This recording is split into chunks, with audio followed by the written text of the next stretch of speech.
Hello everyone, welcome back to Ace Attorney Dual Destinies. How are you doing, Sirdan? This might be the last episode of Dual Destinies. I don't know. I think there might still be more to this case. And this could be a longer trial day, so, but this is, I mean, if this is the last trial day and it's a short one, this could very well be the final episode of Dual Destinies. Just in time for Edgeworth Investigations, which comes out in like a week. So that worked out pretty well. Yeah, I mean, I still think there's more potential to take this case in different directions. So, and honestly, I kind of hope this isn't the final episode. I'm enjoying this game. I would, we still have time before, Investigations comes out. We can do a couple more. I'd be very interested to seeing a third trial day. That would be cool. I don't think that's gonna happen because this game is allergic to them apparently. But I don't know. I feel like for a DLC case, it kind of deserves being a bit on the longer side. But then again, this case was originally meant to be part of the main game and just got tacked on as a DLC for other reasons. So it's probably not the case. This is probably the last court day. But then again, it could always be a longer one. It could take me a couple of streams to get through it, but we will see. If I had to guess, I'm gonna say, yeah, it's gonna be either today or tomorrow, or the next episode is gonna be the final Dual Destinies episode, if I had to guess. But yeah, I'm very excited to see the resolution for this case, because so far we've got two sort of main suspects, right? Dr. Crab and Marlon Rhymes. They both have certain they both have certain motives, possible motives, and pieces and bits of evidence pointing towards them. There's other investigations too. I'm very excited to see. Once we after we play Investigations 2, I think I'm gonna go ahead and look up all the fan translated names and compare them to the ones in the game, see which ones I like better, because I think that could be fun. Yeah,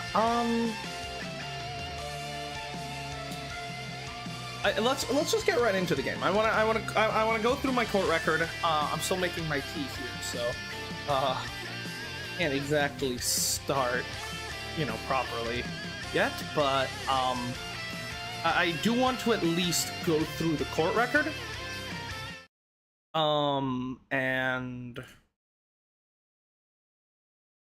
just, go over my evidence once again. Try to, remember some of my theories from the last case. Remember, tomorrow episode, you will talk all your opinion. 6 when it's over. Yes, I can do that. Yeah, I should, in fact. Yeah, I'll talk a bit more,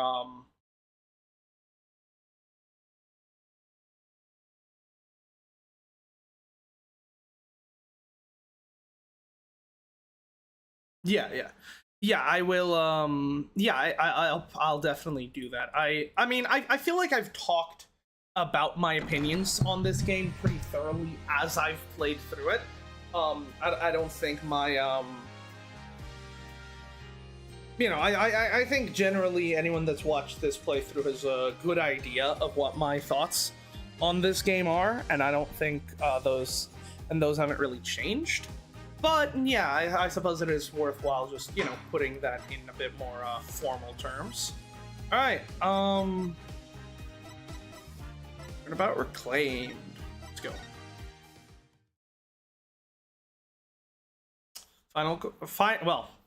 Possibly final court day. We'll see. Lobby. Okay, before anything, let me actually put my music back on while we go through this court record, shall we?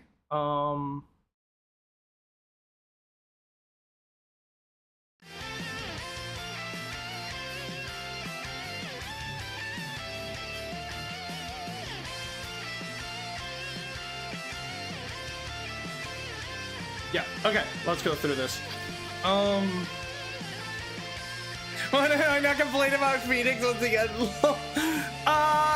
Because I feel like I've done that enough. I think my thoughts on that are pretty clear.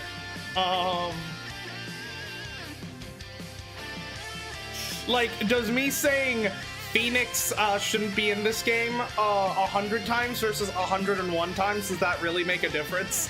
I don't think so. Brevity is the soul of wit, as... that Orson Welles that said that? Or Shakespeare, is one of the two. Okay. Let's go through this court record while I sweeten my team. Alright. My attorney's badge. Clearly very important evidence in this case. Actually, yeah, let's do profiles first, just so we can get reacquainted with everyone. And then we can do, we can look through the evidence afterwards. Yeah, Athena Sykes, yep, assistant for the case, makes sense. Apollo, protagonist of the trilogy, ostensibly. Not here, though. He's cleaning toilets, so I'm sure that'll come in handy. Juicy Wright, daughter, again, not helpful. Sasha Butler, right. Former special spectator, appears to be best friend with Orla. Yeah, so she is our, no, she's obviously our defendant, right? I guess they're trying to say that she framed Orla, but, like, that doesn't make any sense, because, I mean, okay, motive, opportunity, decisive evidence, right? That's the golden trio when it comes to, you know, this sort of thing. Opportunity, absolutely. We know she was in Orca's tank for a long time. The day of the murder, she obviously knows all the commands that Orca can perform, and is, you know, knows how to perform them, and she's very familiar with the aquarium, having worked there for quite a while.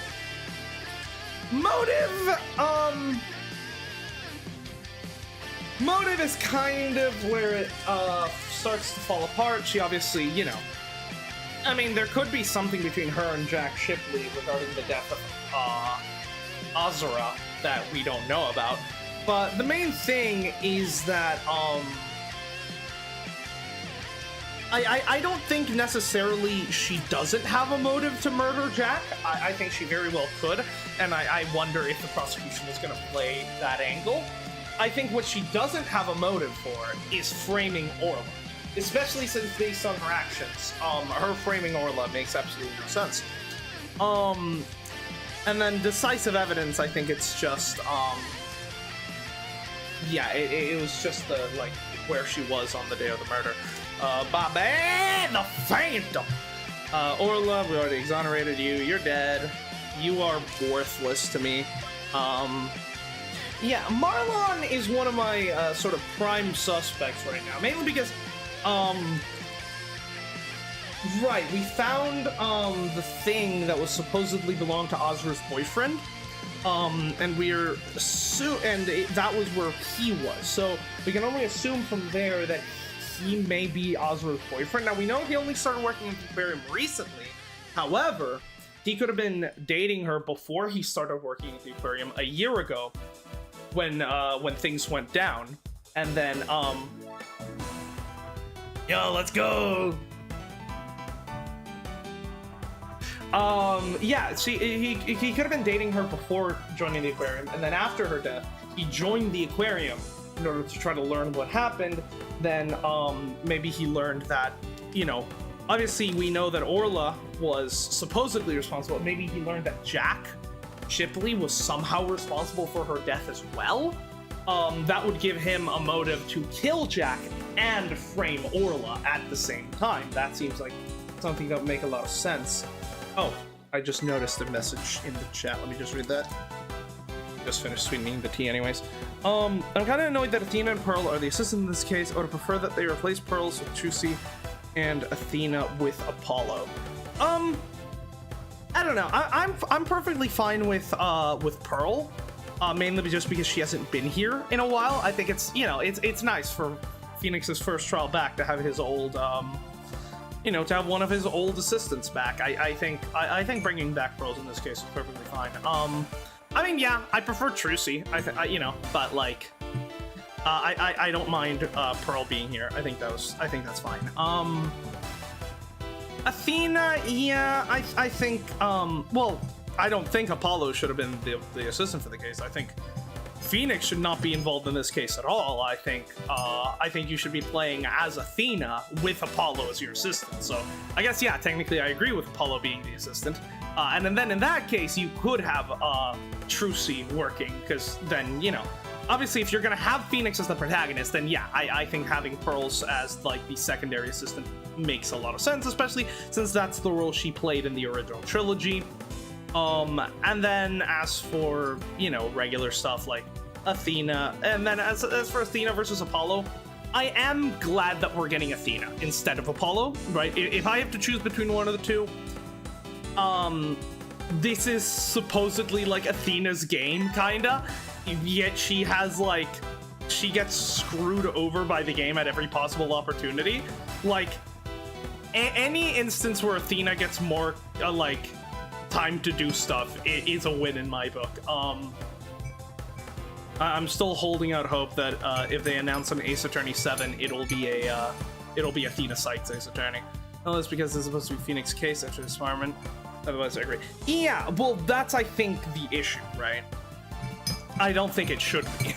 I think this being Phoenix's first case after disarmament actively just is probably the worst choice they've made with this case. Because that sort of locked them into a specific time slot where none of the main casts are allowed to have any development, and it also reduces his impact from coming back in Turnabout Countdown. I just think this should not have been that indecided. Like I've said before, I'm loving the mystery in this case. I think how it fits into the game's narrative is really bad. Rifle. Penguin, not deadly weapon. The bottom of the flippers are stained pink. Right, okay. Right. And that's what we came to suspect Marlon, because Rifle had eaten the charm that supposedly belonged to Azura's boyfriend, and the flippers means she was in the stage where Marlon supposedly was. So odds are he probably got that from him. Earl, Simon, Herman Crab, baby penguin lives in his hair.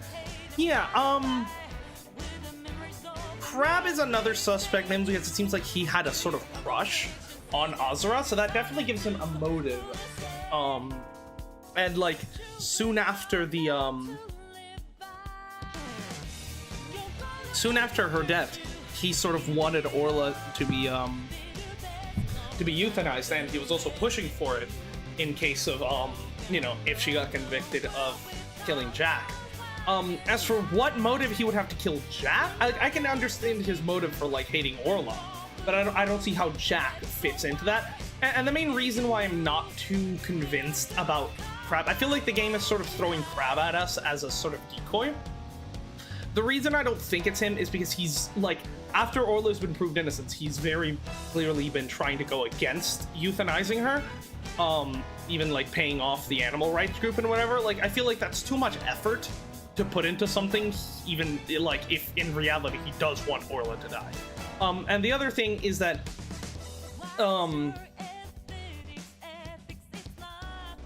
I still think Rifle is somehow involved in this crime in some way.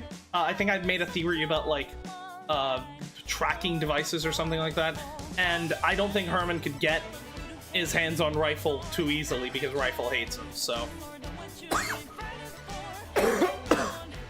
ugh.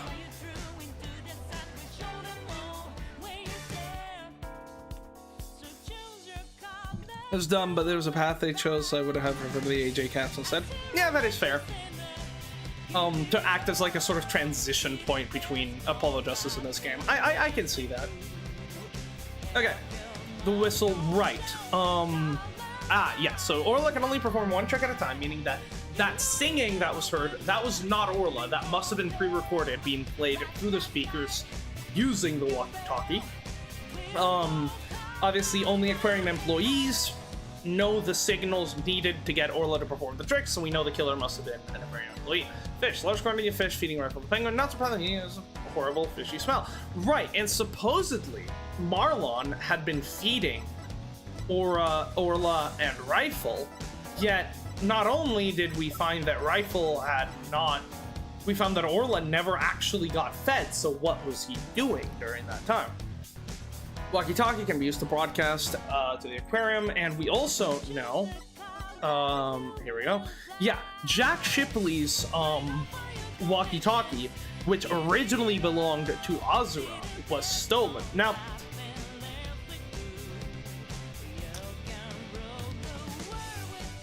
and the prosecutor, of course, he has a history of Phoenix, unlike Blackwell. Yeah, I think if this was meant to be Phoenix's first case back, bringing back Clavier would have been nice. However, in my ideal world, this would take place after Turnabout for Tomorrow, and we would have Blackwell, and he'd be like, you know, have developed. Because I think that's the main thing that's missing from this case. It's like, that what made Rise from the Ashes good is not that it was a good mystery. I mean, it's still like one of the best mysteries in the game. But what makes it one of the best cases in the game is the development that Phoenix and Edgeworth go through in that case. I wish we could have had some of that for Blackwell and Athena. Yeah, so I hadn't actually thought of this, because one of the main contention points that I was wondering before was, why did the killer take Jack Shipley's walkie-talkie, right? And I had, my main theory was that because people could sort of see the walkie-talkies acted as trackers, right? I was wondering if maybe the killer had put Jack's walkie-talkie on Rifle so that Rifle could walk around and therefore make it look like Jack was alive after he had already been killed, which then would necessitate the killer to be someone familiar with Rifle, which is kind of why I sort of discounted Crab. However, that might not actually be the case, right? If we are assuming that the killer is Azura's ex, well, not ex, I guess, Azura's boyfriend before she died, they could have taken the walkie-talkie because it belonged to Azura as a sort of like memento. That's definitely a possibility. The other interesting thing here is obviously the handprint that, you know, now we know it is a handprint on Jack's right hand, which is very clearly, right, a similar handprint to the one found on the ladder, which bears Rhyme's print. So all I can assume is Jack or his body were in the water. Marlon leaned over the edge, right, grabbing the ladder for support, while then reaching down, grabbing Jack by the right wrist, and pulling him up onto land. Now, the question then is, was Jack dead at that point, right? Maybe Jack, like, fell into the water and, like, secretly couldn't swim or something like that. You know, that would be funny. And then Marlon was just pulling him up to safety, and that would have been a red herring. That being said, if Jack was in fact dead at that point in time, then obviously Marlon is the killer. So that sort of hinges on whether Marlon lifting Jack out of the water, if that happened before or after death. That's I think going to be key here. Yeah, and that was that. The Swashbuckler video, the TV phone. Still not sure how you're going to play into this.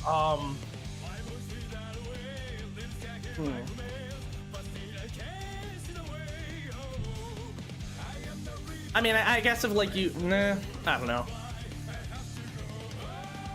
Trying to do fan service, commit to it or don't do it, it hurts the story. Yeah, well, the thing is, I absolutely think Yamazaki was trying to go for fan service, but I don't think he liked Apollo Justice, so he was trying to avoid anything from that game. Estimated time of death, July, session for head trauma, right.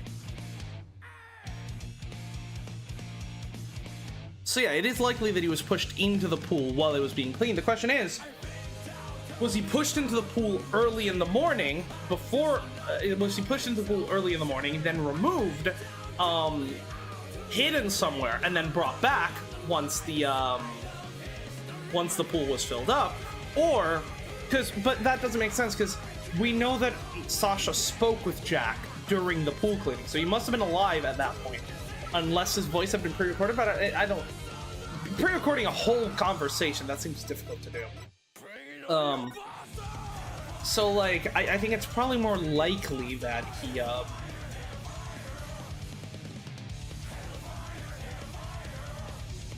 Yeah, so Jack must have been killed afterwards, meaning that if Jack was alive while Orla was cleaning the pool, and Jack was in fact fell to his death in the pool, then that must mean that Jack was killed after Orla left the swimming pool that day.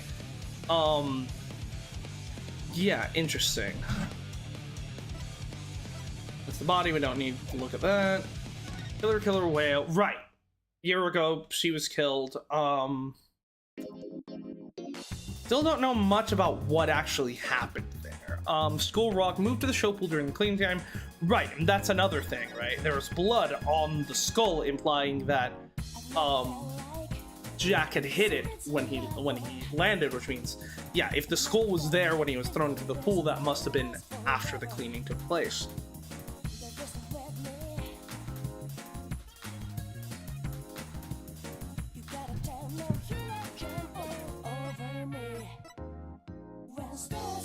Right, sleeping pills. I don't know if some sleeping pill, not some kind of poison. Right, but we have a licensed veterinarian that has stated that they are euthanasia pills, right?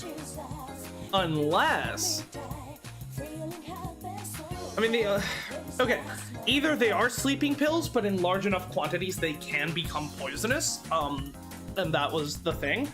But if in reality they are not poisonous at all, right?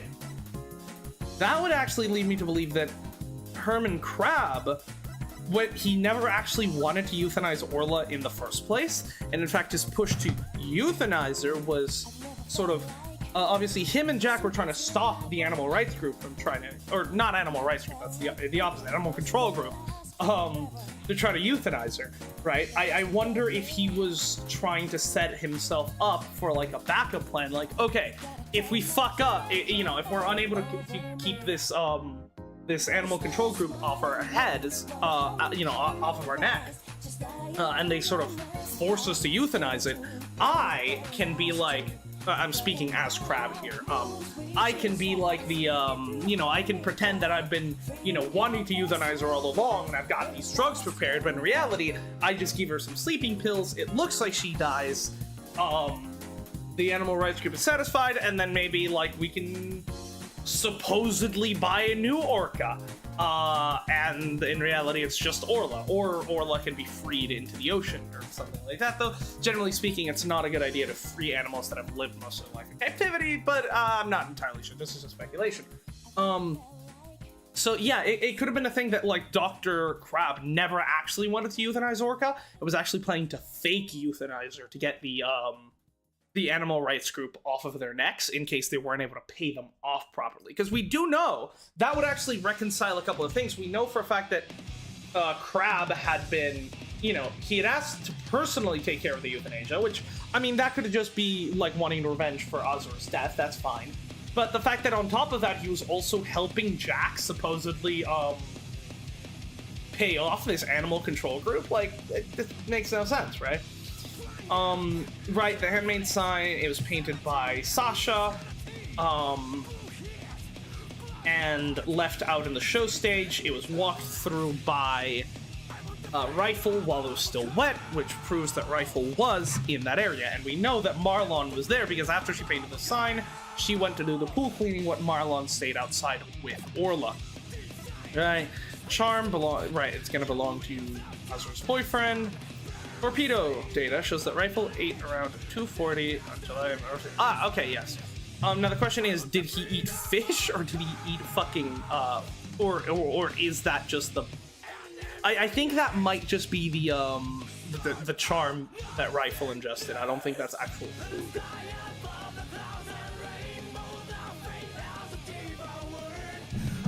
But yeah, Marlon was supposed to be feeding Orla, but he didn't. So that leads me to wonder what the fuck he was doing. So yeah, honestly, after rethinking some of the things about the sleeping pills and the walkie-talkie, I'm struggling to suspect Crab even more. I just feel like everything that's pointing towards him is starting to feel more and more like a red herring. Right, the euthanasia doesn't make sense, the walkie-talkie would only make sense for the boyfriend, take it. So I think Marlon has to be it. I don't really see many other possibilities, but we'll see. We still don't have much in the form of decisive evidence against them. And we still don't understand these wounds that Orla suffered, because, right, we know that she was hurt on the front of her head, but also she had a big wound in the back, and I'm kind of sad that they just show luminol here instead of actually showing the wounds, because it's important to note that the wound in the back was much worse than the wound in front. So I have no idea what could have caused that. It looks like she got impaled by something. The wounds in the front could have just been like, I guess, yeah, those could have been,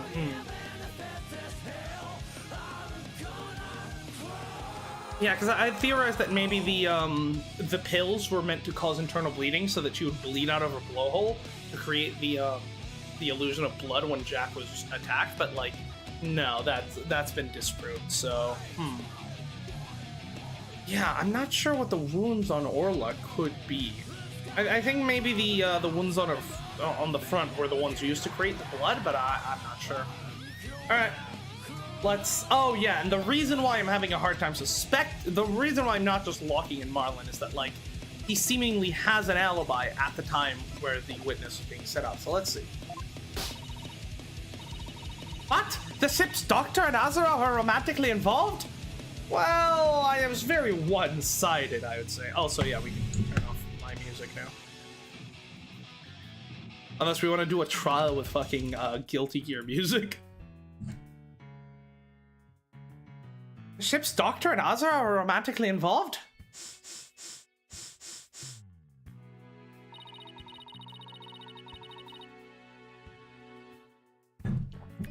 Well, that's my theory, but I don't actually know if it's really true. Well, I can't. Maybe you should reconfigure the moon matrix to be able to detect romantic feelings. Azura would never get involved with that god-awful ship's doctor. But I do admit, they were friends. Yeah, and obviously she doesn't like Crab because Crab wanted to euthanize Orla, but did he? But would Azura send Dr. Crab videos, I wonder? Send Dr. Crab videos? What? Videos? What do you mean? Oh, did she often like do video calls with her boyfriend? That would see how that could play into. Right, there was another thing that I forgot to talk about, and now I've completely forgotten about it.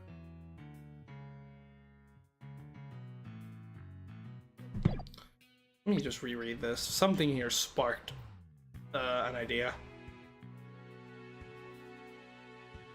Other friends.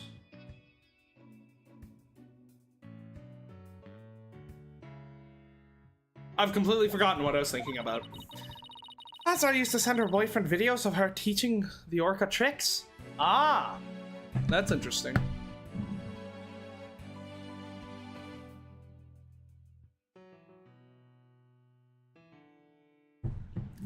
So theoretically, the boyfriend could know the whistle commands, even if they haven't been an aquarium, even if they weren't an aquarium staff member. That's an issue because it kind of opens it up to anyone possibly being the killer, but I think just based on the people we have, I think it still has to be one, just because like being able to just move freely around the aquarium just seems like a difficult thing to do otherwise. Nice to help Azura take the videos on her TV phone. That's an interesting bit of information. So you don't know what her boyfriend looks like? Nora's boyfriend has videos of her using a whistle to make the... Ah! The boyfriend wouldn't even need to do the whistling himself. He could just play them on the phone. And also, if Orla's song did in fact change from over the course of a year, then it would stand to reason that the boyfriend would have a recording on their phone of Orca's old song, which then they would have just had to use a walkie-talkie, use the walkie-talkie to broadcast to the area around the Orca pool, to the visitor like area, and then play the song on his phone, and then there you go. That's how they were able to play the song. And that's the other thing that I was thinking about. Why the song changed from one year to another. I wonder if it had to do with a murder? So, TV phones can shoot videos too, huh? My dumb phone sure can't. These T-Boat phones are amazing. They can even record sounds you and I can't hear. All the equipment we use at Ship Ship Aquarium is high-tech. Yep. So you could theoretically just record the whistle commands and then play them back to get Orla to do stuff. Interesting.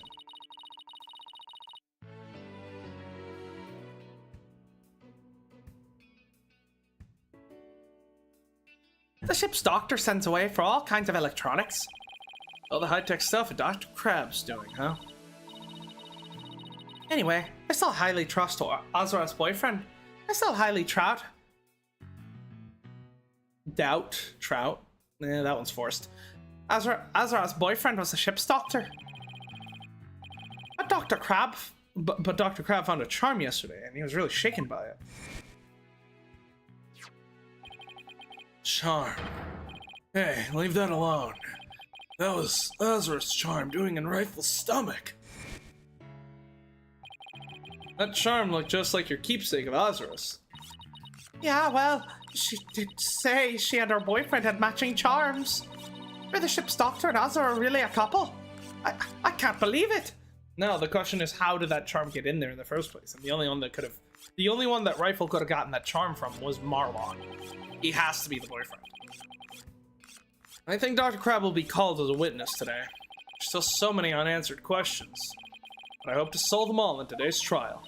I believe in you too. I know you can do it. And we will, Sasha. We promise. Let's go.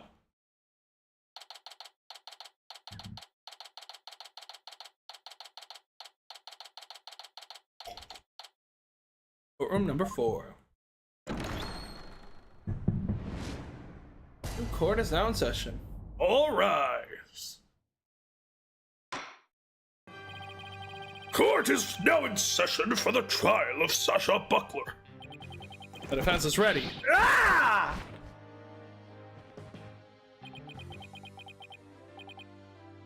Ready.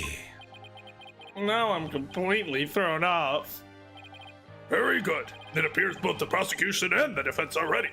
Yesterday it was proven the Orca was not guilty and that the victim fell to his death. Prosecutor Blackwell, did your investigation of the Orca pool area turn up anything? It did. We found a bloodstain from the victim at the bottom of the pool. On this. Damn it, they used luminol. Oh my, what a frightening looking rock. And you say it has a bloodstain on it. Huh. Just looking at it gives me the willies. So we can assume there was no water in the pool at the time of the incident. Very good. What a clever little deduction. I think I generally agree with that, unless...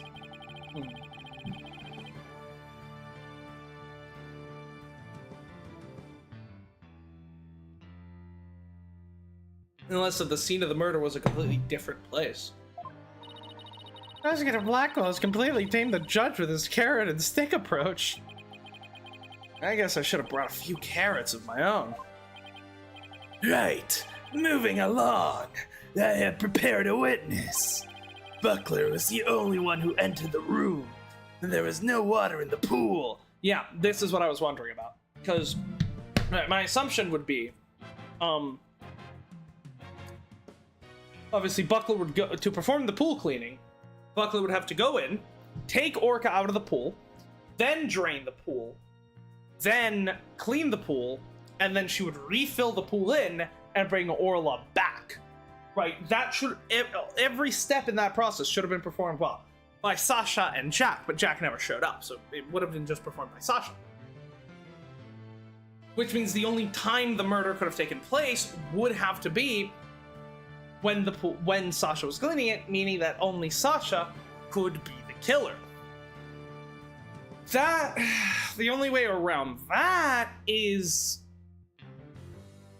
Yeah, either the murder took place someplace else, or for some reason, the pool was still empty, either either before or after Sasha was in there. Maybe at one point Sasha left the room, and that's when it happened. But we need to learn more. The witness will prove that. Come to stand, witness. Herman. Name and occupation. Dr. Herman. Sniper, stay in there. And who is that cute little creature? Such a restless bird, quite unlike Taka. I don't know. I've seen Taka be quite restless when he's trying to fucking gouge out my eyes.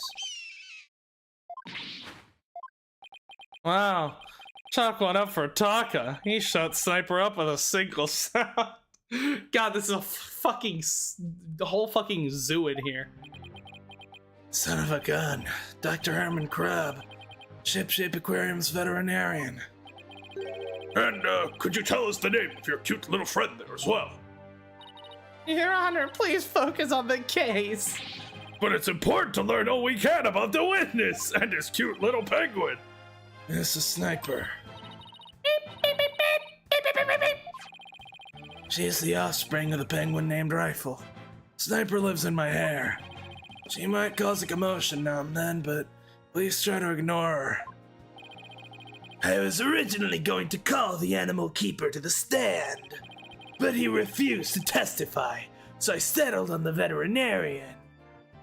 Yeah, as I'm suspecting Marlon a bit more, I'm wondering if his, refusing to testify is less about not wanting to, testify against Sasha, who he supposedly has a crush on, so that could be a lie, or if he's, or if the reality is more so that he's,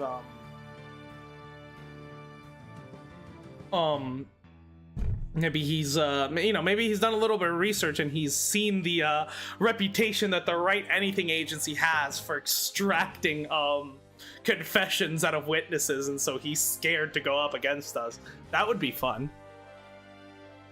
But he refused to testify, so I settled on the veterinarian. Now, tell us, why was the defendant in the Orca pool room when the water was drained?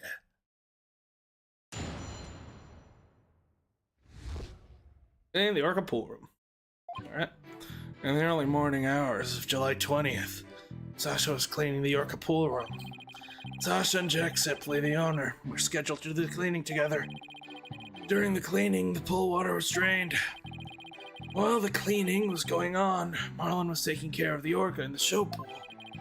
Pool water would never be drained unless the pool was being cleaned. Well, that's not quite true, is it? Because we know that the water was drained for the investigation. So that could have been done either before or after Sasha did the cleaning. And your claim is that the victim was made to fall to his death during that cleaning. Only Buckler and the owner had security card access to enter the Orca pool room. And we already know from the security company's record of card usage that the defendant was in the Orca pool room during the time of the cleaning. The witness's testimony and the record of security card usage are conclusive evidence. So no one beside the defendant was at the scene and the water in the pool was drained. Uh-oh, the judge already seems to be leaning towards the other side. Yeah, I guess that sort of throws out the possibility. Right, I forgot about the... Yeah, this is why I hate that this game removes my fucking evidence. Like, give me my evidence! I would like to be able to actually look at the security card record, because then I would have known, oh yeah, no, Sasha couldn't have left the room and came back because we saw when the system logged her entry. And it was only once during the cleaning right at the start, so she was in there the whole time. Why do you take away my evidence, game? Even though I'm never going to present it again, it still helps me have a better understanding of the case. You have to strike fast, Your Honor. We're ready for a cross-examination now. Oh, yes, of course. Please proceed then. The power of youth comes in handy at times like this, and when Apollo cleans the toilet. Alright. In the early morning of the hours, July 20th, Sasha was cleaning the Orca pool room.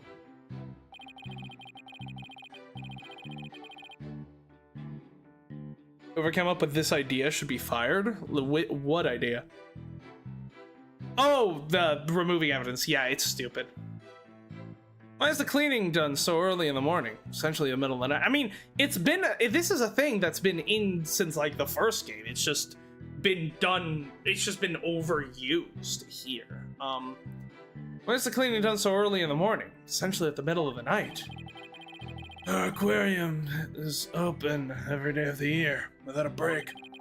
So, of course, the cleaning has to be done all at night, when there are no visitors. And no days off, is that it? I can relate to that. Yeah, I guess prisoners don't get to take days off. Things sure are different around our office, huh, boss? You don't have to rub it in quite so enthusiastically.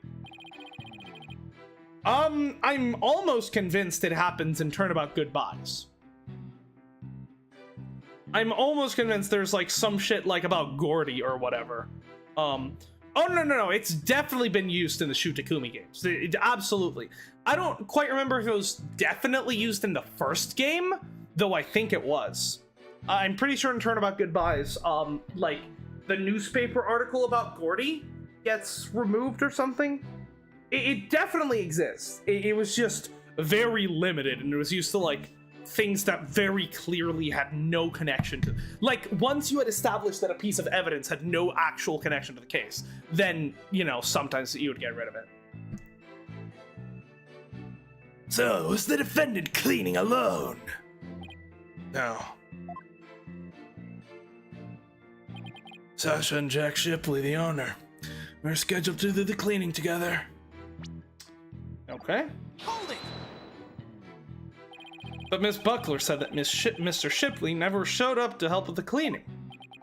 I don't know anything about that. All I know is what was on the schedule. Maybe they changed plans. They probably felt awkward with each other after the fight. In any case, there's no proof the victim entered the Orca pool room during the cleaning. Objection! If you don't stop your yammering, I'll pull your tongue out and barbecue it. Oh, do you have to be so violent? Proof or none, the victim must have entered the pool room during the cleaning. So actually, there's one thing that I realized, and that's like, as much as I hate how involved Phoenix is in this game, there's I think one case in I would have actually liked to see a little bit more of Phoenix, and that is in Turnabout Academy,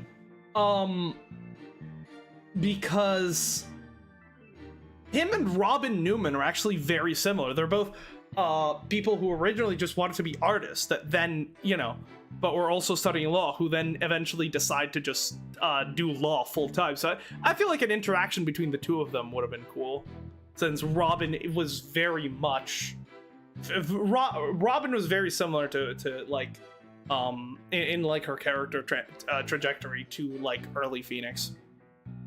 Proof or none, the victim must have entered the pool room during the cleaning. Witness, tell him why. Jack must have entered the Orca pool room. The reason I think so is because... Hi, Bully Tada, how's it going? The record of card usage shows Sasha entered the Orca pool room. Don't you mean to say that the record shows both of their cards being used? No, only Sasha's. But they must have gone in together. Jack's body was found in that room, so that's the only logical explanation. Unless he was carried in using the pulley system that is used to transport Orla and other items between the Orca pool room and the show stage. The only issue with that is then someone would need to be controlling the someone would need to be controlling the pulley, the thing, and that could have only been done from inside the pool room. So there's still the question of how did the killer get into the pool room? But once the killer was in the pool room, assuming, right, because like outside of the pool room, the killer can set up everything he wants, right? Like if the body was already dead, or if Jack was maybe like, you know, like you know, maybe they gave sleeping pills to Jack. Although I imagine that would have been found in the autopsy report. But like Jack, if Jack was already dead, right? Let's say, for example, Jack was already dead. They could have, you know, hung his body from one of the hooks, and then, you know, Orla from another one of the hooks, and then as long as they could get into the pool room, then they'd be able to use the controls to get that shit back to them. But yeah, it's just the question is, how did the killer get into the room? Because once the killer is in the room, getting Jack in there is pretty easy. Don't forget about the end justifies the means. They got a lot of interesting things with that and all that. Yeah. We talked about this yesterday. What purpose does that brain of yours serve? You're even more bird brain than rifle. Objection! I did cross-examine a parrot once. Witness, I will not allow birds to be belittled in my presence. Oh no. Limit your disparaging comments to the defense of law.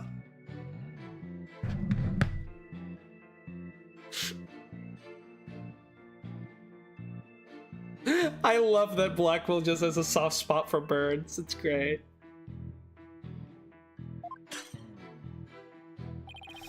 We should invite him out to KFC after the after the case is done.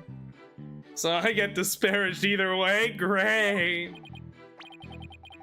Bird lover, huh? Yes, we're not destined to become best friends. Yeah, no.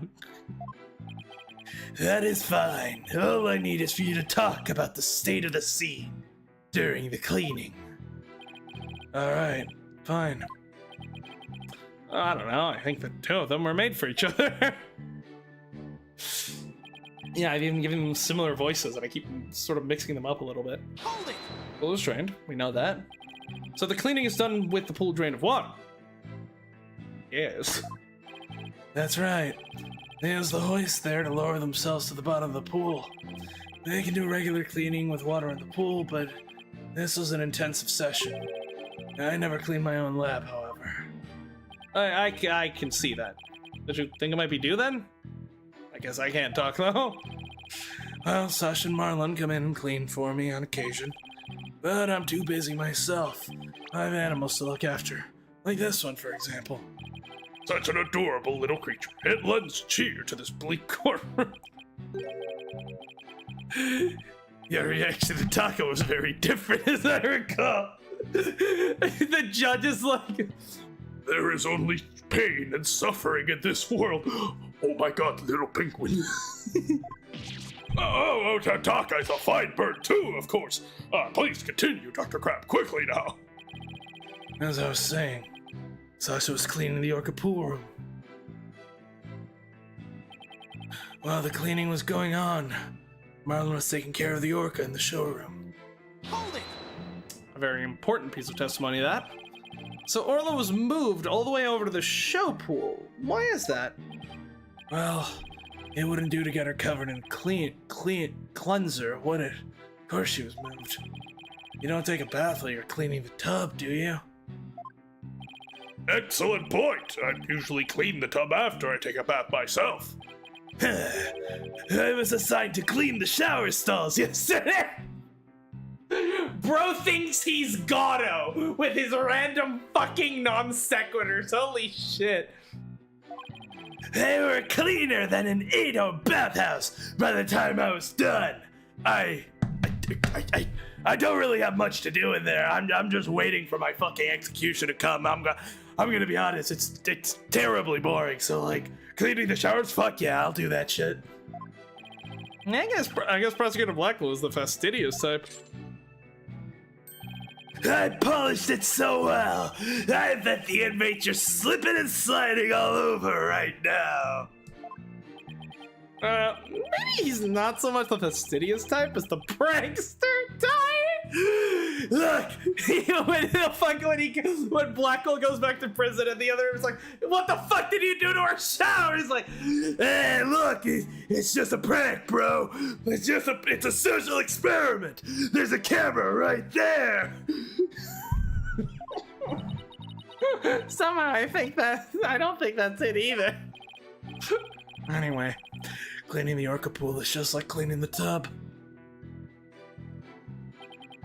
pool water should never be drained unless the pool was being cleaned.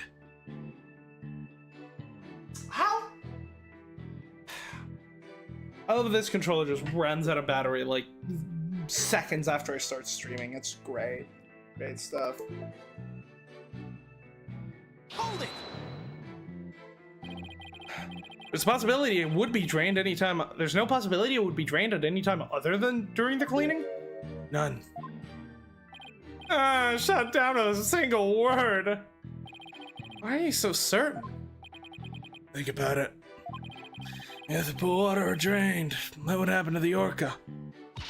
That's the poor thing. What side are you on, Athena? Exactly, young lady. No water, Marlo would be alright for a short period of time. But anything longer than that would pose serious risks. He could even die. Well, how about you tell me what exactly the, What exact time length would that be? So the fact that Orla is alive and well is proof the water wasn't drained on her? That's right. Wow, this is cool. The orca pool and the show stage pool are next door to each other. A hoist runs between the two to move the orcas and equipment back and forth. Okay, this is actually going to be a helpful diagram. And oh, now that is interesting, isn't it? The show pool is exactly the same height as the orca pool. I mean, could the show pool be drained? I mean, I guess I don't see why not. It just seems like it'd be, just seems like it'd be a lot of water to drain, you know? But I suppose it could be, you know? And then, yeah, in that case, the murder could have taken place in the show pool. Okay. Okay. I think I'm, yeah.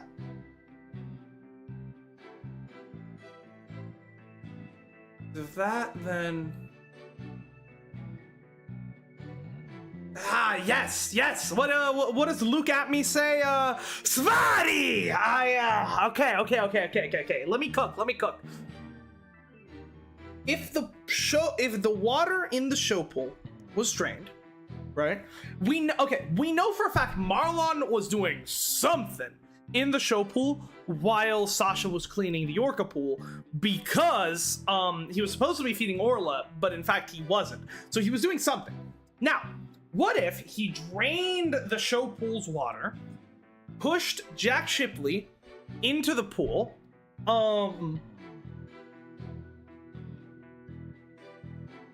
Jack died from the fall. It's the exact same height, so that would have been fine. He then fills the pool back up. The water carries Jack's dead body because dead bodies float. The water carries Jack's dead body back up to the surface. Marlon then reaches down over the stairs, leaving the handprint, grabbing Jack Shipley by the arm and pulling him back out of the water. That then leaves the handprint on Jack Shipley's arm. And then,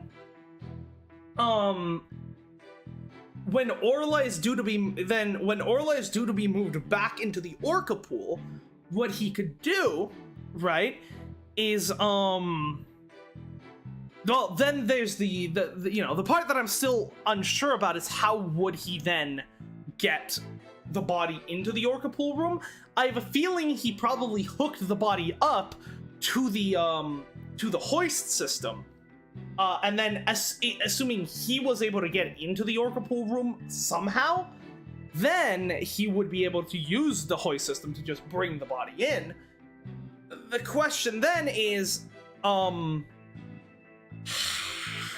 did he get into the orca pool room? That's the thing that doesn't make sense. But if we have an answer for that, I think that makes a lot of sense. And well, the only other problem with that is then where did the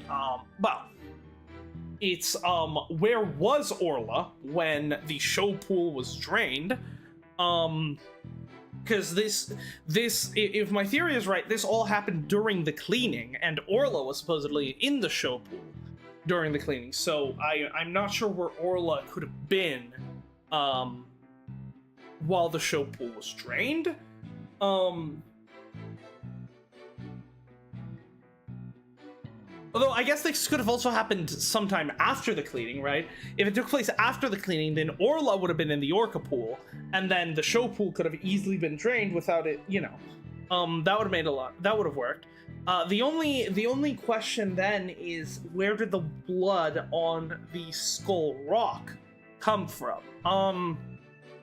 That's, I think, just the biggest thing that is sort of the putting a stop to this theory. All right, let's continue. When intensive cleaning is done, the Orca is moved to the show stage pool first. So the water is only drained while the pool is being cleaned. Please add that information to your testimony. Okay. There's no water in the pool, the Orca could die. Hold it! I guess you're right. Son of a gun. And why did you harp on it so? The defense loves to make a fuss over nothing. You do like to stir up trouble, don't you, Mr. Lawyer?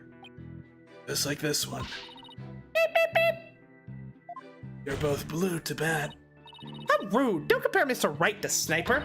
Granted, his suit may make him look like a little penguin. Athena! Is that what she really thinks of me? I wish Sniper and Miss Black and Miss Baby Chick would both stop all the peeping and cheeping. Miss Baby Chick? How dare you? No, wait! Actually, that sounds pretty cute. Wow, you just got away with calling a young woman a chicken court. Somehow we have to show the water could have been drained at some other time. If you don't, Sasha will be the only one under suspicion. Must be a hint somewhere. I'd better look through the evidence again. How the water could have been drained while Orla was there. Well, they could have just used the partition, like, you know, like they used during the investigation.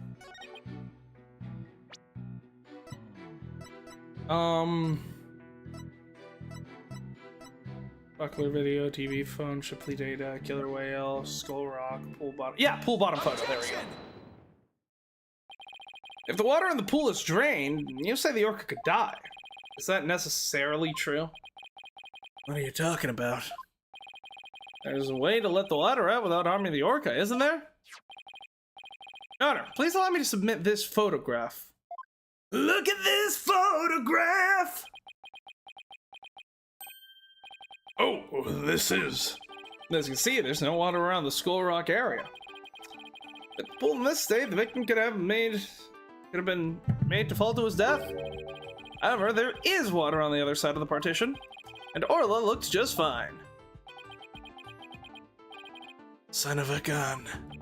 In other words, if the partition is set up at the bottom of the pool, the water can be drained without doing Orla any harm. Are you implying the water could have been drained at a time other than during the cleaning? Yes, there is that possibility. Dr. Crab is shaking. Looks like he has something to hide. It have something to do with the calendar note about meeting the victim? It might. I'll submit it to the judge. Your Honor, please take a look at this calendar. Ah, you waved that around in court yesterday. No need to drag out your souvenir today. Again, that's another piece of evidence that is not in my court record. Why is Phoenix presenting this? How? Like, actually, I would like you to make a note of the entry for the day of the incident. Let me see here. Meet the captain at the Orca pool at 7 a.m. This note is about a meeting planned with the victim. What? The defense would like to argue that at the time of the meeting, the pool may have been drained of its water. Whose calendar is this? It belongs to Dr. Herman Crab. Isn't that right, Dr. Crab? Son of a gun. So you suspect me, do you? What is the meaning of this calendar entry, Dr. Crab? Explain yourself. Fine. I was supposed to meet Jack at the Orca pool at that time, but I ended up not going. Why? So you simply broke your promise. You can't get out of it that easily. I believe you have some explaining to do. Actually, right, don't know. I knew an inmate once who couldn't keep track of time and was always late to think. You know, some people are just clumsy when it comes to time. Objection! Oh my god, no, please, no. Okay, I swear to God. Your blade is sharper than I thought, right, Dodo? But your cut was shallow, a mere surface scratch.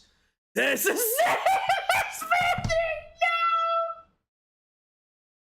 I'm done, dude. I'm fucking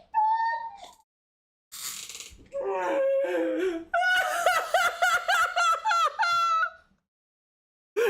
I fucking hate this guy so much.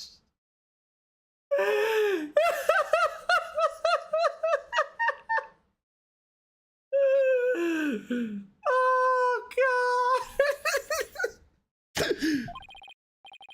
Do not see, hear, nor speak to smooth-talking lawyers. If you think the witness is suspicious, show your proof. The calendar alone isn't good enough, huh? That's where the victim could have fallen to his death at that 7 a.m. meeting time.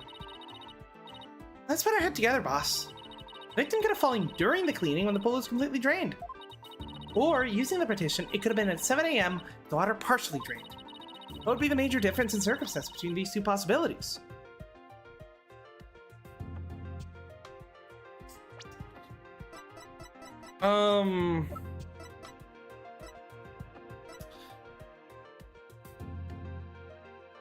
Well, we don't know when the rock was moved. If it was moved at the start of the cleaning, then obviously that's fine. But if it was moved towards the end of the cleaning, then the fall could have only have happened after the after the cleaning.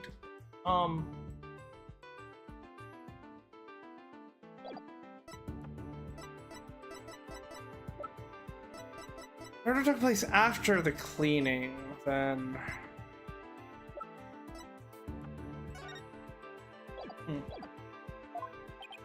Huh. What circumstances was different? The answer could tell us something. Because it would have been different. Time of day, the orca was there. Pool was half filled. Okay, time of day. I don't think that really changes much. I don't think anything in this court record relates to that. If the orca was there.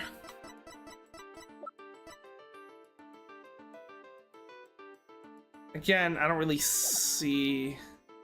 Yeah, it has to be that the pool was half filled. I mean, that's the name. The murder was at the time other than during the cleaning. The pool must have been half filled.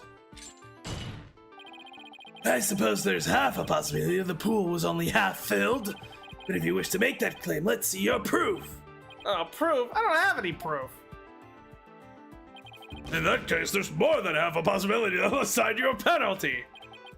Okay, I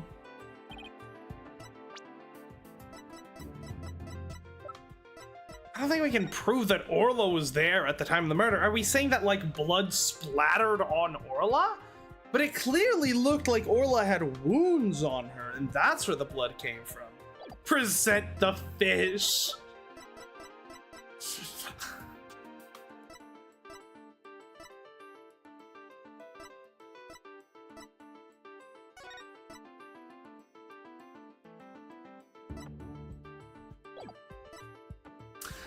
Like, my first instinct was the skull rock would have been there or not, but that's not an option here. I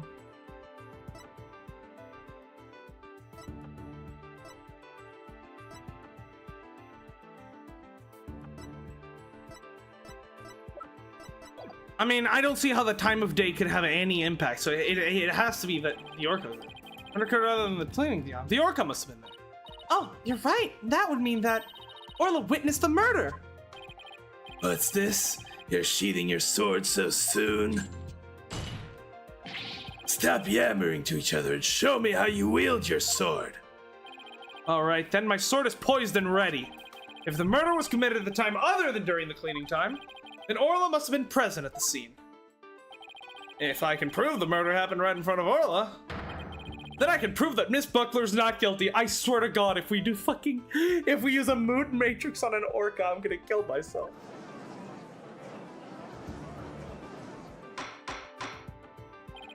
Order! Order in the court!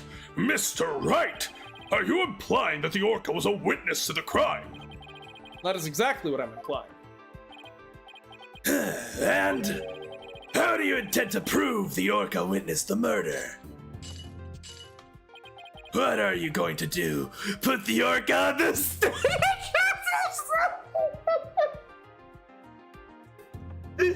Oh, you've not read up on the Phoenix case files, have you? You haven't researched your opponent at all, my emo friend, have you? Even has your boss, you know, you've never had like a nice cup of tea with your boss and, you know, he told you about the time that he was, you know, that he had been accused of murder and almost had a heart attack because his defense attorney, decided to cross-examine a parent? This is a critical point. I better think about it carefully. Cross-examine the Orca! If I asked the Orca if she witnessed the murder, I'm sure she would tell me everything. Really? How interesting. How do you propose to communicate with the Orca? Well, I'd have to think about that. Unlike some birds. Oh no, the judge knows where I was getting at. Shit. He has a memory after all, but only for all the stupid shit I do. Now I'm afraid I can't allow you to cross-examine a creature that can't speak. Unless the defense has some other way! No, I'm afraid I don't, Your Honor. I guess that was a silly idea. Please let me try again. Okay,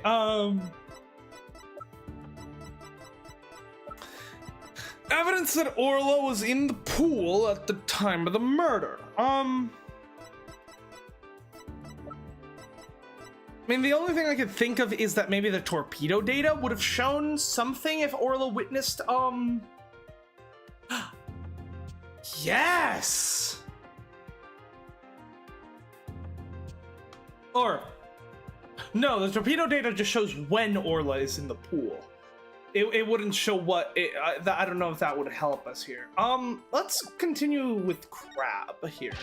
Let's continue cross-examining Dr. Crab. That's fine with me. I already said everything I have to say. You still haven't told the court why you broke your promise to meet with the victim. Objection! Before we get into that, why don't you take care of the Orca witnessing the murder, Balderdash, first? Why don't you take care of the Orca witnessing the murder, Balderdash, first? Damn it. Balderdash, is that some sort of shot at me? That seems to be quite a sensitive subject with the judge. Maybe I should better come up with something that isn't Balderdash. Okay, I guess we're presenting evidence. We've sort of locked ourselves into this. The defense will present evidence. Evidence that will prove Orla witnessed the murder. You're going to present evidence? Knowing the defense, I thought surely you would try to cross-examine the Orca. I must say, I'm a little I tried! You didn't let me! You didn't let me! Hey, sorry to get your hopes up, Your Honor. Very well, let's see the evidence then. What evidence is that the murder took place right in front of the Orca?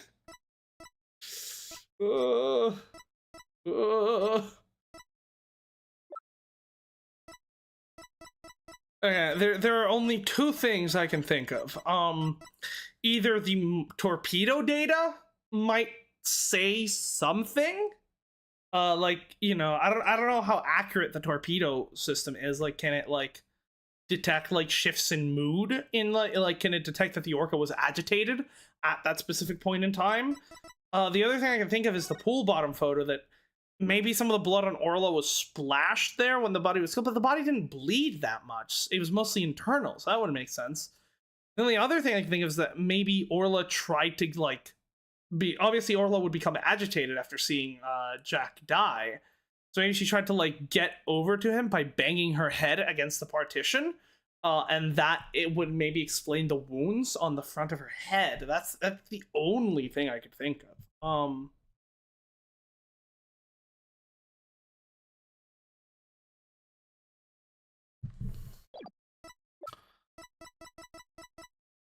Yeah, I'm gonna be honest, Phoenix. I think we've kind of fucked ourselves over this one.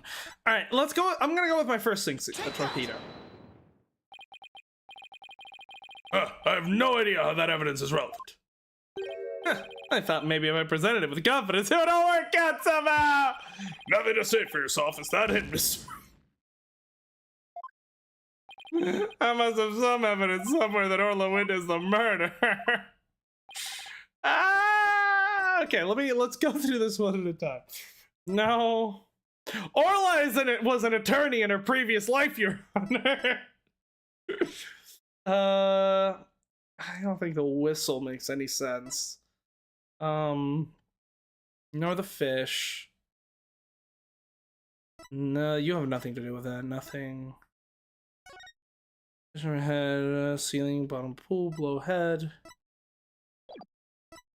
Sense, you have nothing to do with this.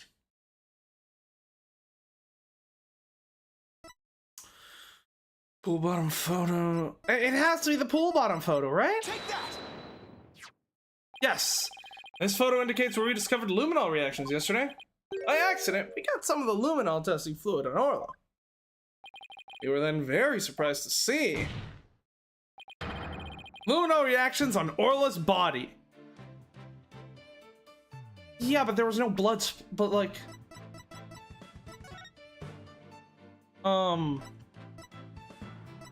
the victim did not bleed a lot. Like, there's almost no blood.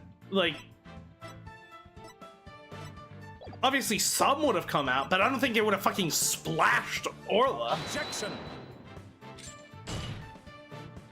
So, what of it? There's nothing odd about that. As you discussed in yesterday's trial, the orca was bleeding. Traces of the orca's blood were also found on the school rock. The orca must have injured herself when she rammed the rock. But that cloud of blood Mr. Plume saw was from Orla headbutting the skull rock, was it? Okay, so the lesions on the front of her head must have been that, even though they were kind of a bit too forward for the hat to cover them, but whatever.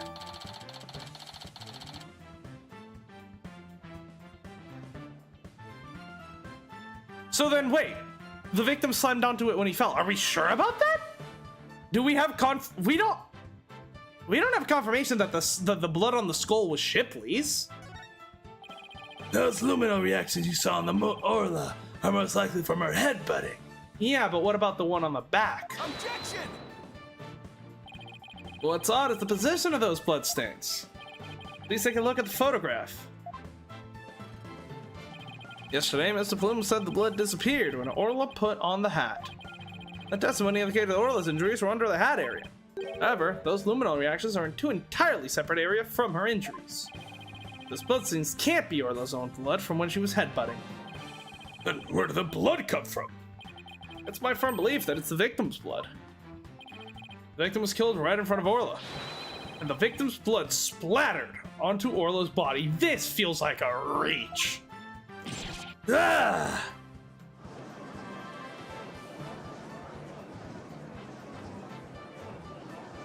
Like, no, it fucking doesn't, Phoenix. Like, that blood should have gone if that blood was able to splatter all the way to where Orla was, it should have also splattered a lot of other places. And, like, we didn't get any other luminol reactions. Orla was a witness to the murder, so that's why. Orla? Oh, something's wrong with Orla. You're right, she's listless and she's sinking. There's one more fact that indicates Orla was a witness to the murder. Are we claiming that an orca had a fucking PTSD attack? Or there's more? Culprit was afraid Orla would somehow reveal what she witnessed. Oh, that's why they did what they did. It's the only thing that makes sense. They have to present that evidence. Evidence that proves the culprit thought Orla was a dangerous witness. Okay, yeah, so the culprit did try to kill Orla. The defense would like to submit this evidence. So, this once again, I think, means it can't be Dr. Crab. Because Dr. Crab would know that this isn't poison, this is just a sleeping pill. But if he was falsely claiming that he wanted to euthanize Orla as a way to protect her and was carrying on sleeping pills to like fake euthanize her if the need ever came, someone else could have assumed they were euthanasia pills and that's why they gave them to Orla. That would explain that. What's this? It looks like some sort of medicine. It's a sleeping drug, Your Honor.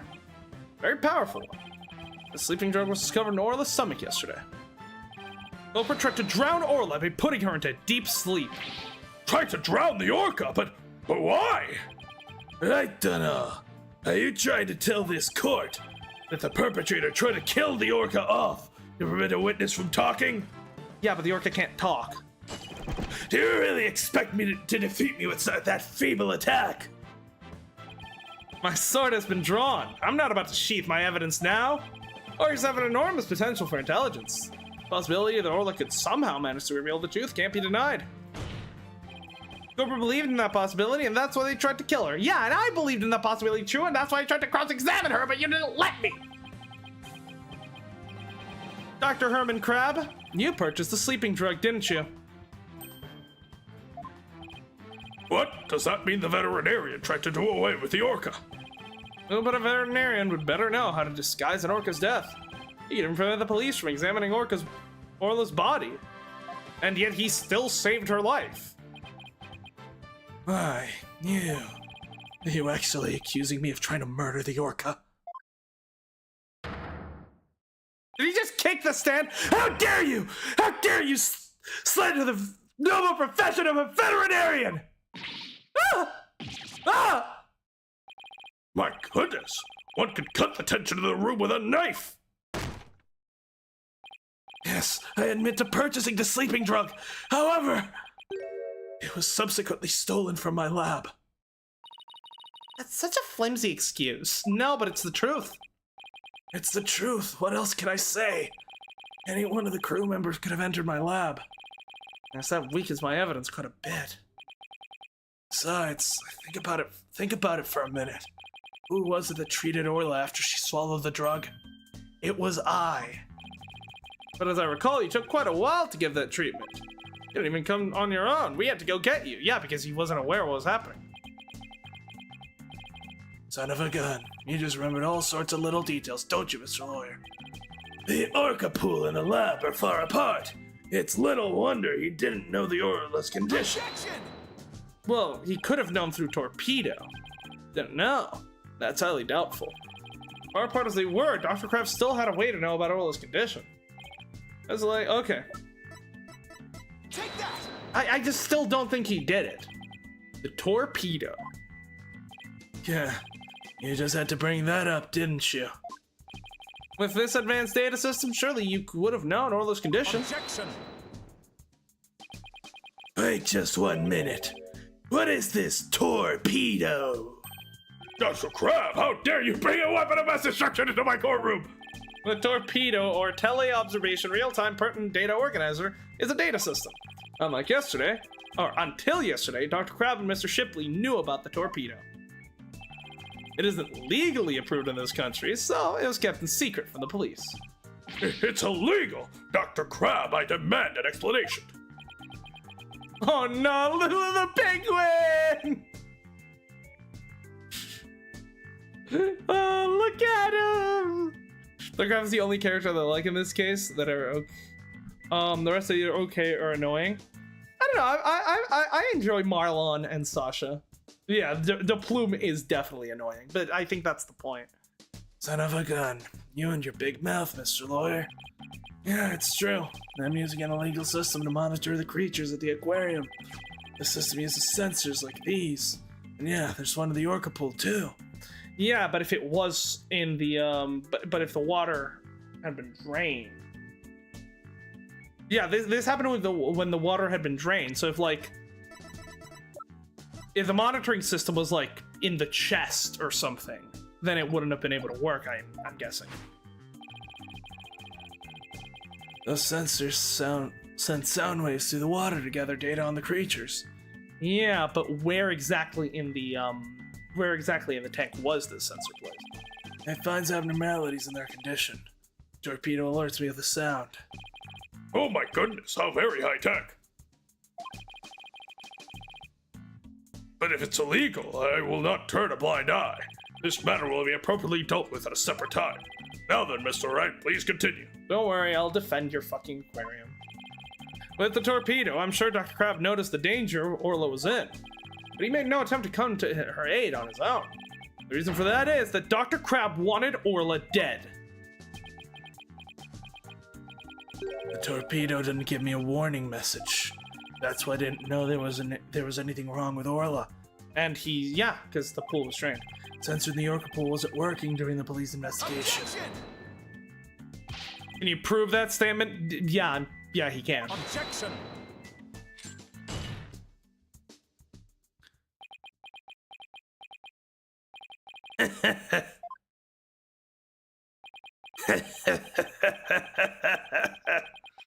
Right, you're being You're getting embarrassed by a novice. Jesus Christ. What's with him? I guess it's also high tech. For Prosecutor Blackwell that it's making him a little funny. Funny. Yes, I find it all very funny. Witness, the sensor sent sound waves through the water, correct? But what if there wasn't any water? Then they wouldn't work. They would automatically switch off. I see. And where is the sensor in the Orca pool located? I don't know. Jack's the one who attached it for me. Yeah, and it was probably on the other side. You don't know, then I will tell you. The police found a sensor just like the one you showed us. They found it attached to the table at the bottom of the pool. The table? Yep. You mean the table in this photograph?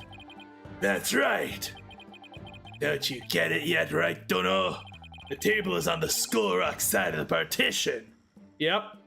It's all just a fucking red herring. We're caught in the true killer's trap right now. It's affixed to the bottom of the pool and can't be moved. Oh, and so if the water was drained from the Skull Rock side of the pool.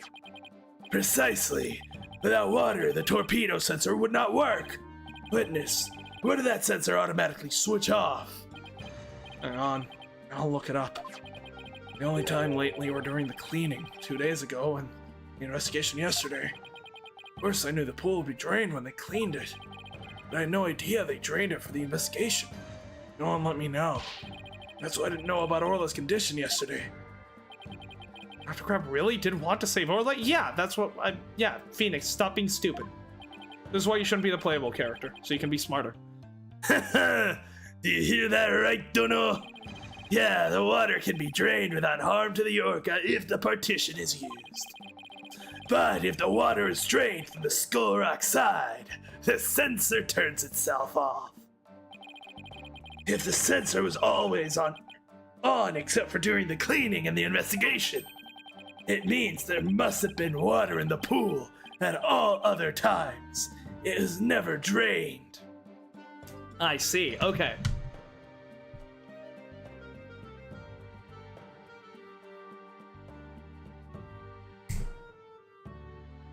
Is there sensor on the show pool? Because I'm still sticking with this theory that the murder actually took place in the show pool. Because that's I think the only thing that would explain the handprints if that's because obviously Marlon would have had to get the body out of the water at the show pool. That would have explained, you know, grabbing the ladder upside down and the handprint on Shipley's arm. Was the water in the show pool ever drained, if there even is a sensor in there? Because there might not be, since there's usually no, you know, animals only go there for shows. In other words, no one but the defendant could have committed the crime. Ah!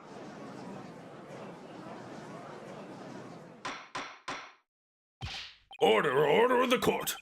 This completely shatters the defense's argument. But the fact still remains that Orla was nearly killed with Dr. Crab's sleeping drug. Objection! But aren't you forgetting one important question? When was the sleeping drug given to the Orca? You're right. That hasn't been discussed yet, has it? The Orca pool is the scene of the murder. The police were there all day yesterday. The only way to give the drug to the Orla undetected was to put her in her food. Yeah, but the only time the Orla ate was the food we gave her. And like, I theorize that maybe obviously Marlon gave us that food. He could have planted the sleeping pills in the food for us to give it to Orla, but like there's no way, because he had told us to give that food to Rifle, so there's no way he would know that the food would end up being eaten by Orla. Yesterday, someone gave the Orca food during the trial. Oh! He did! Someone did. I don't remember that. Oh, I mean, she did. Right, Sasha did. But it was prepped by Marlon. Sorry, I got the... Yeah, okay. You don't remember? You're not that old yet, are you? It was the defendant, Sasha Buckler. Ah! So that is the Orca that stands accused, is it? Oh, she's waving her flipper at us. Maybe she's cheering us on. Orla, wish Phoenix and Athena luck. Right. So your argument is that Miss Buckler is the one who gave the Orca the drug? The prosecution's argument hasn't changed. Buckler made the victim fall to his death, and then manipulated the Orca to pin it on her.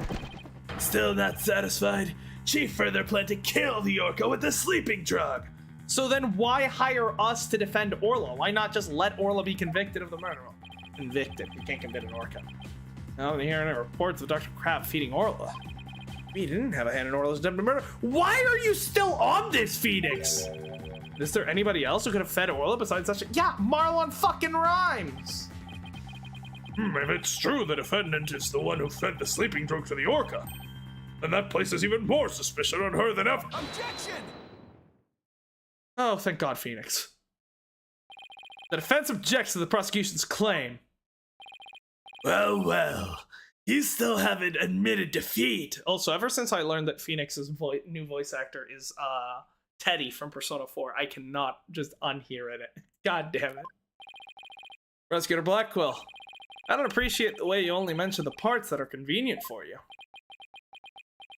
I mean, that's kind of my job. What do you mean by that, Mr. Wright? My goat Clavier would never. The prosecution failed to mention that Miss Buckler wasn't the only one to feed Orla. As you will recall, there was another person who gave Orla food. Oh, you mean that person? Looks like Athena remembered. That man from the hit fighting game Guilty Gear Strive! Congrats, Orla. Time to celebrate. Go on, eat up.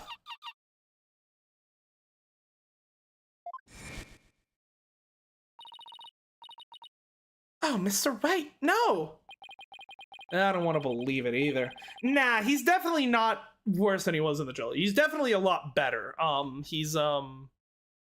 one, he's not going to fucking Mia for help every single time he gets stumped on a case. Like, let's be very clear on that.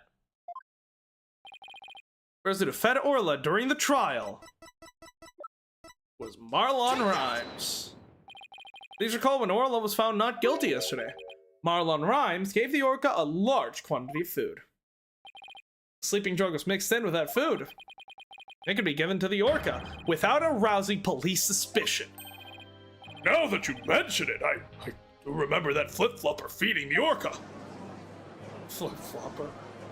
Objection! So, you remember, did you? I see the time for a true sword fight has come.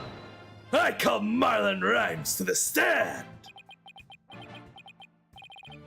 Mr. Lawyer, both Miss Orca Lovers and Marlon Rhymes.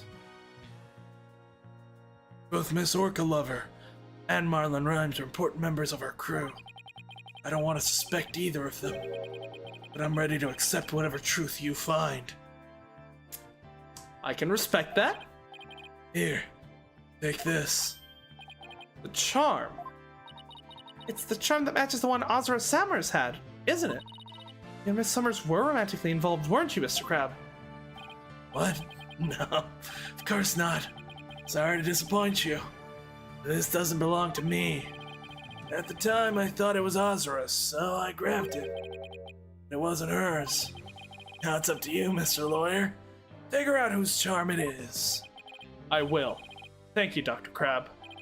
After all, I'm interested in the outcome of this trial, too. Now then, please summon Marlon Rhymes to the witness stand. Most of the time he needed help with her felt forced in 3-2 that... Oh, no, it was absolutely forced, but it was still the fact that, like, Phoenix was an absolute terrible attorney who needed, like, to be bailed out by Mia, like, almost constantly. That's why I much prefer the cases where he didn't get her help. That's why I think Rise from the Ashes is like my favorite. I think to this day, Rise from the Ashes has my favorite performance of Phoenix in a courtroom. Because not only does he never get any help from Mia, but he also like lays an absolutely brilliant trap for Chief Gant. But yeah, no, here in this version, obviously he's not using Mia as a crutch, which obviously means, yeah, he's definitely a lot better than he was in the trilogy. That I can absolutely say. I still think he's definitely, you know, acting dumber than he was in Apollo Justice, but, you know. What's going on? Why is everybody making that face for? I've been watching the trial, and nobody's told me anything. Marlon Rhymes, you are under suspicion for the attempted murder of the Orca. I see. Well, it's already out. Mr. Rhymes? Is he gonna admit it? Fine. I'll tell the truth. He's gonna try to pin it on Sasha, absolutely.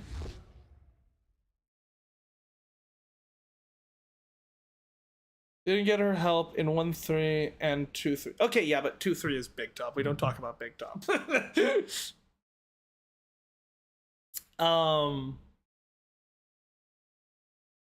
Did he get her help in Oh yeah, he did get her help, yeah, in Farewell My Turnabout, yeah. Yeah, well, that's why 1-5 I really like. Sasha's lying to protect the Orca. At 3:30 a.m. on the 20th, there was still water in the Orca pool. The incident happened before the Orca was moved to the show pool. I see. Orca killed the captain by bashing him 30 feet high, making him slam into the water.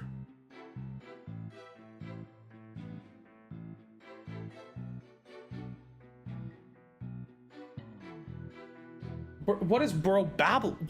What is bro yapping about? Huh? Dr. Kravis said he's so similar to Acro, and that we meet him and day 2 of the investigation plays upon our great preconception of the Big Top. Yeah, kind of. Although, yeah, absolutely.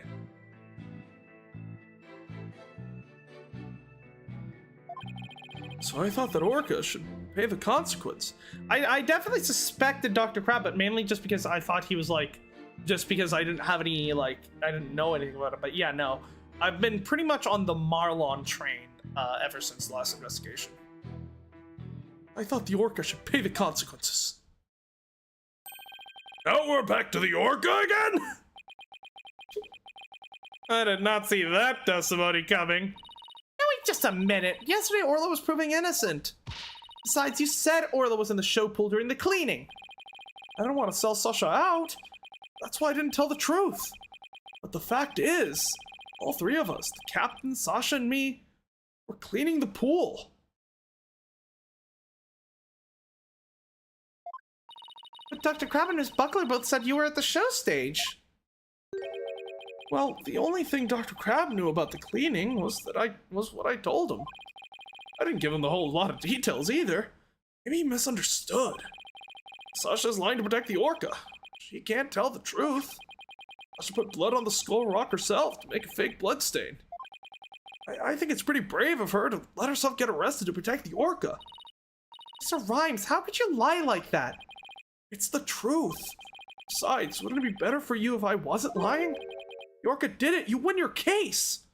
Yeah, this is very similar to the to Turnabout Academy in a lot of ways. It's like, yeah. What?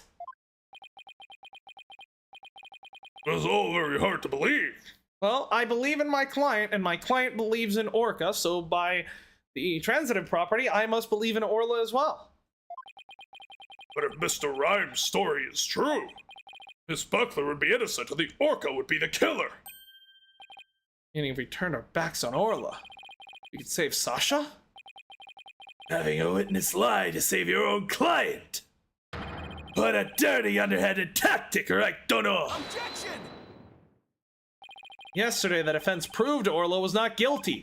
We have no intention of going back on our assertions now.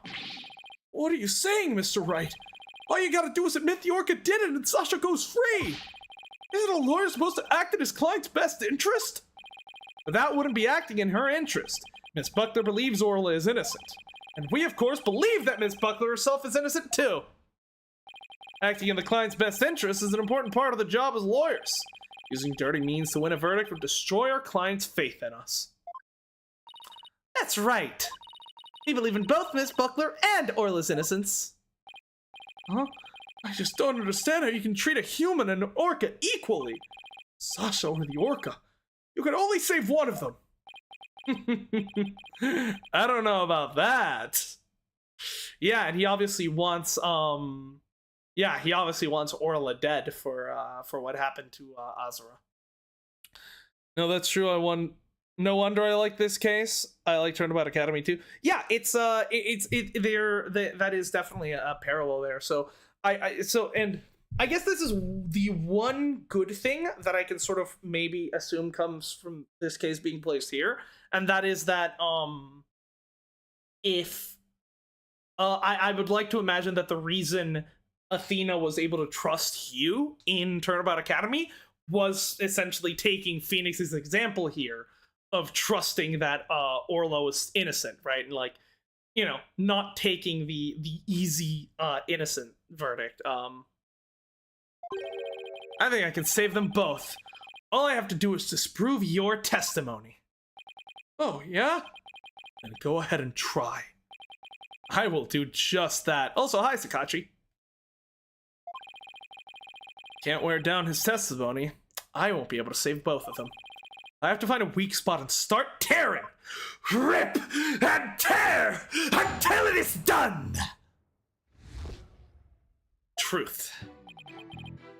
Hold it!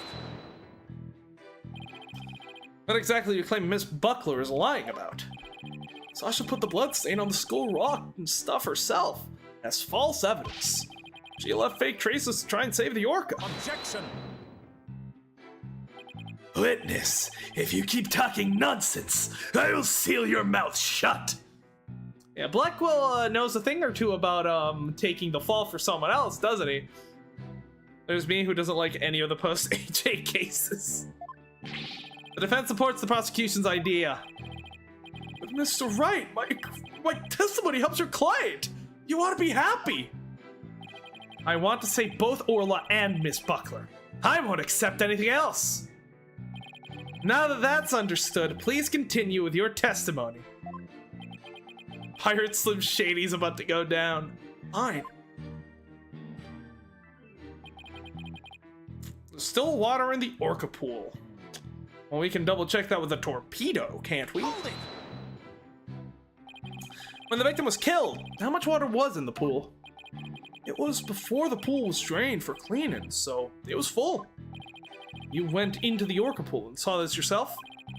Dr. Krabs said that you were at the show stage. Objection! But it's possible that Dr. Crab was misinformed, or that he misunderstood.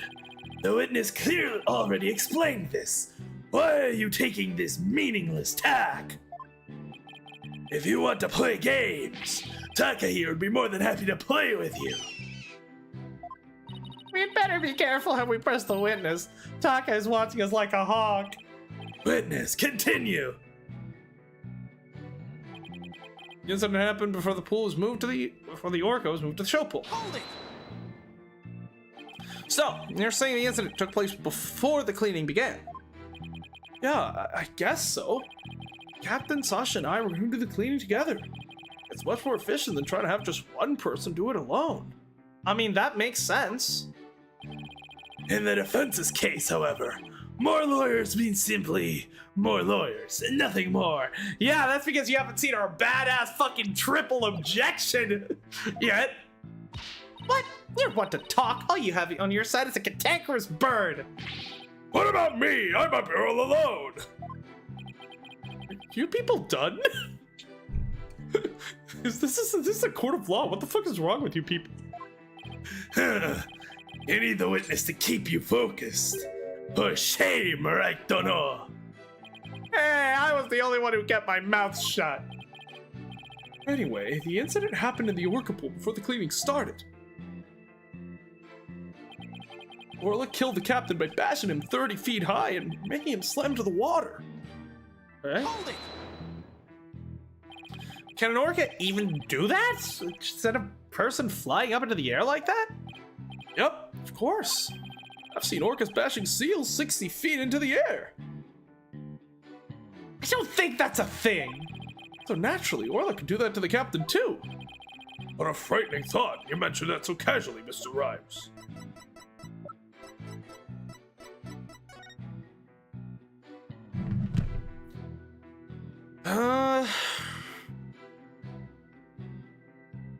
Yeah. If the pool is 35. Yeah, but then that doesn't match because it's the fall should be 35 feet. Being knocked 30 feet into the air is just a 30-foot fall because the path you travel on the way up doesn't matter. It's just the path you travel on the way down. You would hit the ground at the exact same speed whether you were dropped from 30 feet up or whether you were launched 30 feet up. It's between you and Crystal, but the choice was obvious. Your streams are just more fun and less stressful. I watch Crystal as well. Yeah, she can definitely get stuck at times, but I quite enjoy how fucking out there her theories can be sometimes. But I mean, I appreciate you would pick me. What a frightening thought. You mentioned it so casually, Mr. Rhymes. What else can I say? It's the truth. Mr. Rhymes claiming that Orla killed the victim by sending him flying into the air. Would something like that even be possible in the orca pool? There's something about that statement that bothers me. And so you witnessed the moment the victim was killed by the orca. Is that right?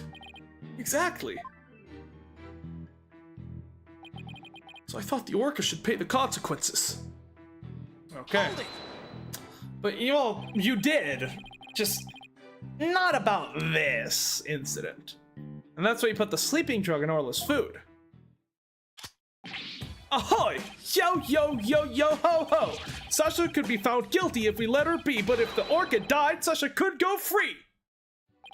I thought if the orca was already dead, Sasha might tell the truth and free herself. It might seem cruel, but a man-killing animal has to be put down. Yeah, the culprit must have tried to do away with Orla because she was a witness to the crime. But if Mr. Rhymes is the culprit, why would he try to protect Sasha?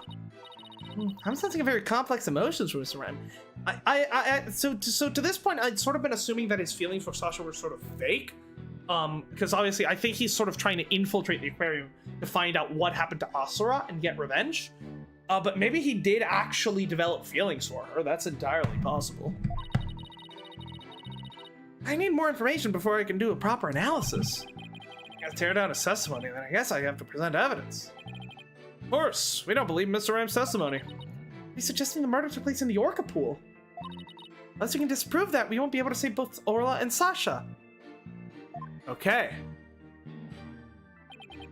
Sasha is lying to protect the orca. Right? It's gotta be the autopsy report. Objection! Yeah. When lies are piled on top of each other, contradictions start to emerge. This time is no different. Are you saying there's some kind of inconsistency in my testimony? That's exactly what I'm saying. It claimed that the victim was sent flying about 30 feet into the air, but the autopsy report shows the apparent cause of death to be from a 65-foot fall. What? Additionally, in your testimony a moment ago, you said at 3:30 a.m. on the 20th, there's still water in the Orca pool. With the pool being 65 feet deep, there's only 30 feet between the water and the ceiling. If the pool was full of water, as you claimed, it would be impossible for the victim to fall about 65 feet, as the autopsy states. Yeah, Phoenix, actually, objection, dumbass! Wait, I've heard this one before. Mr. Rhymes claimed he was in the Orca pool room, so he could make that statement. But the truth must be that he was at the show stage, just as Dr. Crab and Sasha testified. And the murder took place in the show stage, is my theory so far. Haven't you heard, you absolute failure? Your garbage excuse of an hypothesis, I'll shove my entire cravat up your ass because it's fucking wrong. Why, little bitch, well, if you can look at this motherfucking updated autopsy report. God, I love that video so much. The fucking bass boosted lying coldly on it, too. I believe that brings us back around to the Orca didn't do it. What the fuck is going on in this courtroom? Jesus Christ. I didn't believe the witness's testimony from the outset. I am grateful to you, right, Dodo, for shutting the witness up. As I thought, the only person who could have killed the victim is Sasha Buckler. What's the... Gotta hit him with the Von Karma. Don't mind me, I'm just doing your job for you before I tear you apart. That fact still remains, whether the witness was the one who tried to kill Orca or not. Son of a... Mr. Rhymes was right about one thing. His testimony was advantageous to our case. Pointing out the contradictions in this statement will only drive us into a corner. Yeah, it's about finding the truth, not about taking the easy victory. Miles! Prosecutor. As Prosecutor Blackwell said, suspicion against Miss Buckler is now deepened. Oh, I'm about to do something fast. The judge is gonna find Sasha guilty. That one is a great one. That and the video of Miles running the dog obstacle course are two of my favorite fan videos. I don't know if I've seen that one. Mr. Wright, is there anything we can do? I also like the when you know, the thing that was right, I brought case files and wine, the Pro ZD one, which I'd actually seen that video before playing Dual Destiny, so I did not know any of the context for that video, that it was all about Turnabout for Tomorrow, but I can appreciate it a lot more now that I do know about that. There has to be a way to prove Sasha is innocent. I had always just assumed it was just like a generic thing. At a time like this, the thing to do is turn my thinking around. Instead of trying to prove that Sasha couldn't have done it, I had to think about what made it possible for someone else to have done it. Yeah, here we go. Because the murder took place in the show pool. Come on! Come on, game! Vindicate me! As long as the crime scene is the Orca pool room, then Sasha is the only one who could have committed the crime. No need for pity, your baldness. Just finish him off with a swift verdict. I mean, oh no. Prosecutor Edgeworth told me about that face. Jesus fuck. No, Judge, I need a verdict right fucking now. Judge, give me a fucking verdict right now. Oh no. Do not let him speak. Do not let him speak. It appears the defense has no objections. Very well, I wish to get my God damn it, you fucking bald idiot! You needed to be faster! Oh god, it's fucked. It's over. It's over, I've already lost. Your Honor, please hold off on that verdict. But you were so quiet, Mr. Wright. Do you have something to say now? The defense's counter-argument. Fucking Blackwell's losing his mind. Oh shit, god damn it. I should have pushed for the verdict sooner. Ah! Oh god. Edgeworth is gonna laugh at me when I get back to the office today. You do? pitiful.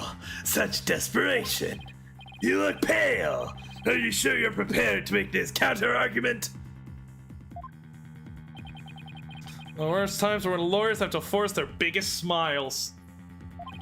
I'll never forget those words no matter how many years go by. I'm personally more of a fan of the only time a lawyer can cry is when it's all over.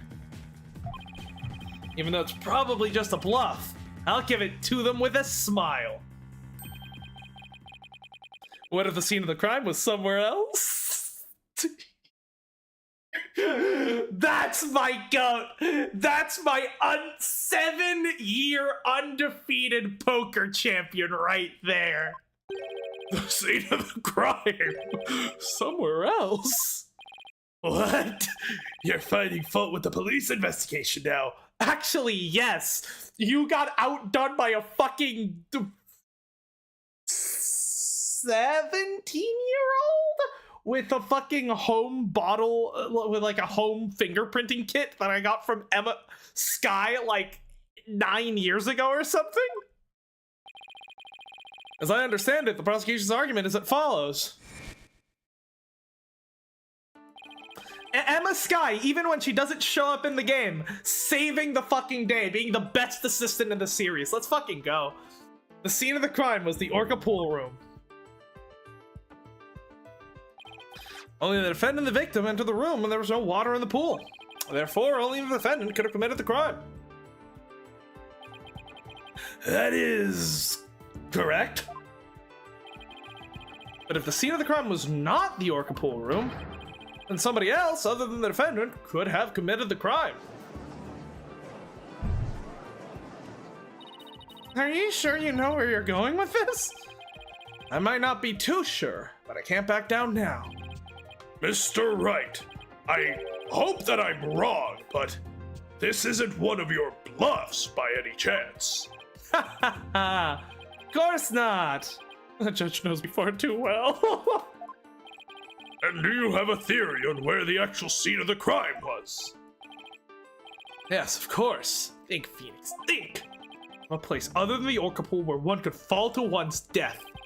Then by all means, please share your theory with the court. Where was the real scene of the murder? The show pool. The show stage pool might have been drained of water at that point as well. And if so, it would be just as possible to fall to one's death there at the Orca pool. Right, Dodo. What you're doing is a disgrace to your profession. I sincerely hope you have some basis for what you're suggesting. Of course I do. You think at any point, Black Quill and Diego were cellmates? As soon as you think they explored each other's bodies? As soon as I think of something. The victim's body was found in the Orca pool room. How do you explain that? Objection!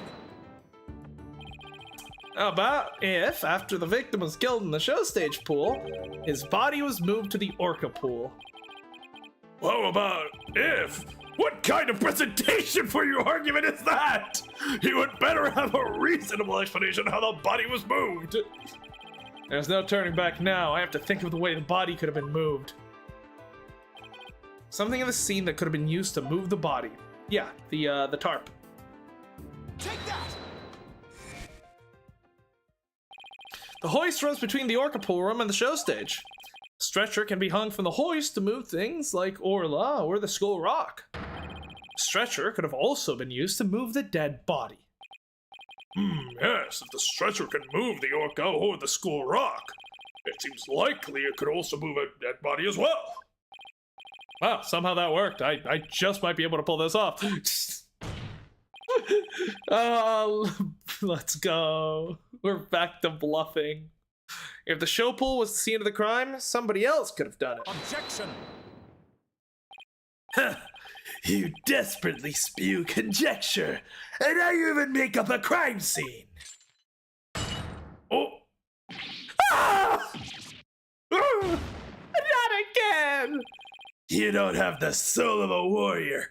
You don't deserve to be on the battlefield. And even your fabrication is half-baked. It's a disgrace. What do you mean half-baked? The hoist can be operated from the Orca pool room only. Here it is. This is the part that I still don't know. This is the part that I'm still not sure about. Okay. Ah! Yeah, it looks like we're definitely finishing the case today, which is good.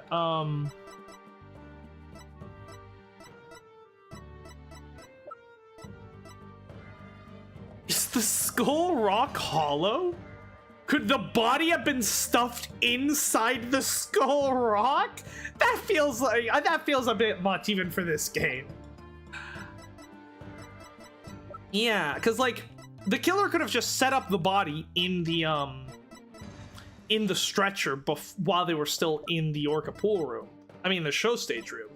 The big issue here is just how did they operate the thing? Because it's like Sasha obviously brought in Orla and then left. Like, there's no reason for her to bring anything else in other than Skull Rocks, unless it was in there.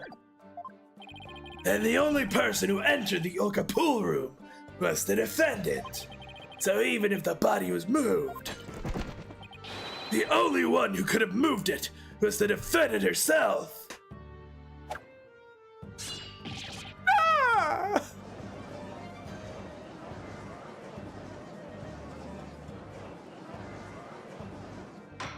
I was just panning out and seeing Phoenix, like... Order, so it comes back to the defendant, no matter which pool it was? Meaning I can't clear Sasha either way? Sasha said she moved Orla in the Skull Rock. And I believe her. So could it be possible that she moved the body herself without being aware of it? Yeah, okay, I think we're going with this. Mr. Wright, do you have an objection to Prosecutor Blackwell's claim? Do I have an objection to the claim that the defendant moved the body? You bet I have one! The defense has an objection. Alright, fine, let's hear his objection then. Well, my objection is, I admit I haven't thought of one. Mr. Wright, you just felt like saying you had an objection, didn't you? Yes, Your Honor. Well, I feel like giving you a penalty. Oh, right, we don't have an objection because she did move the body. Okay, I misread that. My bad. He's gonna... Yeah, okay. Yeah, no, I have no objections. Man, I don't see any claims the prosecutor Blackwell's claim per se. Miss Buckler must have been the one who moved the body. What? Oh no, he's doing the thing. Oh no, fuck, oh no. Oh, Edgeworth warned me about this too. Fuck, I fell right into his trap, no! Mr. Wright, are you admitting the defendant committed the murder? No, I'm simply conceding that she was the one who could have moved the body. However, I contend that Miss Buckler was not aware that it was what she was doing. The culprit made her move it, unbeknownst to her. The defendant moved a dead body without recognizing it was a dead body? How could that be possible? The body was found in the Orca pool. It must have been moved there somewhere. Might find some kind of hint in the things that she moved with that stretcher. Right, there was only 2 objects that were moved with that stretcher. Whoever made Miss Buckler move the body along with this piece of evidence. Right, Skull Rock. Which then would explain why there was blood on the Skull Rock, because then, yeah, when the murder happened in the Orca pool, in the show stage pool, the rock was there still. Take that! The Skull Rock! Miss Buckler told me yesterday that she moved the Skull Rock when she was cleaning. The only 2 things Miss Buckler moved to the Orca pool were Orla and the Skull Rock. I would like to suggest the victim's body may have been inside that rock. What? Hidden inside the rock, the body could have been moved to the Orca pool with the hoist. At the show stage, Marlon Rhymes loaded up the Skull Rock with the body inside. And then he used the walkie-talkie to let Miss Buckler know the rock was loaded. Miss Buckler operated the hoist from the Orca pool room and moved the stretcher. He moved the rock without knowing the body was inside. Do you really think there's enough space inside the Skull Rock to place a body? The Buckler flyer indicates it could be possible. Let's focus on the question at the bottom left. Oh, it says who'll obtain the gold coins hidden in the Skull Rock. In that case, I suppose the rock is most likely hollow. What's more, if the body was inside the Skull Rock, that explains the remaining unanswered questions. Such as? Let's take a look at the security footage and the scene Mr. Plume witnessed. Where did the body that Mr. Plume saw come from? Please recall, that was Orla doing to the Skull Rock at the time. She was headbutting it. Oh! That's right. Orla ramming released the body from the Skull Rock. The body must place the Skull Rock and moved there from the show stage. I assert the real murder scene was in fact the show stage pool. What rubbish is this now? You don't have a single scrap of evidence. Objection!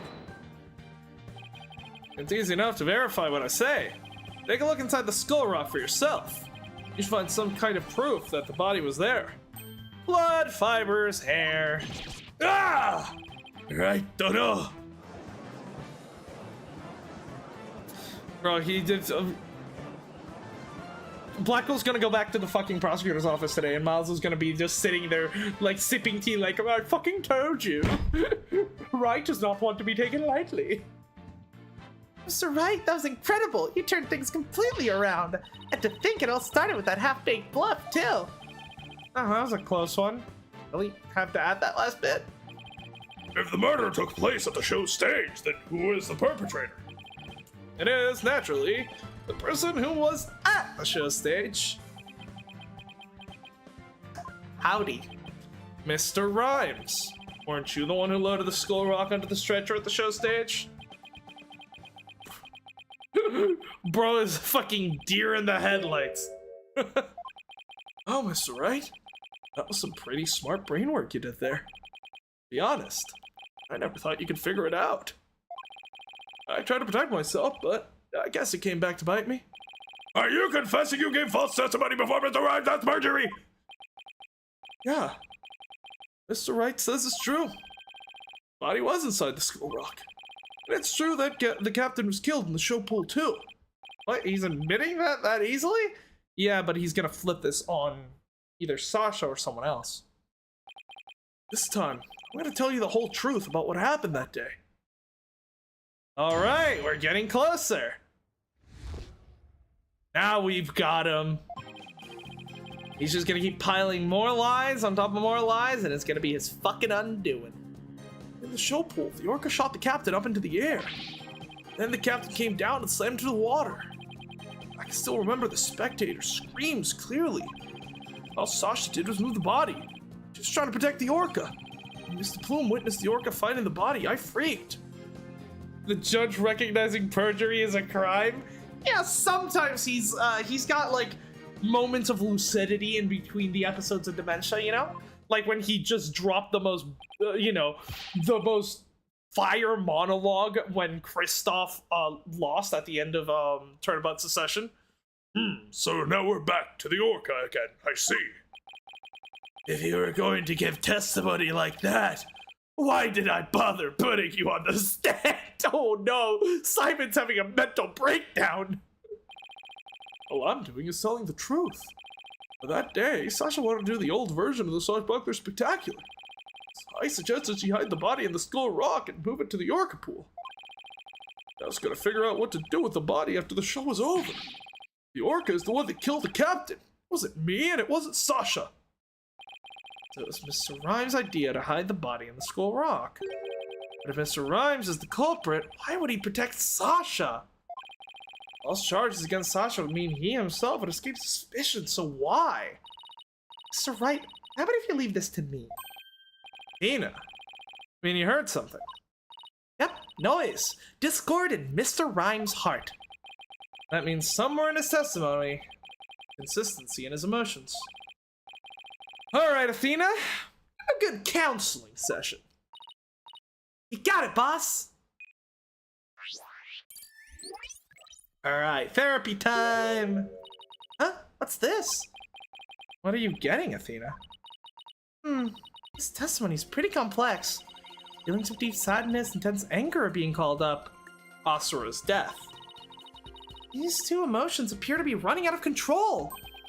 Out of control emotions. Has some fine monologues, but doesn't know what nail paint is. Yeah. Is that going to be a problem? We'll have to probe their cause if we want to get his true emotions and testimony. There might even be odd or unnatural spots in his testimony that he isn't even aware of. Right, let's probe for the cause of his out of control emotions then. I'll explain how to probe. Let's find the root cause together. See something off in a statement, probe, and that'll be... Next, point out what's causing Mr. Rhymes' out of control emotions. Finally, press probe to complete the process. When emotions are out of control, memories can be recalled incorrectly. Still haven't found anything after all that statements and images? I'll help. Great. All right. I get started comparing the statements to the images.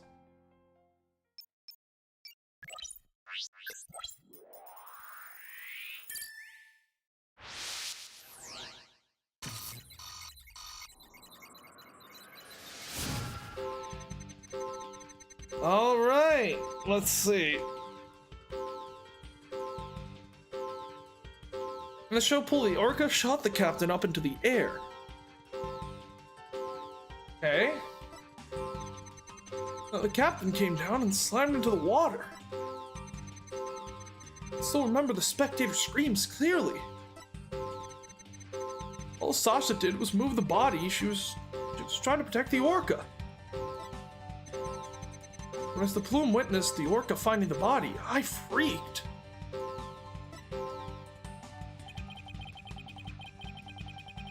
What could be the cause of this out-of-control sadness and anger? It'd be hard for them both at the same time. Let's concentrate on proving just one. He did make one odd statement I was wondering about. I highly doubt there were any spectators at the scene of the crime. Yeah, absolutely, because it was before then. Good point. That just doesn't fit, because he's remembering... Is that what happened to Azura? Did she get fucking, like, shot up into the fucking air? Maybe the cause of his out-of-control emotions. Try pointing to the spectators. Just to be sure, I'll explain how the... Okay, yeah, I know how this... Yes! Because he's thinking of the crime all those years ago. I see. Got it. I doubt there were any spectators there at the show stage when the owner died. There had been, the witness would have told us the true crime scene right away. What? Oh, right, of course. I just made a mistake. Oh, that was quite a lot. Okay, that made the sadness subside. So maybe the spectator's part was making him sad? Yep, remembering the events of a year ago. Wonder why he would make that mistake, saying spectators were there? How strange. The only thing I can think of is that he was mixing up one memory with another. Like, he was in a similar situation before and it was deeply imprinted in his heart. A situation where an orca killed somebody and there were spectators there?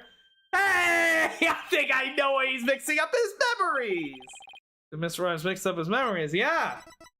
Take The that. killer whale. Mr. Rhymes, I think I know what happened. Could you have been mixing up what happened a year ago with this incident? Maybe that's why you slipped and said the owner was killed in front of the spectators. Okay, now that the case is taking a full new direction here, now that we're truly on the Marlon train, I'm gonna take a quick break because I do need to go to the bathroom. But yeah, when we come back, I think we're gonna be finishing Dual Destinies today, which is very exciting. So yeah, we'll take a quick break, and then when we'll be back, we'll be doing the final push to the finish line, or at least what I believe will be the final push. So yeah.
Right, we're back, and the Phantom theme hasn't even ended. God, it's such a banger track, isn't it? They really cooked with the Dual Destiny soundtrack. Holy shit. Especially the new versions of some of the older songs, like the new version of Great Revival is perfection. Yeah, let's keep going. Maybe that's why you slipped and said the owner was killed in front of spectators. Yeah, but he wasn't working here at the time, was he?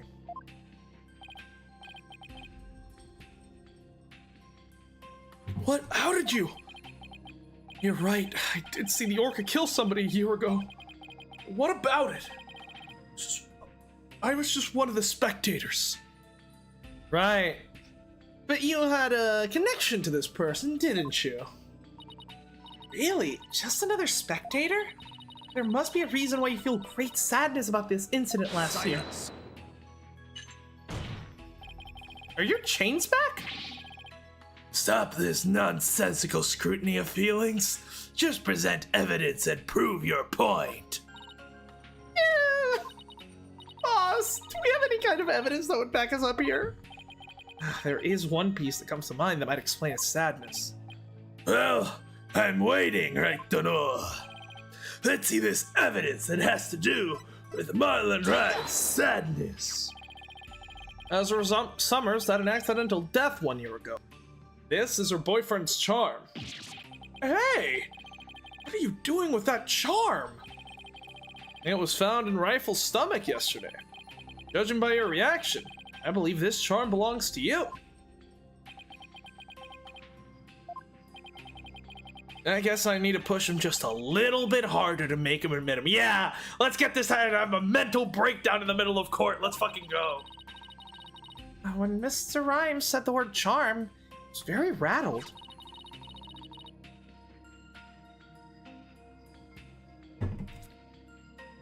You better examine this charm a little more. Good idea. Let's look inside it. Huh? This is a photograph?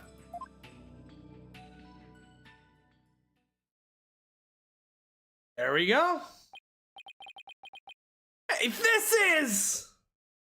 Yeah, Marlon Rhymes and Azura Summers. And Orla, because Asura was obviously Orla's trainer. So then, yeah, I'm guessing after Asura was killed, Rhymes started working at Shipshape in order to try to uncover what happened regarding her death. And I'm guessing he must have found that Jack Shipley was somehow responsible, because, like, okay, if the orca killed Asura, then the only thing, then, you know, it would make sense for him to want Orla dead and, you know, frame her for the murder, all that stuff. But what wouldn't make sense would be for him to kill Jack Shipley, unless he uncovered that Jack had some hand in Asura's murder. It might have been accidental, kind of like Regina paralyzing Bat in Turnabout Big Top, but it could have been something more sinister. And I wonder what we're gonna find once we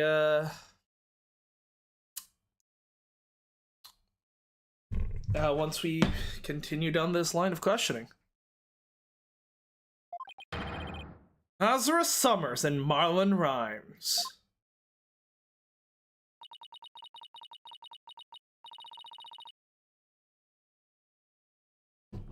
Mr. Rhymes, you and Azura Summers were a couple, weren't you? No. So what if we were a couple? It doesn't have anything to do with the captain's case. I believe you saw the orca kill your girlfriend. That's the cause of your sadness. Isn't that emotion of yours connected to the current case? Silence.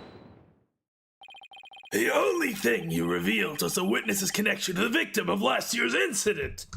And to the perpetrator of last year's incident. What does the witness's past have to do with the case at hand? Motive, motherfucker! I don't know yet. We managed to pinpoint the source of his sadness. Now let's delve into who Mr. Rhymes is angry at.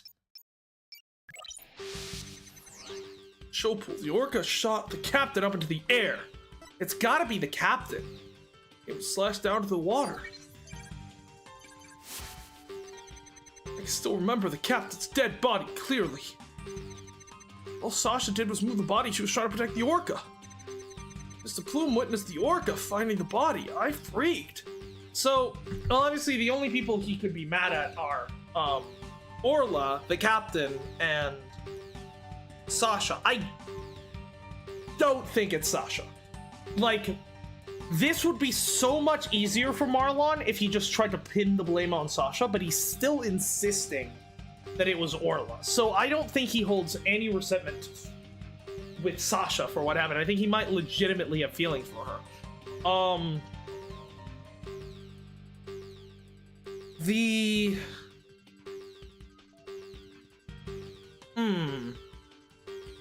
Yeah, but okay, I think we know about the... So it's either... Yeah, what can I... Yeah, it's gonna either Orla or Shipley.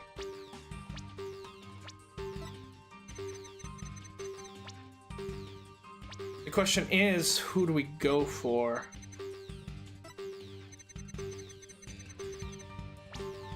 Orla or Shipley?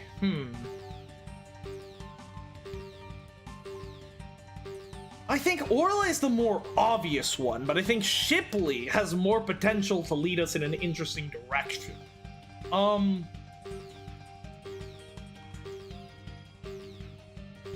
Let's go with Shipley. It's bold, and I don't think it's gonna be that easy, but we can give it a shot. So, what's the cause of Miss Rhymes' intense anger? Well, I don't think it was directed at that. Let's think about who he was really angry at and why. Okay, so yeah, okay, so it is the orca. But then why kill Shipley, right? My whole assumption was that he had found that Shipley had something to do with Azra's death, and so he wanted to do a double revenge by killing Shipley and then getting Orla euthanized by accusing her of the murder. If he didn't hold resentment against Shipley, then why? Why kill him? Mr. Rhymes, you were angry with Orla, weren't you? Yeah, he hates that fucking thing.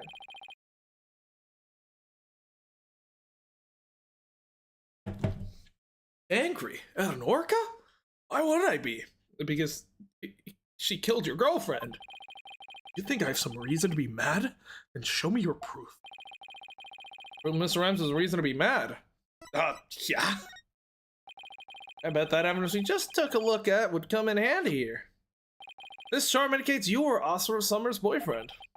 I'm sure you believe Orla killed your girlfriend a year ago. You lost your girlfriend, and so you've been angry at Orla. All right, I'll admit it. I'll never forgive that orca. Azura is dead, and that orca is still swimming around, happy as a clam. Yeah, this is why my goat Acro is always going to be a goated villain, because Acro put none of the blame on Leon the tiger or Leon the lion, right? He put the entire blame on Regina, as he should. I blame an animal. I became an animal keeper just so I could prove that orca is a killer. You're right. I want that orca to pay. There, you feel good tracking up a person's past? It still doesn't change anything. I believe it changes quite a lot. He's right. I disagree. It does change things. His out-of-control emotions quieted down. Now we should be able to find out the truth behind the emotions. Let's go.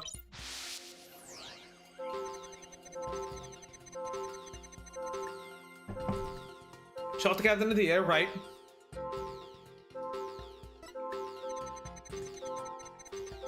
Slam to the water. The captain's dead body, clearly. Then just move the body. She was trying to protect. Witness the orca finding the body. I freaked. That should be, yeah. He should be surprised by that, but he wasn't, because it was all part of his plan. Leave a 14-year-old for his older brother trying to impress her is great. Okay, yeah, beefing with a teenager is not great, but it's better than a fucking animal. As a vegetarian, it makes me quite happy that animal isn't blamed for the things human do. Yeah, it makes absolutely no sense for Orla. Well, for Leon to have been blamed in this situation, neither for Orla here, I don't think. I imagine Blackquill is probably a vegetarian. But yeah, he should be surprised if this wasn't part of the plan. Right, he literally says, I freaked, but there's no surprise in his voice there, because obviously the plume witnessing the body was all part of the plan. It was all according to Keikaku to create a witness. So let's go with that.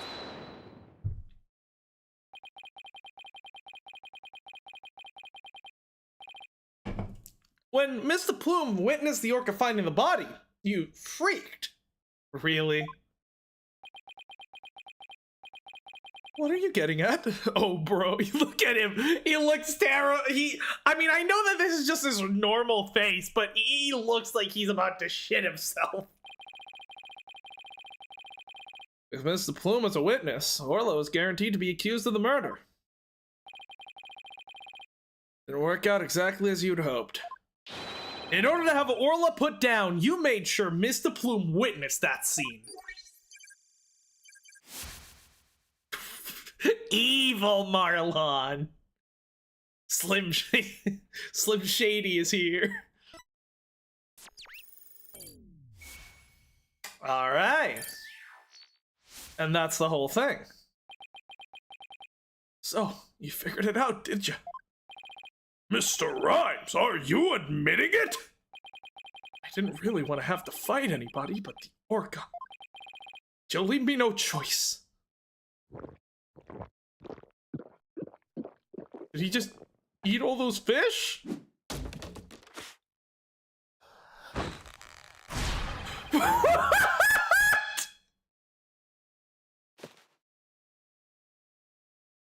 Bro thinks he's All Might! What the fuck? What in the Popeye bullshit just happened? Where did the fucking swordfish come from? Hello?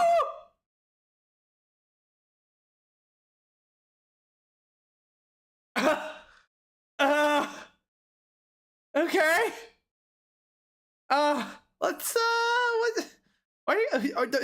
what are those holes? What? Ahoy! What? Yo, ho! Ahoy, me brothers represent! Avast, you grass eaters, stay free! Take me words and pop them in your mouth, scurvy grass eaters, kneel before the yo, ho, ho! Bro, I'm ready for the showdown! What is going on? Where did this pirate fellow come from? He looks like a completely different person.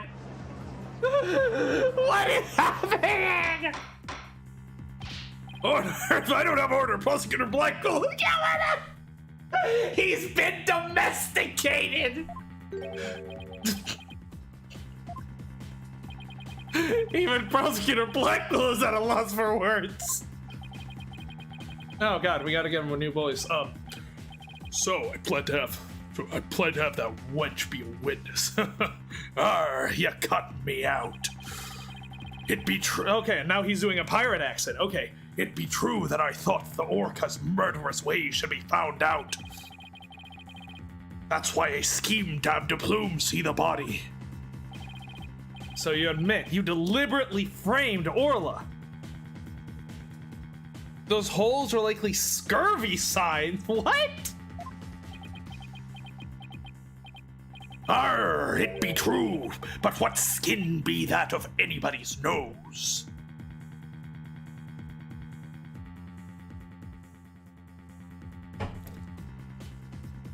I like how all the culprits in Yamazaki games transforms. It gets a bit much. Shu did it very rarely, which I preferred. I mean...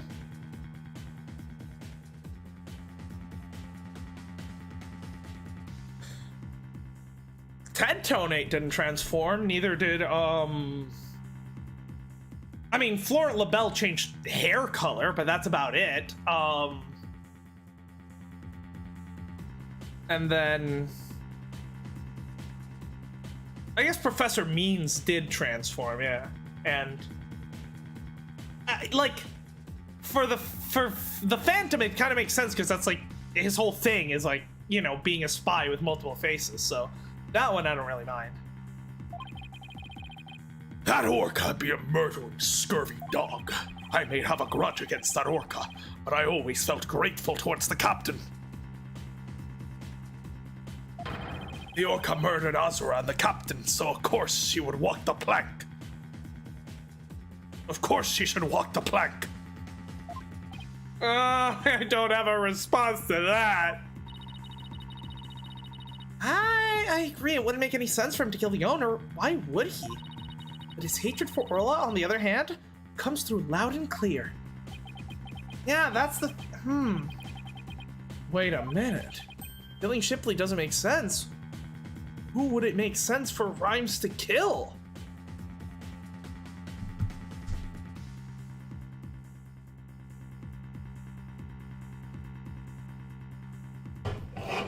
Was he trying to kill Sasha?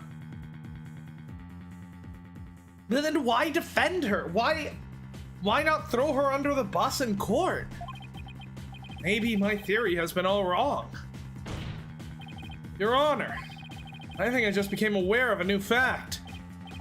Oh, and what is that? Now that we know about Mr. Rhymes' intense hatred of Orla, it turns the premise we've been arguing under on its ear. I'll now reveal the identity of the individual Rhymes meant to kill for this. That what?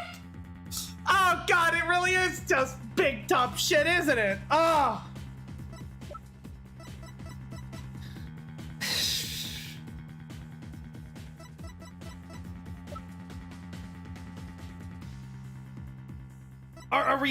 Are we just going with Aura, or do you want me to point out an actual human game? I don't know. Because it's got to be either Orla or Sasha. But that doesn't make sense. His behavior makes no fucking sense. Okay, let's just say he wanted to kill Orla, I guess. Take that! What? So the witness intent was to kill the Orca? Exactly. The witness intended victim was not Jack Shipley. From the start, it was all a scheme to kill Orla. It was Apollo. That Orca was his true target, but Jack Shipley is the one who died. The Orca is alive and quite well. Well, only because I saved her from getting euthanized for the murder. So did he just kill Jack as a way to pin the blame on Orla? That seems a bit extreme.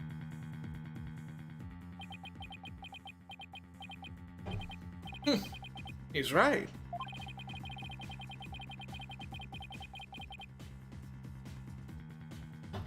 He wanted to kill the Orca. It was Jack Shipley who fell to his death. How did that happen? Wait a minute. What if Mr. Rhymes wanted to kill Orla was somehow connected to Mr. Shipley's death? At a loss for words, are you? What happened to your bravado of a moment ago? Okay, hold on. Let's think through this, shall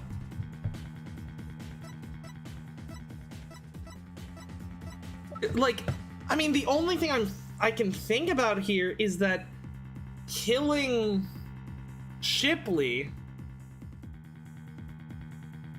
was entirely done to pin the blame on Orla. That's the only thing I can think of, right? That Shipley was just an unfortunate casualty in Marlon's quest for revenge. But I feel like there has to be more to it.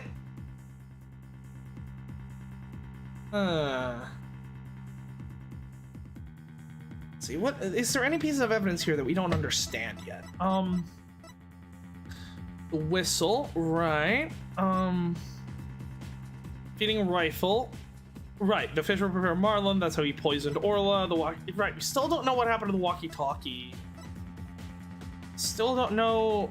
Well, we know that the TV phone is probably the whistle. The TV phone could have been used by Marlon to get Orla to perform various tricks, as well as to play the song over the speaker. So that makes sense. Shipley data, the killer whale. Now we understand what happened there. Skull rock was used to move the body. The blood makes sense. 3 C's, right? Poison, handmade sign. Yeah, we still haven't talked about the handmade sign or the ladder prints, interestingly enough. Okay, let's keep going. Let's why the fish is still on the record? Enough of these reckless words without any basis in fact. Objection! Alright, let's do this the proper Phoenix way and just fly by the seat of our fucking pants. They aren't reckless words. The basis for my claim is that the real murder scene was the show pool. What are you talking about? My contention, the 2 incidents happened at the show pool. The attempted murder of the orca and the victim falling to his death. Ah!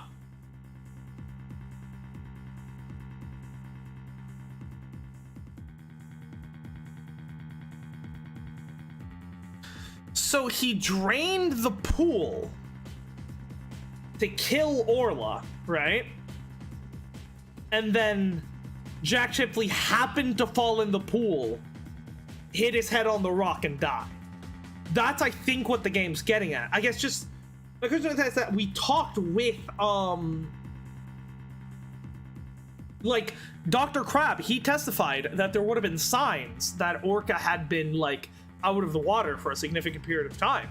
So if that had happened, right, like if he had drained the show pool with Orla in it, then I feel like that should have shown up on the like when Crab did his examination. I feel like that should have shown up, right? First of all, in order to kill the orca, Mr. Rhymes removed something from the scene. Doing so, he made it possible for Mr. Shipley to fall to his death. He did what now? Mr. Wright, what did Mr. Wright remove in order to kill Orla? The water. Take that! Don't tell me you're trying to claim he tried to kill the orca by draining the pool water? That's exactly what I'm claiming. To help the defendant with the cleaning, Marlon Rhymes took charge of Orla. Yeah, but like we established earlier in the trial that the murder could not have happened with Orla in the, right? Like the whole reason why we hadn't even considered why we were able to remove Crab as a suspect was because the murder must have taken the pool could not have been drained while Orca was in it, because if that had happened, it, you know, she would have, like, even if she hadn't died, like there would have been like medical issues or something that would have been obvious. Now obviously that wasn't the case because you had the partition in the show pool, so you could like drain most of the pool while keeping, you know, a little bit of water for Orla. But I don't think that's a thing in the stage pool, well, at least not that we've been informed of. So how is it that, like, I feel like the same argument that was used to disprove the fact that the pool could have been drained a second time is the same argument that we can use here, right? With the plan to kill Orla in the show pool, and because the pool water was drained,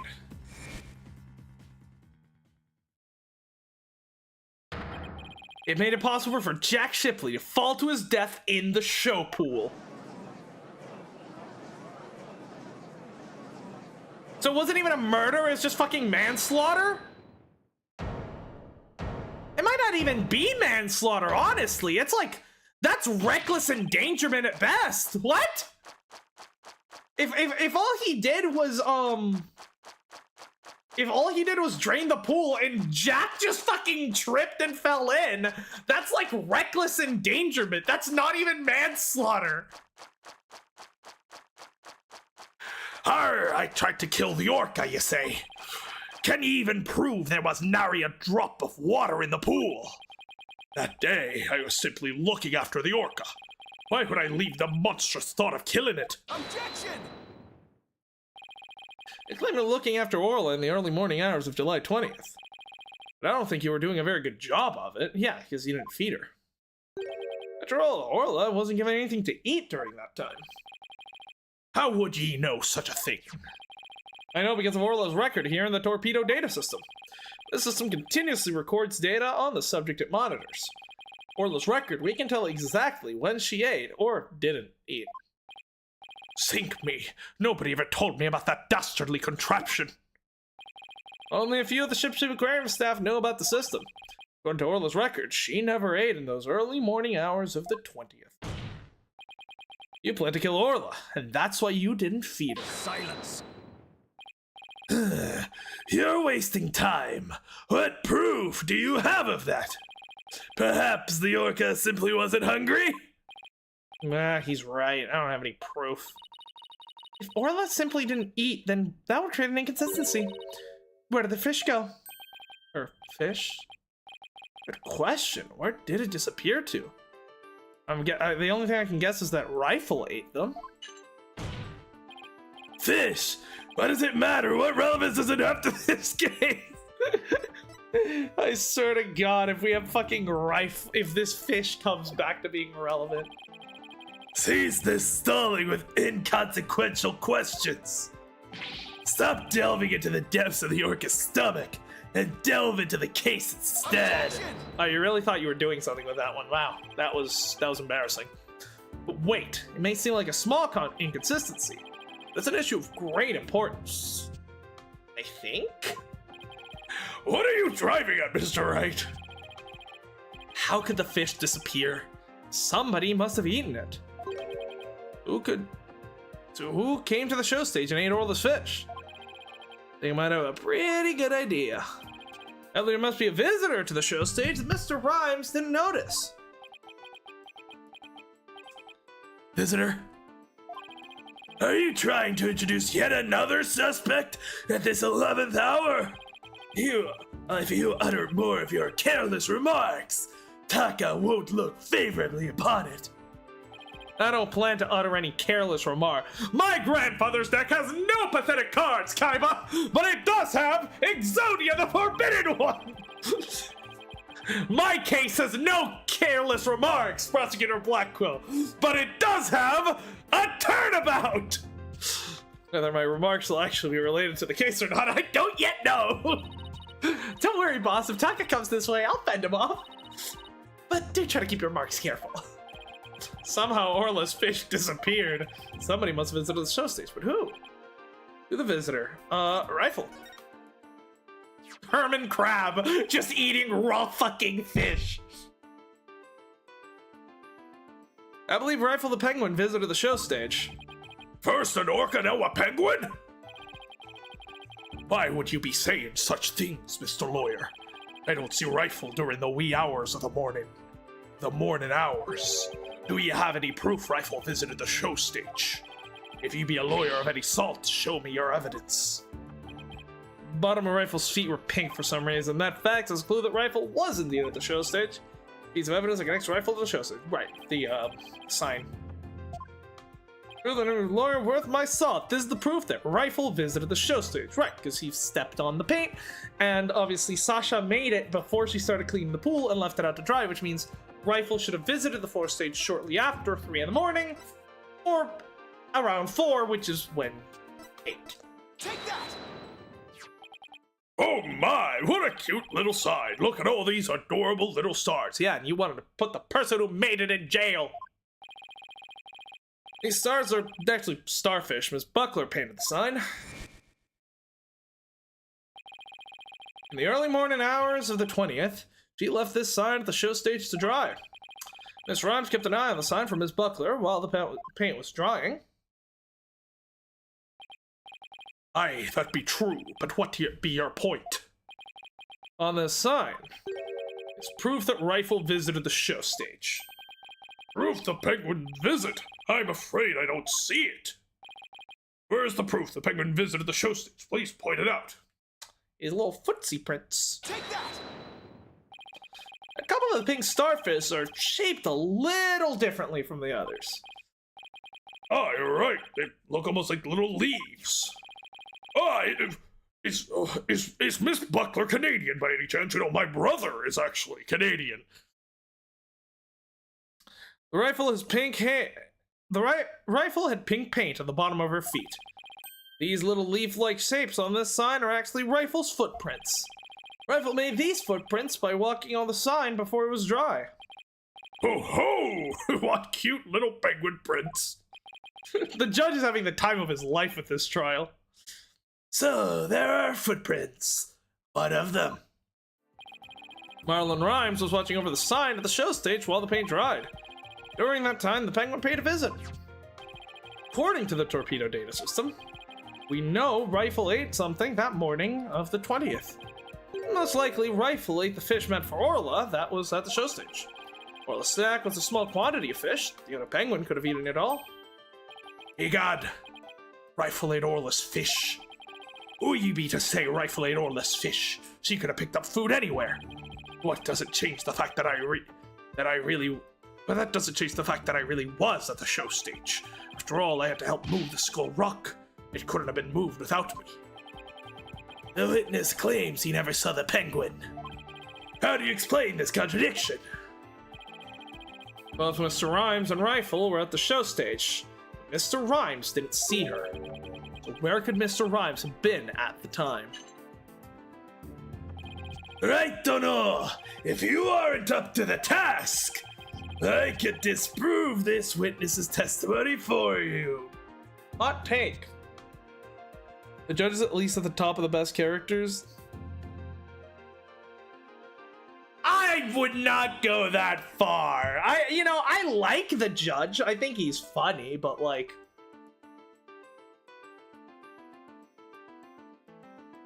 up on the list. I feel like you're giving him a bit too much credit there. Top 10 is crazy. I know. I do not think so. If I leave it to Prosecutor Blackwell, Sasha will be declared guilty. I can't let him interrupt this line of reasoning. Mr. Wright, let's try to figure out how things looked when Rifle came to the show stage. Mr. Wright was at the show stage, keeping an eye on Orla and the sign. We know it must be true because he helped move the Skull Rock. Then Rifle came in and walked over the sign. But wouldn't Mr. Rhymes notice Rifle if he was right there? No, because if the water was drained and he was at the bottom of the pool. I was thinking about what Mr. Rhymes could have been. A place in the show stage for which Rifle couldn't have been seen? Rifle not be seen from the bottom of the pool, right? Take that! But inside the pool? But you're right, if he was inside the pool, he wouldn't have noticed Rifle. Are you saying Mr. Rhymes was underwater the whole time Rifle was eating? No, not underwater. When I think about what he was trying to do, the answer is clear. Now I'm finally starting to get the whole picture. Just like yesterday. Must you two always be whispering to each other? Chat. There we go. Sorry, for some reason my chat wasn't working. Why don't you admit that resorting to a penguin will get you nowhere? Objection! Oh, I don't know about that. The fact that Mr. Rhymes didn't notice Rifle is such a small inconsistency. But it is a key point that proves what Mr. Rhymes was trying to do. The penguin is a key point? Show stage pool is very deep. If Rifle came to visit while Mr. Rhymes was at the bottom of this pool, he would have never have noticed Rifle. Arr! Orcas can be out of the water for short times without sustaining damage. Out of the water for a long time, they weaken and eventually die. In order to kill Orla, Mr. Rhymes had to drain the pool. And while the pool was drained of water, Mr. Shipley fell to his death. The show stage pool was about 65 feet deep, just like the Orca pool. Without water in the pool, a person could be made to fall 65 feet. Mr. Rhymes probably wondered what to do. If he continued with his plan to kill Orla, how would he dispose of Mr. Shipley's body? I mean, you just take the reckless endangerment charge. It's like, what's the maximum sentence for reckless endangerment in California? Endangerment.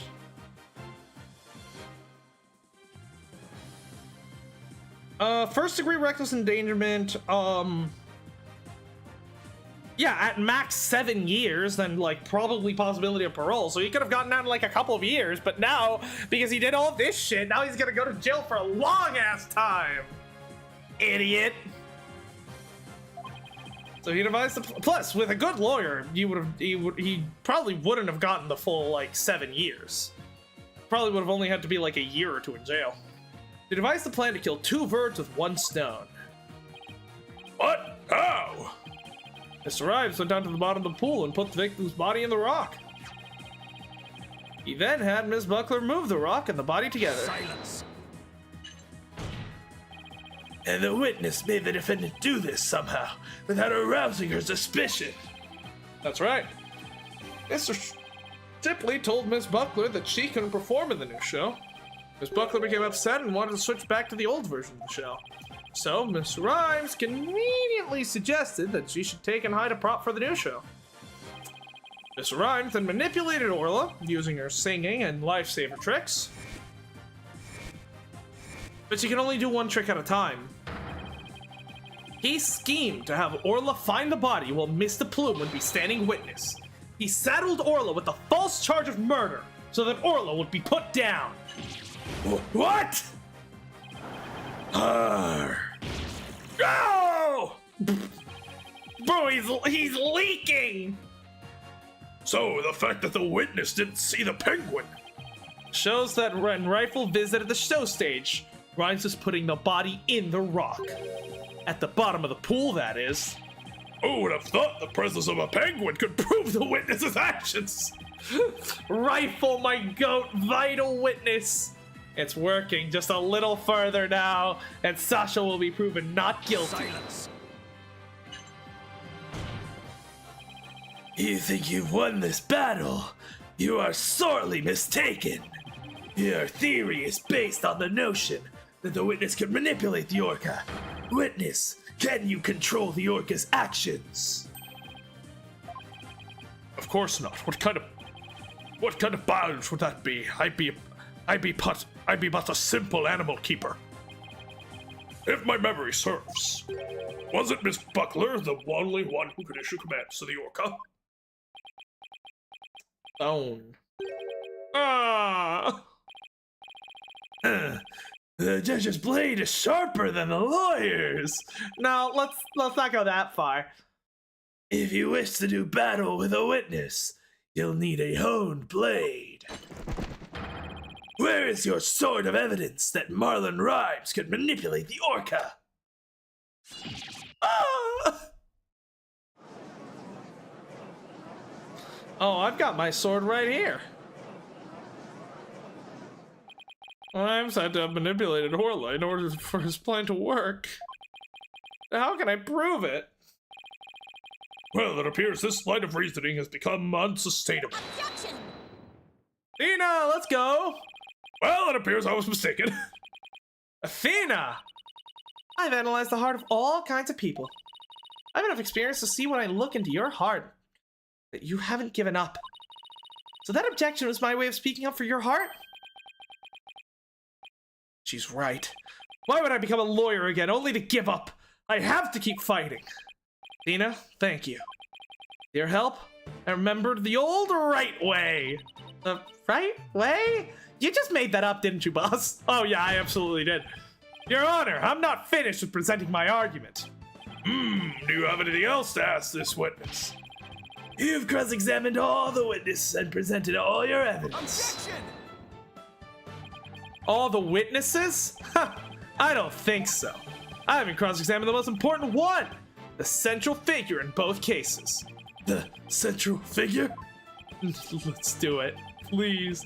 The only one involved in not only the case a year ago, but this current case too. I never called her as a witness, but it's time to do so now. Who are you talking about? I demand you tell the court immediately. Who is the central figure in both cases?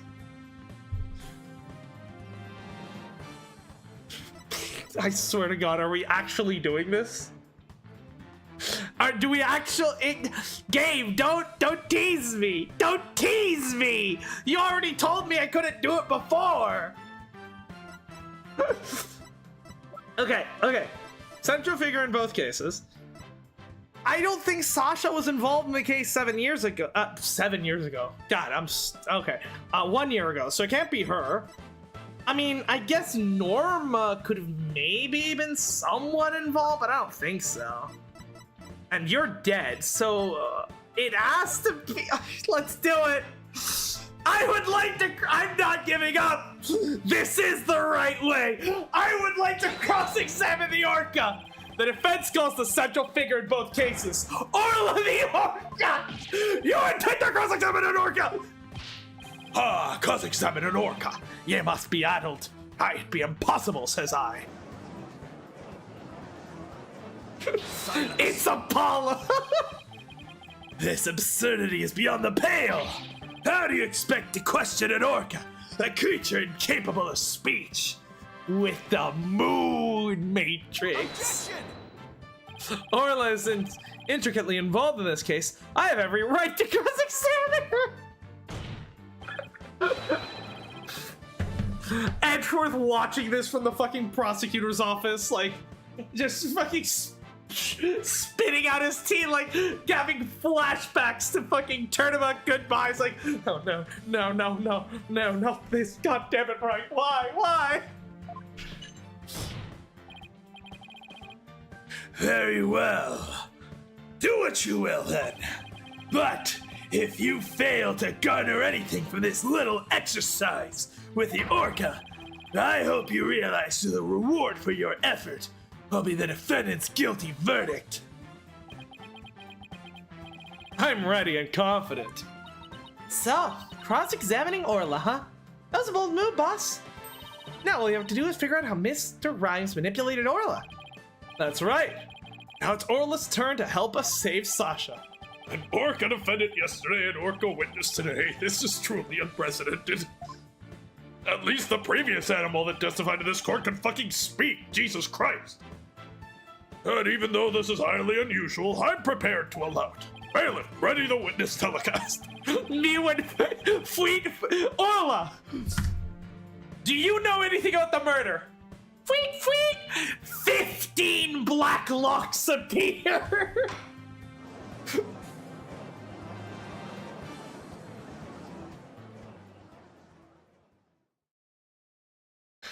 Oh, we gotta. Okay, let's keep going.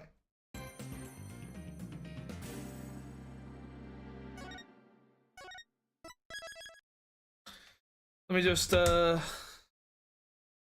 wasn't expecting this to be a two-parter, but I guess sure. Let me just double check what time I need to be out of here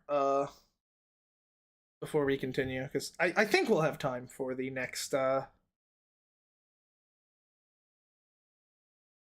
I think we'll have time to do this, but I just want to double check. Okay, I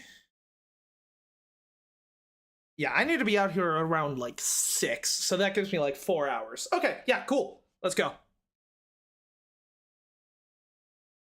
Edgeworth. Well, I got over the initial shock. I don't care if Wright wants to defend an orca. Let the orca take the stand! Detective Gumshoe, where the fuck are my divorce papers? Mr. Edgeworth, sir, why, you never, you can't break off your marriage to Mr. Wright. I mean, to think of the amount of alimony you'll have to pay. I mean, the guy's fucking broke.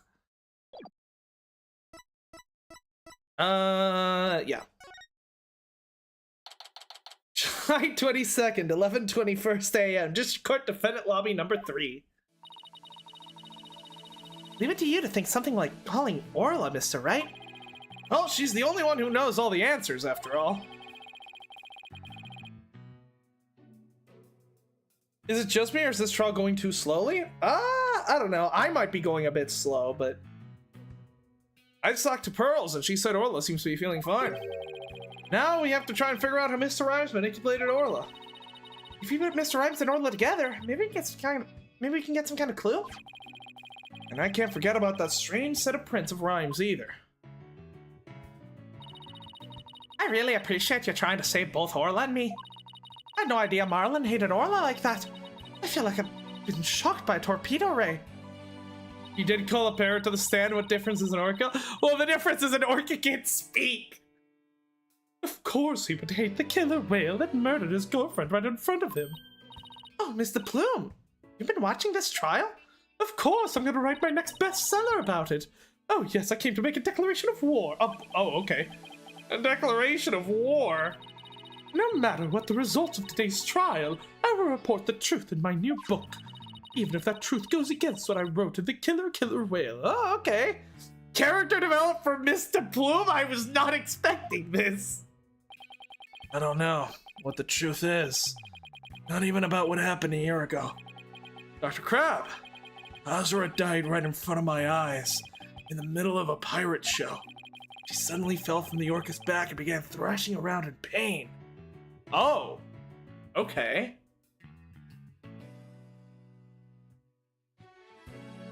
Her heart condition. I don't know if we have it here, but yeah. Okay, now I just remembered. Azura had the same heart condition that Sasha supposedly has. And I'm guessing. But then why does Marlon blame Orla then? If she just died due to a heart condition? What? The orca was singing a song and started headbutting Azura over and over. Finally, the orca took Azura in her mouth and brought her to the side of the pool. Just before she died, Azura was holding her chest in obvious pain. Yeah, it was definitely a... She was holding her chest. Azura runs a dog race uploaded by Cool Car Guys, the video I was talking about earlier, just in case you want to... I will do that after the stream. Thank you very much. She was holding her chest. Wait a minute. Could it be? I don't think Orla was to blame for the incident a year ago either. What? I think the cause of Miss Summer's death might have been her heart condition. Heart condition? What heart condition? Never heard anything about it. Miss Summers had a prescription with Hickfield Clinic for a heart condition. Orca didn't kill her. I think it's possible her heart condition did. What? Azura had a heart condition too? I guess she hid it from everybody. Just like I did. Yeah, no wonder the fucking captain wanted to stop you from participating in the show as soon as he found out, because the last person that he had in the show fucking died of a heart attack in front of a massive crowd of spectators. So that means the orca was innocent a year ago too?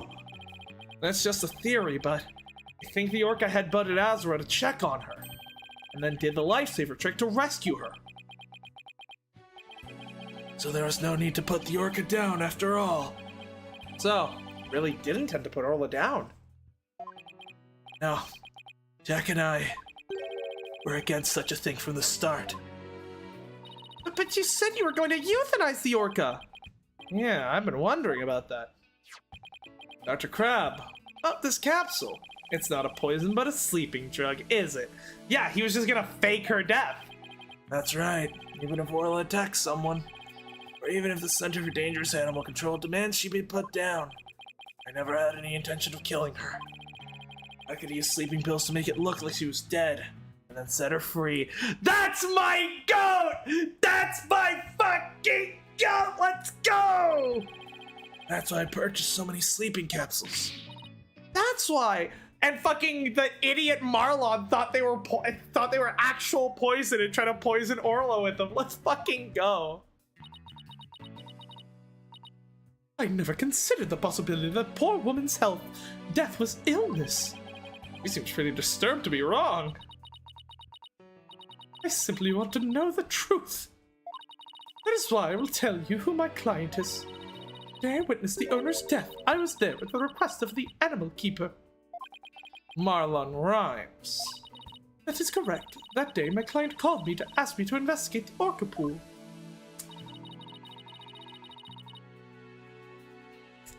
I love him so much. I sympathize with Marlon, but he pisses me off that he'd blame an innocent animal. Yeah, essentially. I wanted you to witness what Orla was going. I think, yeah, and like, I don't think he's gonna be very remorseful. Like Acro was. I must have wanted you to witness what Orla was going to do. Why did you decide to tell us this? I decided to protect my client was standing in front of the truth. I couldn't allow that. You know, never in a million years did I expect Norma fucking DePlume to have more journalistic integrity than Lotta Hart, but here we fucking are, apparently.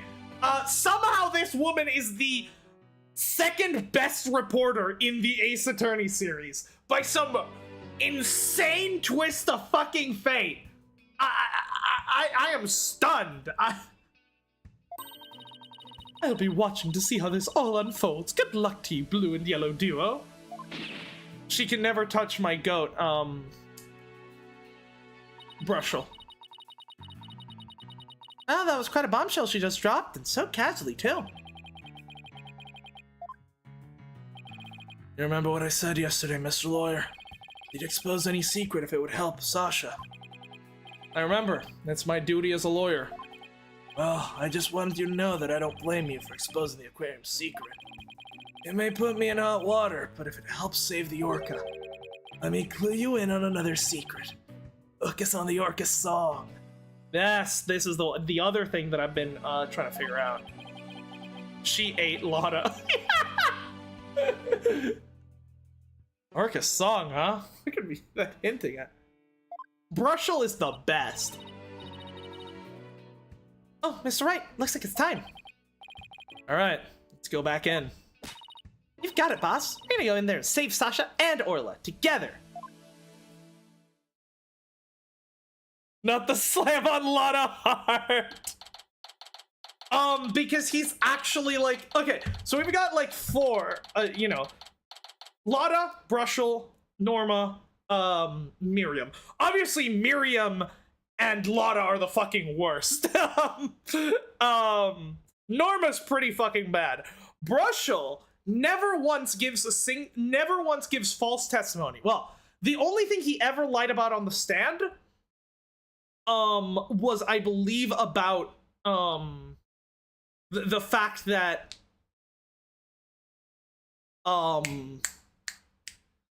I think it was about whether Vera or Drew were the real thing, but like he was always like he investigated the supposed death of Talasa Garamarai. He was a you know, he was a good friend of Zach throughout his entire time in exile. He helped uncover the truth of the murder. Like, Brushel has a very off-putting appearance, but like he's pretty much honest. Like, he basically says complete truth on the stand. It's just that he, you know, misunderstands some of the implications about what he's saying. And like, for the most part, it's just an honest reporter that actually goes around, like, you know, does good fucking reporting work and has been sort of helping Phoenix and, well, helping, Zach get, you know, managed to get his, get the truth out about Kristoff behind the scenes. I can legitimately not think of a reason to hate Brushel other than his design. And thank you for the new perspective. Yeah, of course. I am the world's #1 Brushel Sprout enjoyer. The court will now reconvene. Is the witness, Aura Shipley, commonly known as Orla, ready? Well, the orca is present, but I highly doubt she understands what's going on. 15 black Psyche-Locks appear. Oh ho ho ho! Just as adorable as yesterday. Yeah, minty breath stick man. I distinctly remember you being afraid of her on several occasions. Now then, Mr. Wright, how do you propose to cross-examine the witness? I intend to have the young lady there with Orla help me.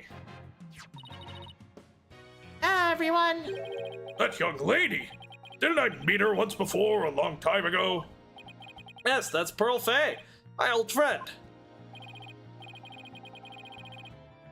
Well, I didn't grow up to be Didn't she grow up to be a lovely young lady? Ah! I have no interest in chit-chat. On with the cross-examination. Mr. Wright, this is all your fault. Why are you dawdling? How is this my fault? The court will now hear the testimony of Aura Shipley. I have to say, Judge with Taka perched on his fucking head is probably my favorite Judge sprite. It's so good. It's up there with Phoenix getting pecked in the forehead by Acro's bird. Which I think that sprite only is used twice in the entire game, in the entire series. How Orla was manipulated.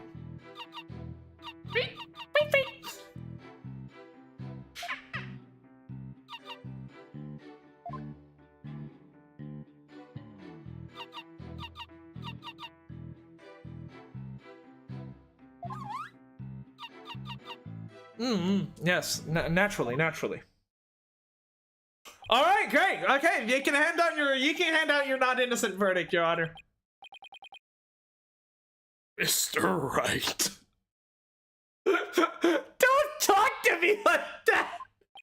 Yes, Your Honor. Do you seriously intend to cross-examine this orca? Well, she is a key witness for the defense, after all, sir. Oh, we're so fun. Every time you come to my courtroom, you open up my eyes to a new way of thinking. It appears this will be another one of those times. Yes, he's giving me the go-ahead. I'd like to put the witness and Miss Rhymes together to see how he manipulated the orca. The orca will have some kind of reaction. Fine by me, but naught will happen, I tell ye.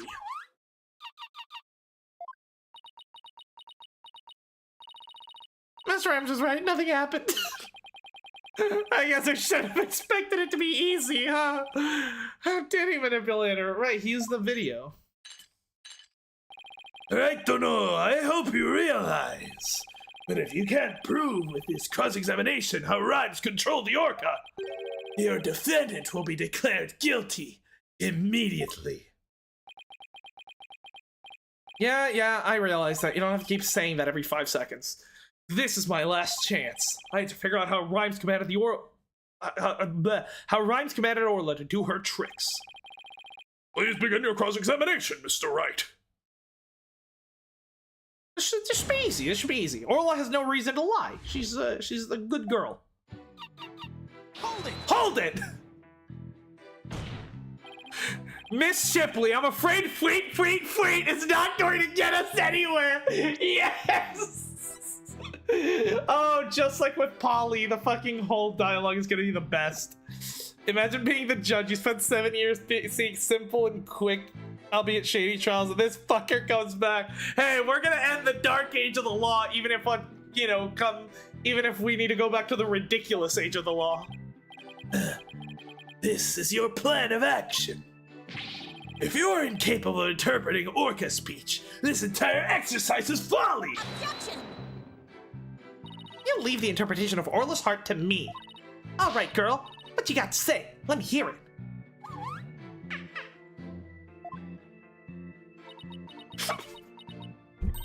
Oh, Orla, you're so cute! Right, Dono. Surely you don't intend to continue this farce. Bro's losing it. I do. Miss Shipley, please continue with this. I think this time it'll be you who's gonna be telling your cellmate stories, Blackwell. Hold it! Could you interpret that for the court, Miss Sykes? I'm getting a strong reading of happiness? Maybe she thinks he's doing a show. I demand serious witness testimony! This is no time for fun and games! If you continue this mockery, I will subject you to 40 lashes with a wet fish! Not a wet noodle? That just sounds fishy. And speaking from experience, anything is better than 40 lashes for a whip! Oh, the foolishness of a foolish fool. The defense will please caution its witness to conduct herself with propriety. We are making an absolute clown show of this court. Instead of impersonating a one-orca band, could you show us the lifesaver trick? I guess Orla won't do what you want unless you give her the proper signal. Oh, doesn't Orla sing beautifully? Taka's singing voice is much more melodic and clear. Neither one should quit their day job. Then do your testimony, Miss Ship. Well, to be fair, singing is Orla's day job. Francisca sneezed, yeah. Hold it! Miss Shipley seems to want to communicate something. Perhaps she's hungry? Miss Faye, could you give Miss Shipley a snack? Certainly. One moment. What a heartwarming scene. It reminds me of my granddaughter with her pet. Ah, your granddaughter must have had a pretty large pet. Stop all this pet prattle and get on with the cross-examination. But she's such an adorable creature. I never get tired of looking at her. I, on the other hand, have had more than my fill of this tomfoolery. Enough is enough. I didn't come out of fucking prison to be a prosecutor again for this bullshit. Just give me the death penalty already. Sounds like Prosecutor Blackwell's about to blow his top. What should I do? Should I continue the cross-examination? Of course. But I'm not finished with my cross-examination. You have just about exhausted my patience, right, Dodo? Mr. Wright, please finish as quickly as you can. Yes, Your Honor. But I'm not really sure how to continue. Oh, God. Mr. Rhymes had to have commanded Orla somehow. Statement. Alright, let's do it. Hold it! Oh, damn it, I misclicked. Taka's like, can I get food? Breaking news, chief prosecutor found hanged in his office. The police discovered a note in the death state of the following. A fucking orca, right? Hey, maybe in that timeline we'd get Clavier to prosecute during Turnabout for Tomorrow. So, you know, maybe that timeline is not so bad if you think about it. Okay, I think we're gonna... I think this statement is particularly suspicious. Objection! Objection, you fucking orca! Sasha told me an interesting story about Miss Summers. Laura used to send her boyfriend videos of herself teaching the orca tricks. He used to help Azura take the videos on her TV phone. Most likely, Miss Rhymes still had these videos of Miss Summers. Miss Faye, could I ask for your help? Of course, Mr. Nick. What is it? You're using Mr. Rhymes' TV phone, correct? I'd like you to examine it for me. Please look for videos of Azura Summers issuing whistle commands to Orla. Videos. I'm not sure how to do that, but I'll give it a try. My apologies to Marlin. He's a murderer, don't worry about it, but reckless endangerment. Right, Dono, what are you up to? You'll see in a moment. Pearls can find the videos for me. Come on, Mr.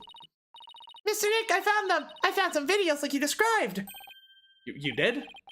Thanks, Miss Faye. Just as I suspected. How did Marlin and Rhymes get Orla to do those tricks? I'll now show you. With Mr. Rhymes' cell phone. His cell phone? Are you implying he used an app? Miss Faye, see if you can issue Orla a command. Me? Can I do such a thing? Might be able to. You can play a video with a whistle signal on it. If there's a video of the lifesaver trick, please play that. If you cross-examined the penguin, oh, Rifle would be an absolute menace on the stand, dude. That little shit would lie about everything. The practice dummy. All right. And it goes. There, it's tacked to the bottom. Now I'll play the video. Let's go. Stepping down, heading straight for the dummy.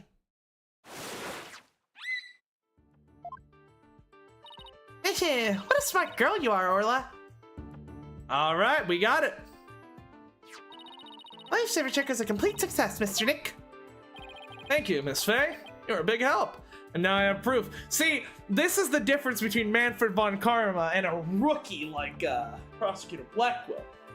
Manfred retrained that fucking parrot that right before the trial, knowing that Phoenix might call it up to the stand. Blackwell didn't even have Blackwell didn't stand a chance.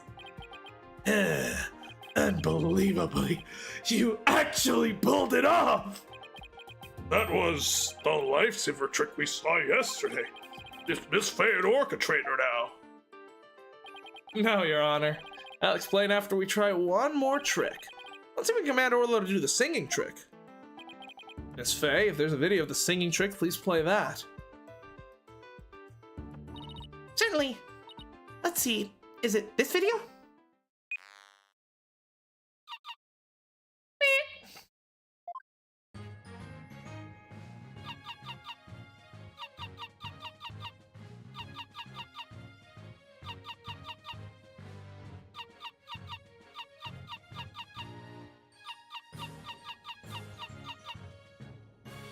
Yeah, but it's a different song from last year, right?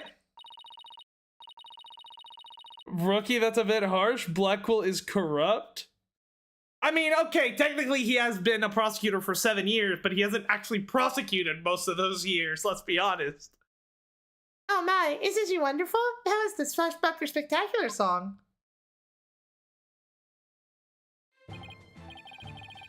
Oh, what a lovely singing voice. I mean, compared to Manfred, he's definitely a rookie. Manfred had like 40-year, like, perfect record.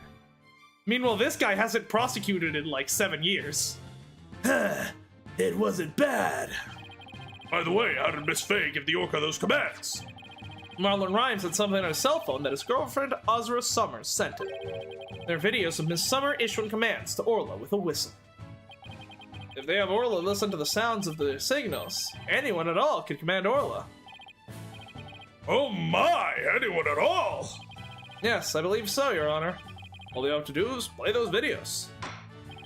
Mr. Wright, please submit those videos as evidence. I'm getting the sneaky suspicion the judge wants to try it out for himself. Miss Faye, can you send those videos to the TV phone here? All right, certainly.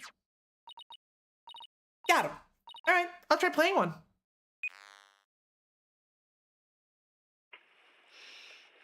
Oh, it's actually animated.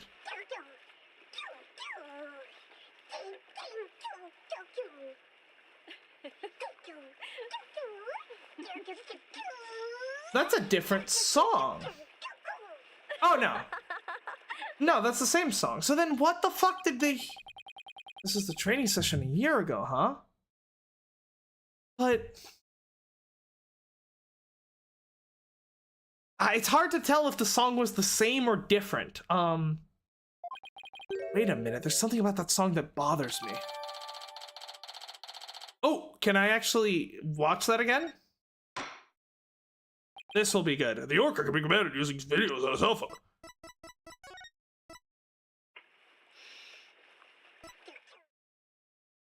Okay, let's listen to them both.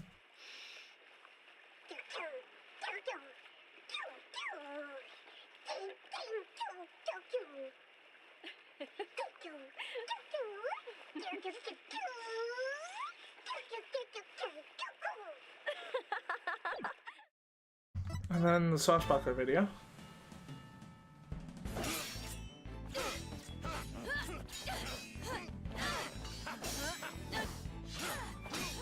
I wish I could skip forward here so I wouldn't have to watch the whole thing.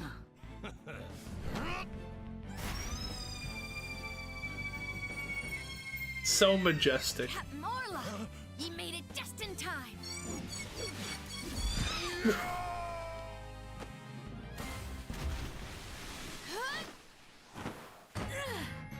We be pirates, we love to sail the 7 seas. Just a bunch of scallywags who are as free can be.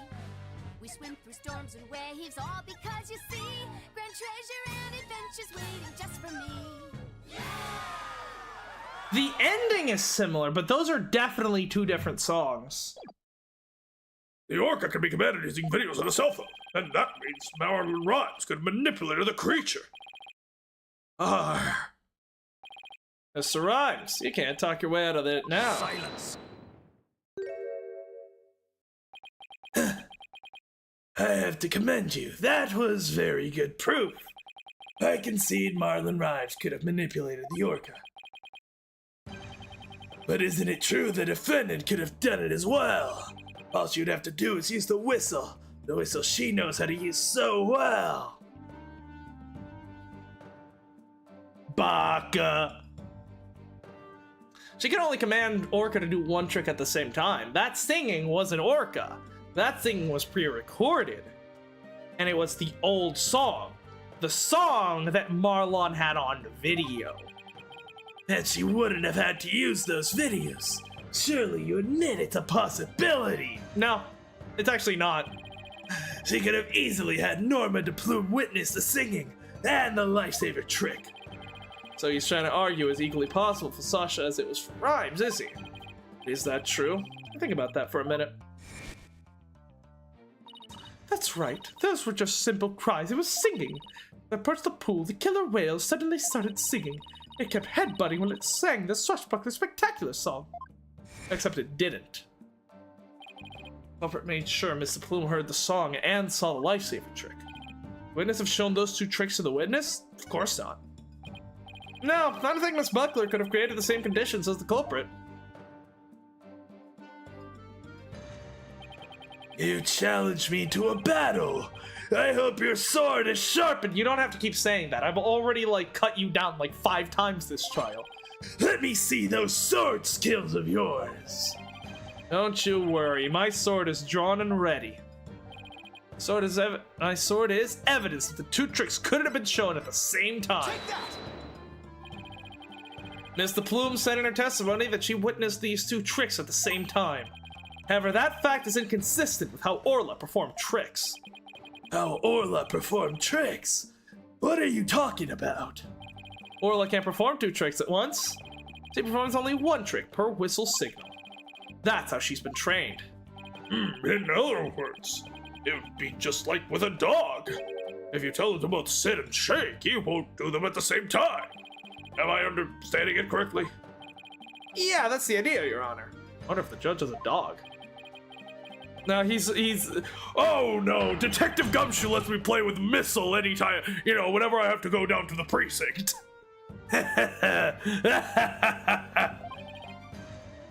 Because desperately trying to crush out one trial against Wright, and he's already losing his sanity. Yeah! After the fucking trial, he's gonna go back to entrance and be like, What the fuck was that? That is the most harrowing experience I've ever...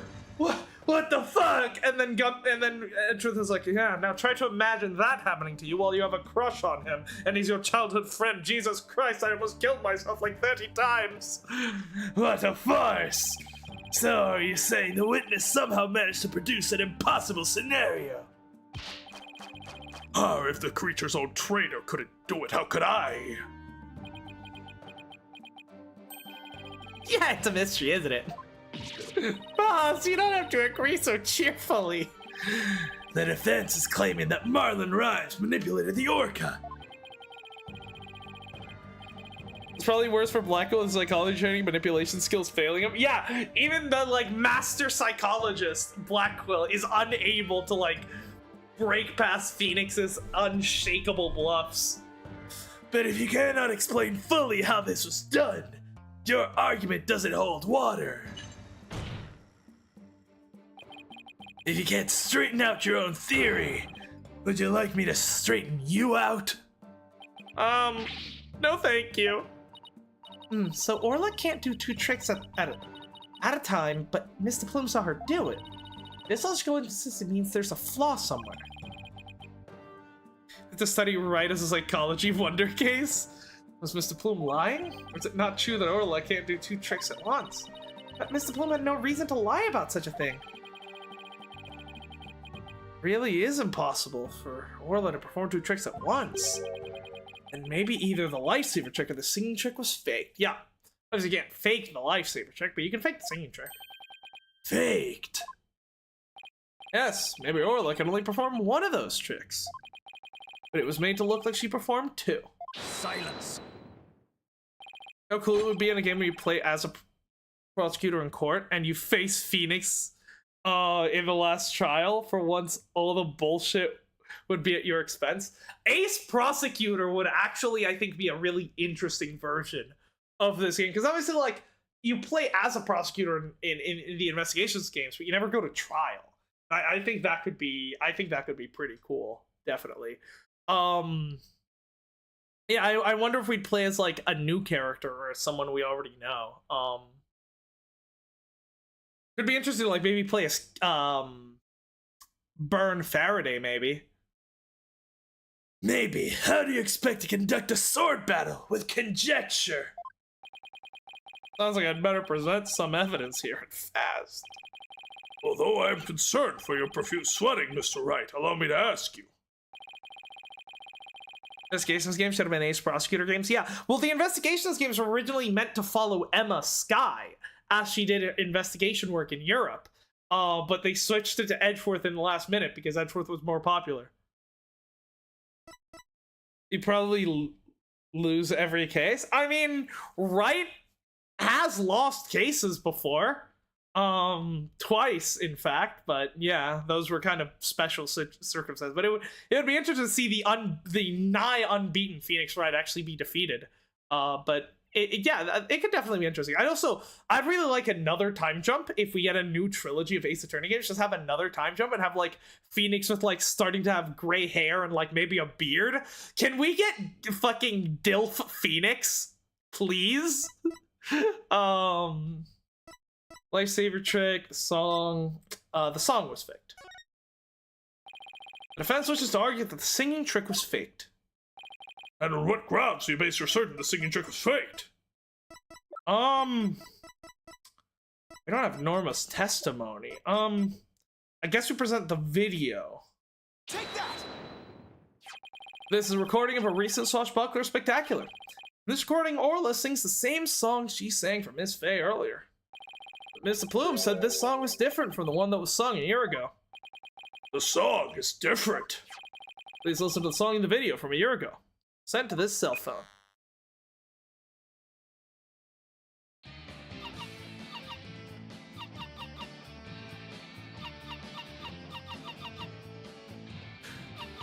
Okay, yeah, now they've actually got a backing track, it's a lot easier to tell.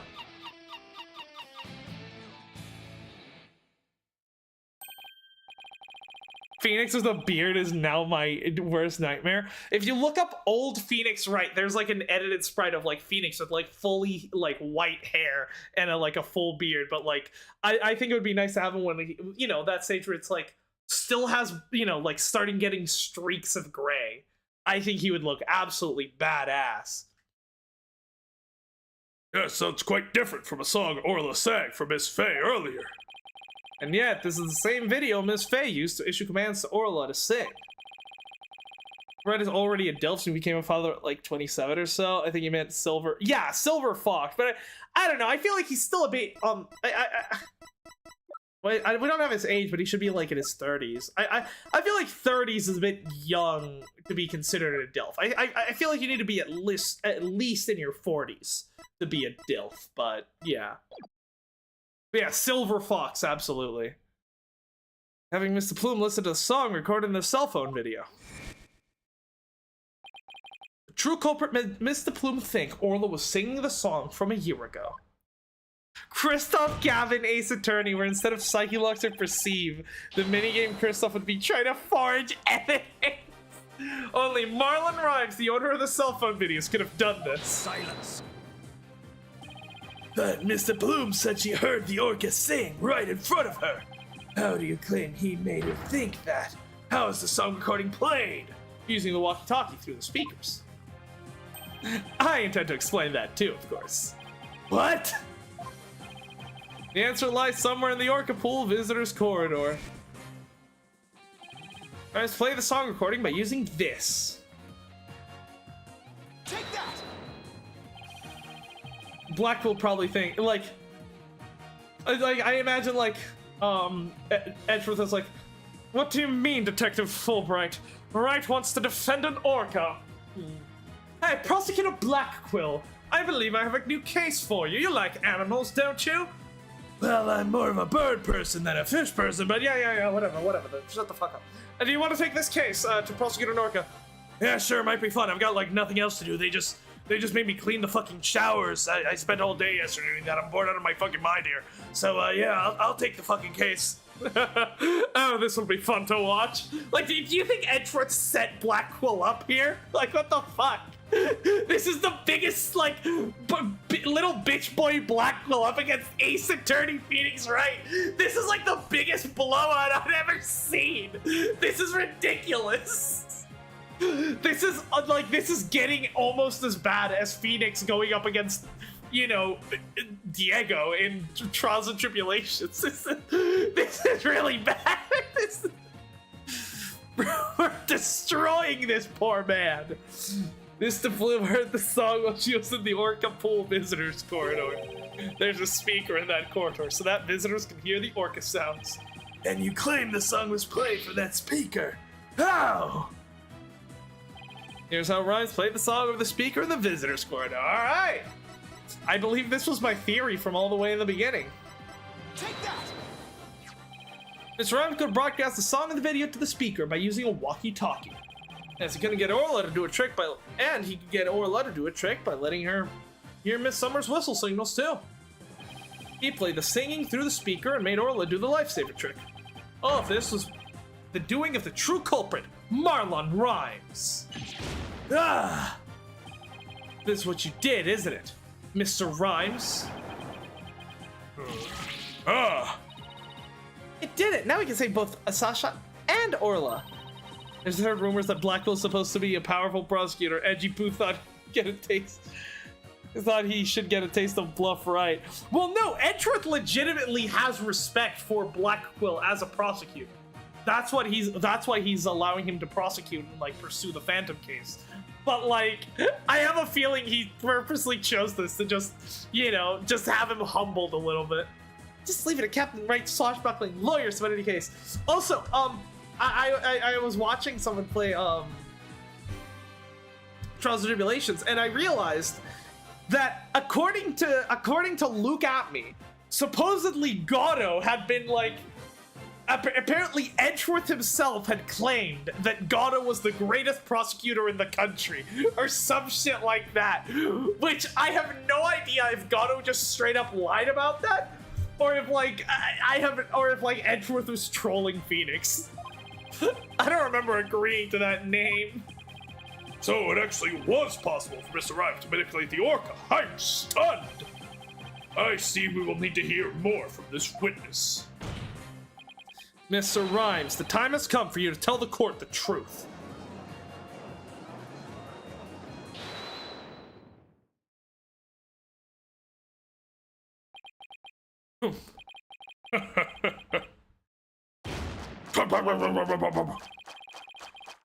So I use a walkie-talkie, you say? Sorry, but you're dead wrong, me bucko. It might be impossible, says I. What do you mean impossible? I shall sing ye a little shanty dissing your scurvy theory, hack ye well now. Oh no! The dissing of Phoenix Wright! No!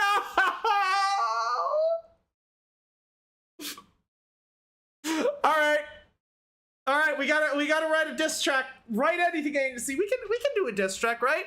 We'll get Clavier to provide Clavier on guitar, Phoenix on the piano. We can provide the instrumentation, and then you know I think Apollo can handle the vocals with his chords of steel.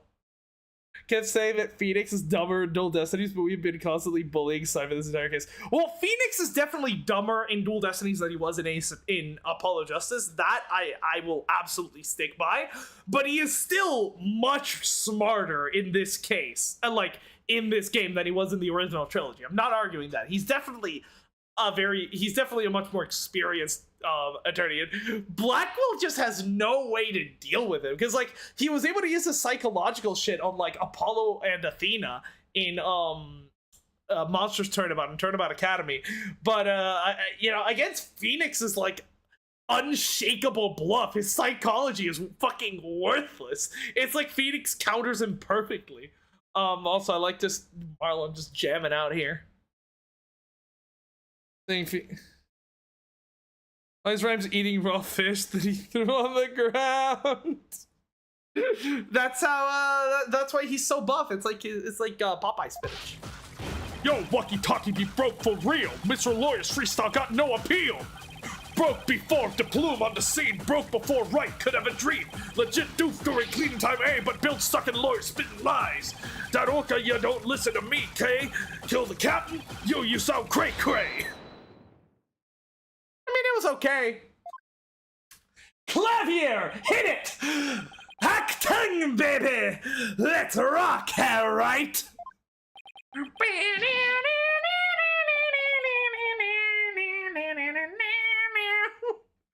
Broken of all the plenty excuses. Bile sucking, that was uncalled for. Probably broken on purpose after the fact. Arr, that be true, little lassie, although I can't prove what it really was. Lucky be it for me, your lawyers be the ones who have the proven to do. After everything we've uncovered, he still won't admit it. Somehow I have to prove that he still could have done it.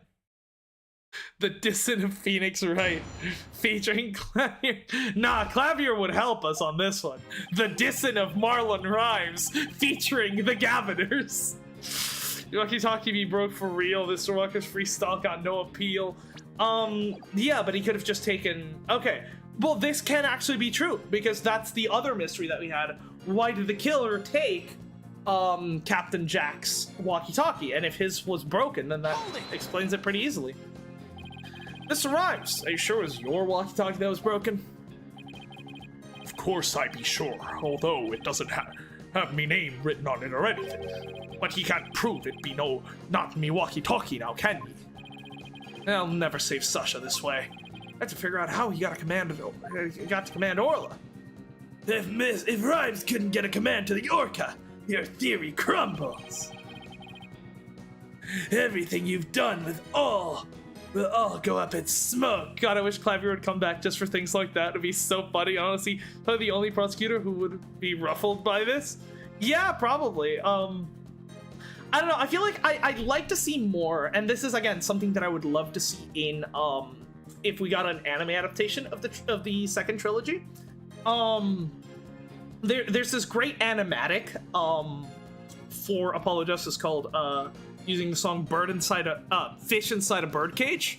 It's mostly a Clavier character animatic, and at the end we see that he's got the song is mostly about him losing his trust in well, the animatic is mainly about him losing his trust in Kristoff and then in Darien, but then finding companionship in like Apollo and Phoenix and Trucy.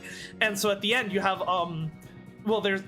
you see on a wall a photo of him with Darien has been covered up with a photo of him and Apollo, and a photo of him and Kristoff has been covered up with a photo of him and Phoenix. So I think it would be really interesting to see Clavier sort of obviously developing his friendship with Apollo, obviously, but also getting a sort of mentor relationship between him and Phoenix, with Phoenix sort of taking over the whole left by, Kristoff, turning out to be evil. I think that would be really cool to see in an anime adaptation. Everything you've done will all go up in smoke. I be not the prosecutor's side, neither, mind you. The defendant be innocent, says I. Why are you still defending Sasha? But either way, me walkie-talkie was broken, and that be the truth.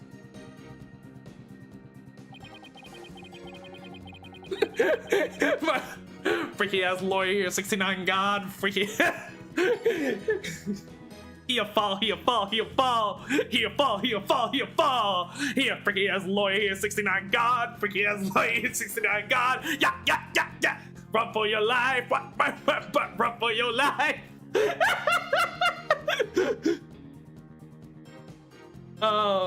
Certified lawyer boy, certified orcophile. Broke before the flume on the scene, broke before Wright could have ever dreamed. I love this so much. You have some way of proving that statement? Silence. The burden of proof is on you. If you can't do that, then we can end this cross-examination right now. Oh, yo, ho, ho. Proof that if he broke you a joke. Lag even a second and you gon' choke. Right wanna press on every word? Nope, judge gon' judge undeterred. You go front and bring the pain, or stop and walk away in shame. He's got some good bars. I can't deny that. Oh, he makes me so mad. We gotta come up with our freestyle, boss. Apollo just busts down the door with clavier. I'll let the courts of steel do the talking, boss. Let's get him back with the evidence instead, shall we? No singing. No, come on, whip up the piano on him. Witness, please continue your testimony about the walkie-talkie.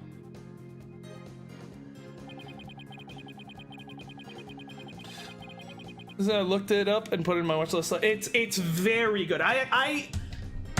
It's a bit bold, but I might consider it probably my favorite Ace Attorney animatic, both for just how well it portrays at least how I perceive Clavier's character, but also the art of it is really cool. I will just say, while you're watching it, just pay attention to Clavier's eyes in the pay attention to Clavier's eyes. It might take a couple of watches to click, but it's very good.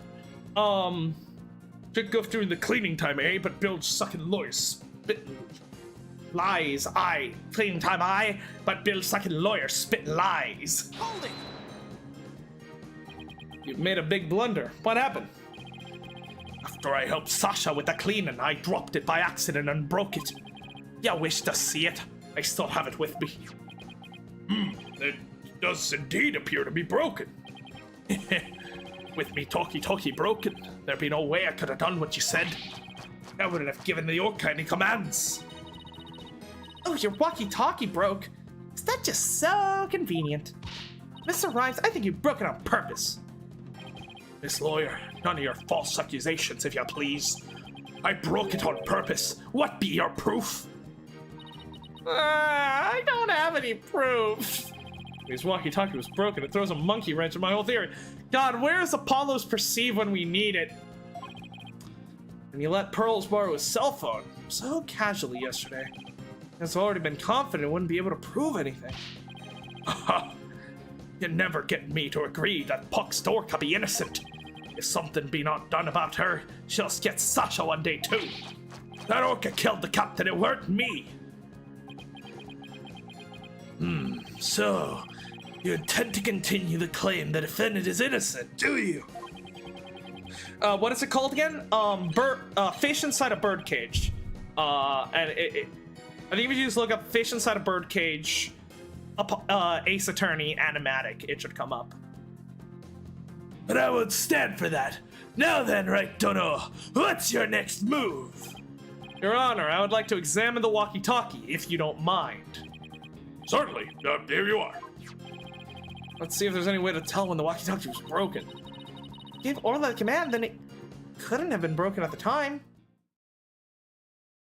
Let's go! 3D examination! It's back, baby! It's fucking back! What? Oh, this case really is goated. Oh my god, everything that was fucking wrong, but most of the things that were wrong with Dual Destinies are being fixed. We're back to being, we can examine evidence, we can do fucking fingerprint, we can do luminol analysis, fingerprint analysis, let's fucking go! Just rotate the evidence. A to examine if I notice anything of interest. Just to zoom in with Y and B to get a better look. Am I in the audience like, yes, Mr. Right! Get it with scientific analysis! God, it's broken. Doesn't seem to work. I wonder what would happen if I thump it. It's not an old TV, you know. Please don't break it any further. Let's keep looking. Well, I'm not good with technology, Athena, you know this. And there we have it. This is, in fact, not Marlon's walkie-talkie. This is, this is what's-her-face. Oh, this is Asura's. This is the one that Captain Shipley carried along with him. So I'm guessing it's been broken the whole time, all the way since the, since a year ago.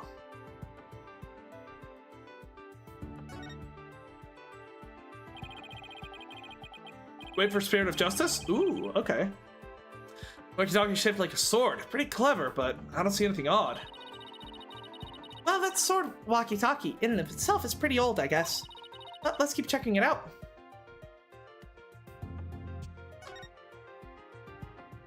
If only Apollo were here! Who? Huh, look at these. They look like tooth marks. Hey, alright, a bite this big. Wonder if it was Orla. Wait, a walkie-talkie with tooth marks? Didn't we hear a story like that just yesterday? It was the walkie-talkie Azura used right up until her death? Yeah. In the middle of the show, the orca brought Azura up to the surface with her mouth. They have tooth marks on Azura's walkie-talkie. Right, because they probably hadn't nailed the lifesaver trick yet, so Orla bit too hard. That makes a lot of sense. The captain said he always kept the walkie-talkie with him so he'd never forget. Rhymes said this walkie-talkie was his, but could it be? Not all about it, don't you agree? This time to give it up, Mr. Lawyer. Forget the orca, just save Sasha, says I. I can't do that. Now that I'm finally a lawyer again. How could I hold my head up if I made my client so miserable? A stubborn one, ye be. Why is he so interested in protecting Sasha? Does he feel like a does he see, like... I guess the only thing I can think of is he sees Azura in Sasha, because obviously, they're both, you know, orca trainers who have, the same heart condition. So maybe, Hey, kill the captain, you so cray-cray. there could be some other way besides the walkie-talkie to issue the command. Silence. Yes, the orca could have received a signal from the defendant's whistle. Is this the point you're trying to concede? Objection! No, that's not what I'm saying. Some other way besides the whistle. Oh, here we go. Rotten lawyer, black-eyed samurai. Time for a freestyle drive-by. Sasha is legit. That's the truth. Orca's guilty, you gotta admit.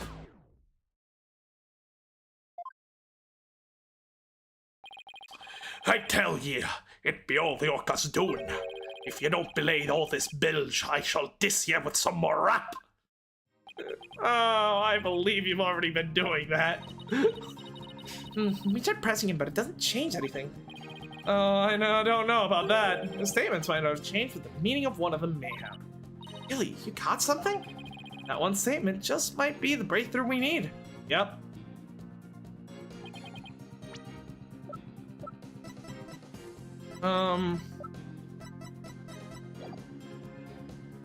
So no appeal. Broke before the plume on the scene. Broke before Wright could have a dream. Legit doof during cleaning time. A, but Bill stuck in the lawyer spitting lies. I guess we present the photo? Because we don't have the new walkie-talkie, so let's try that. Objection! No!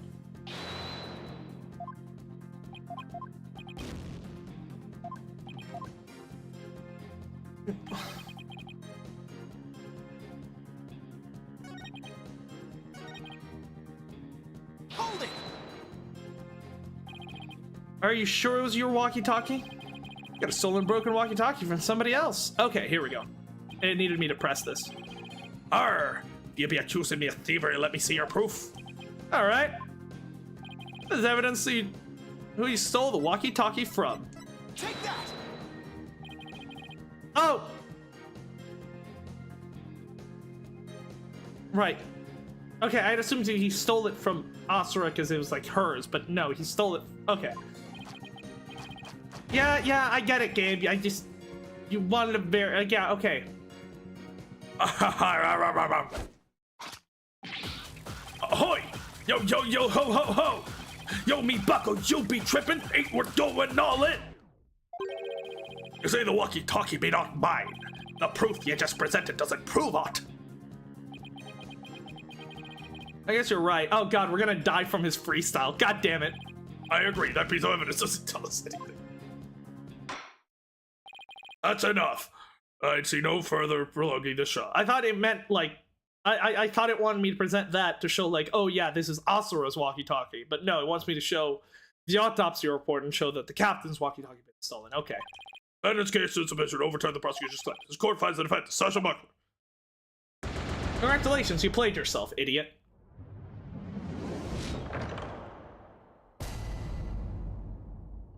Alright, well, let's give that another shot. It's obviously supposed to be the autopsy report instead.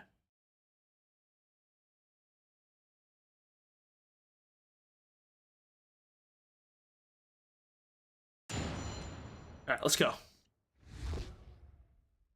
Descent of Phoenix Wright.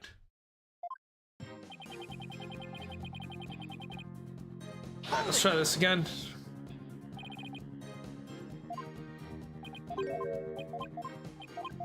Okay. I need to do the other one first. Okay. Started me off at the start of the examination. Hold it! Yep.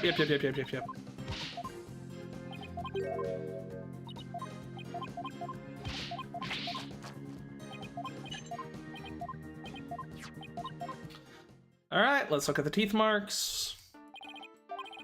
Yep. Okay.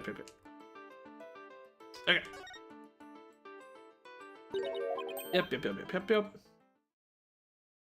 Guilty as fuck, yeah. Come on, just...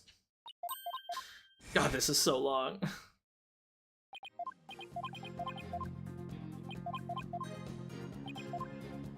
I am a stubborn one, that's my appeal. Ask Edgeworth.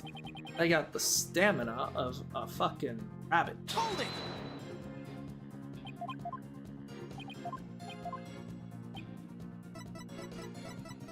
You think Emma writes Rightworth fanfiction?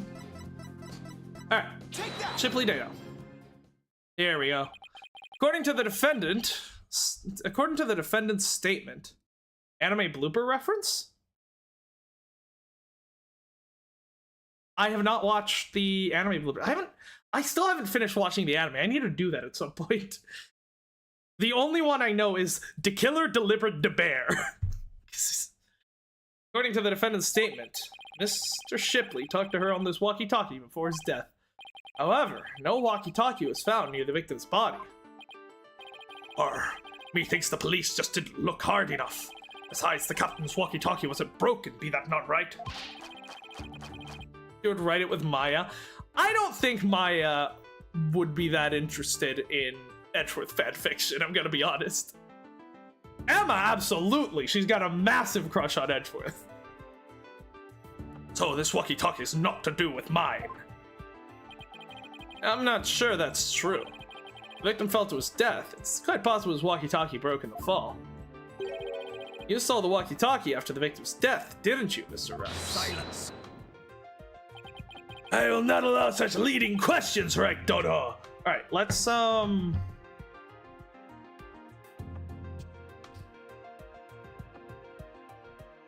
This trial is going on a little bit longer than I had anticipated, so we're gonna... Actually, no, I think I can continue. Let me just sit down, because this is getting... My feet are starting to hurt.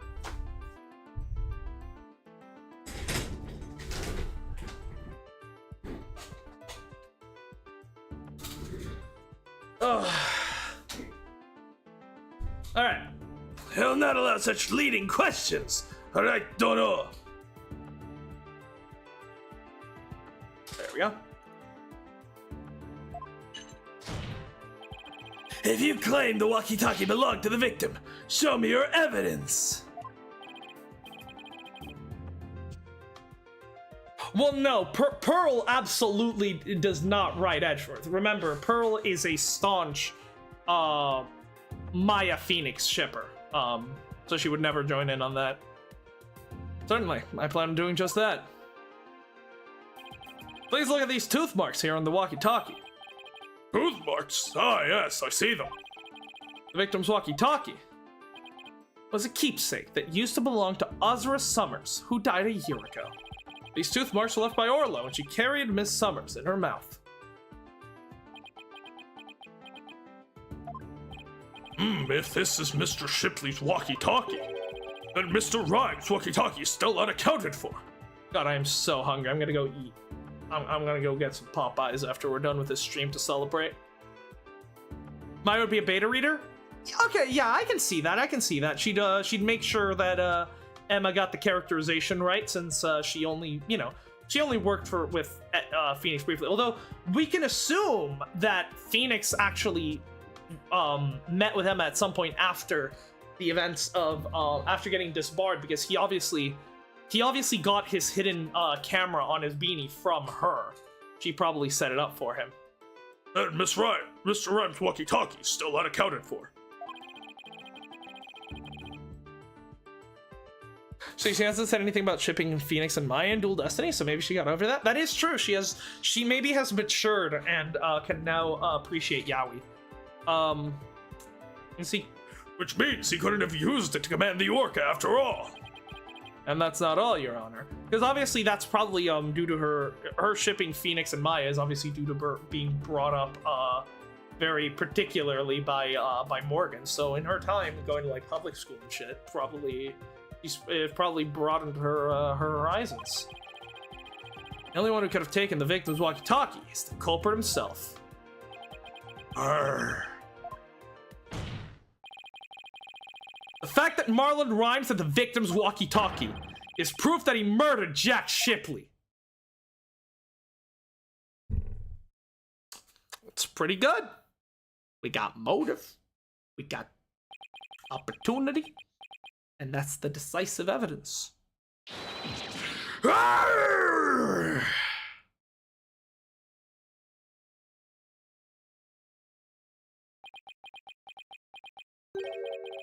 Not so fast, Mr. Lawyer. Oh, what now? He still won't admit it. This walkie-talkie be mine, says I. And how do you explain the tooth marks on it? I've had many the run-in with that Orca myself, She bit me more than once, and me walkie-talkie too. Evidence of our fights are carved here into me body. My goodness, I can clearly see the tooth mark scars on your skin. What? Are those really scars from being bitten by Orla? Hoi, yo, yo, yo, ho, ho. Don't you want answers? I got some, mate. These scars from Orla, that's right. Them girl can put up nasty fight. Orca and Mr. Lawyer, I win just be frank. And Orla, you get the plank. Sorry, I missed one of those. Hoi, yo, ho, ho. You want some answers? I got some, mate. The scars from Orla, that's right. Mate. The scars from Orla, that's right. Them girl can put up a nasty fight. That Orca bit me and left me scarred. Had that rep to protect while he went in hard. So Lawyer, I win just being prank. Now Orla, you get the plank. There we go. Sorry, I gotta do him justice. Simon's experience in this trial can be summed up with one Rick and Morty meme in and out 20-minute adventure. Yeah, Edgeworth was like, in and out, 20-minute court case. It's a fucking Orca, for God's sakes. 2 days later. Ah! I have to find a way to prove the walkie-talkie belonged to the victim. Yeah, after this, Edgeworth might have to increase his pay. Yeah, he kind of looks like the practice dummy. Though, much buffer, I suppose. And you can forget about fingerprints. I always keep my walkie-talkie clean and polished. This man had everything worked out before he even took the stand. I won't give up. There has to be a way. Mr. Wright, I found something interesting. The tooth marks on the walkie-talkie. Notice anything funny about them? Well, I might be able to if I could actually look at the damn thing. Funny. Funny how? Nothing's different about them compared to the other tooth marks we've seen. The only other ones I remember are the ones from the practice dummy. It's just a tiny difference. It might not even mean anything. Oh, I'd like to be able to see it. Yeah, but I think it's that there's a gap between the leftmost tooth and the other 4. For the dummy,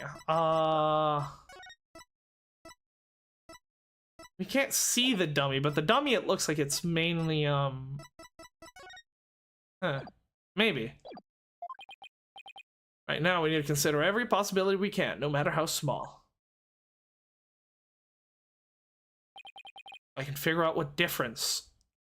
If I can figure out what's different about the bite marks, maybe I can somehow prove Rhyme's walkie-talkie actually belonged to the victim. Think, Phoenix, you can turn everything around right here and right now. Oh, are we going into... Alright, Psyche Taxi, let's go! Time to review the facts we have so far. The intent of killing Orla, Rhymes drained the stage pool. Rhymes failed to kill Orla, and instead, he tried to pin Shipley's murder on Orla. To manipulate Orla, Rhymes must have used a cell phone and a walkie-talkie. But the walkie-talkie Rhymes had was broken. Right, and that's the same bite pattern as on the, That's the same bite pattern as on...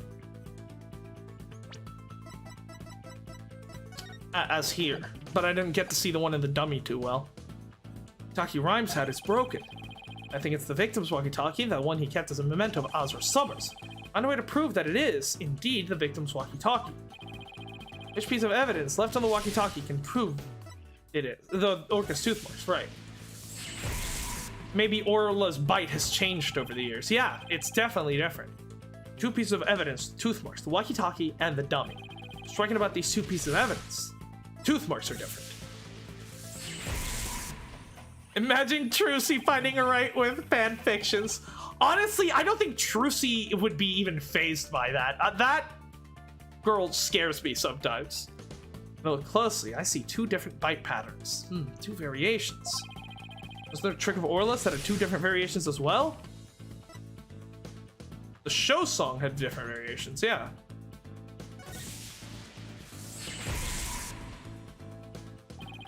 A year ago, the Orca song and teeth marks were different from what they were now. Case of 2. What could be the cause of these 2 inconsistencies? Is it a different Orca? Orca's tooth marks and song were different again. It was a different Orca?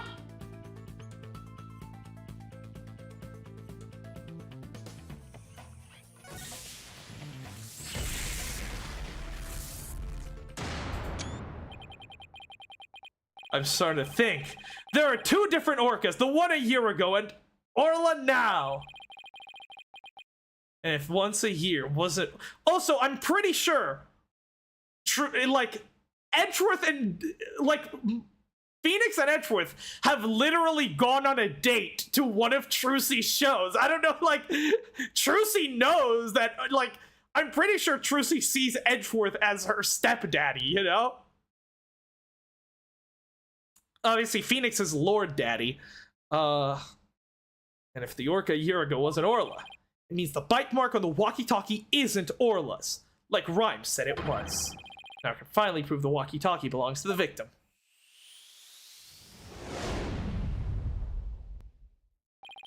Mr. Wright, you appear to be lost in thought there. Is everything all right?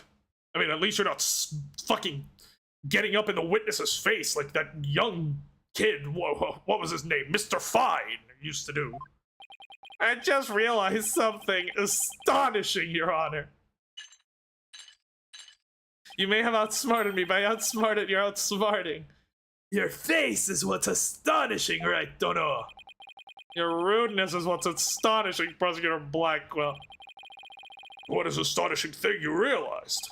Well, just now, I thought the Orca at the Ship Aquarium a year ago in Orla were the same Orca.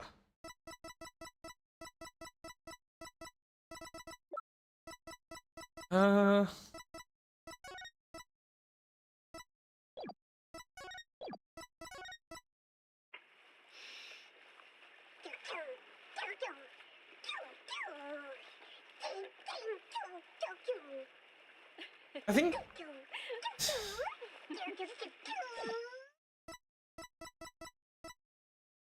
Huh.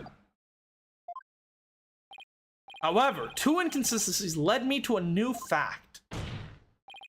And that fact is that there might be two Aura Shipleys.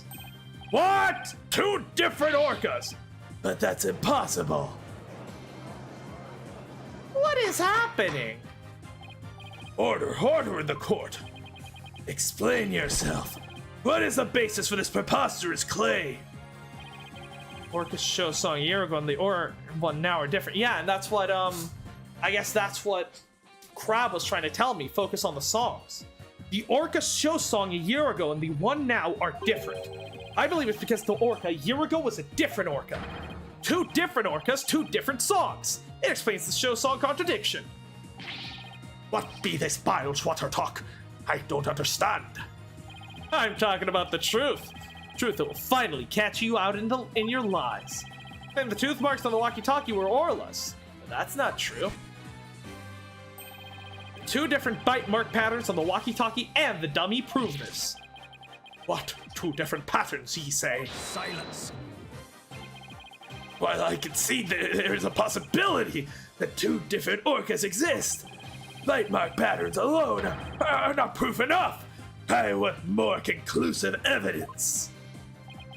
Alright, I'll show you conclusive evidence then. He wants to see evidence other than the bite mark patterns, does he? The Orca a year ago and the Orca have different songs and different teeth. Gonna have two videos on hand that can be used to compare those differences. The two videos which the different song teeth can be compared. Take that. Here's another. Take that. Alright, let's go.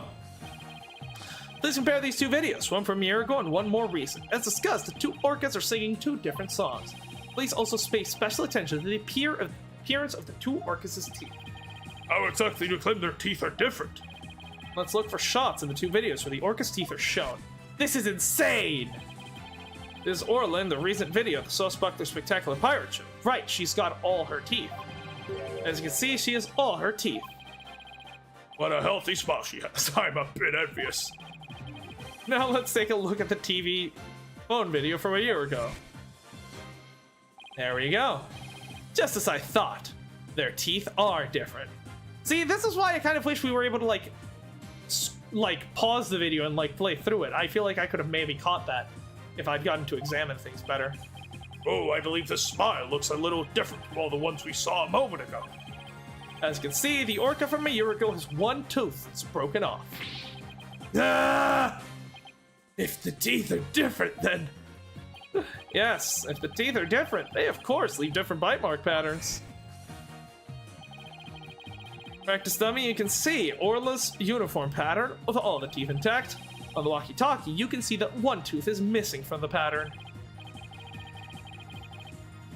Ah, I see it, just like the smile of the orca in the last year's video. Blackwell choking at truth. You put me up against him! This is all your fault! Prosecutor Blackwell! Calm me, Joseph! I don't care! Nickel Samurai is better than Pink Princess! Please, just let me go!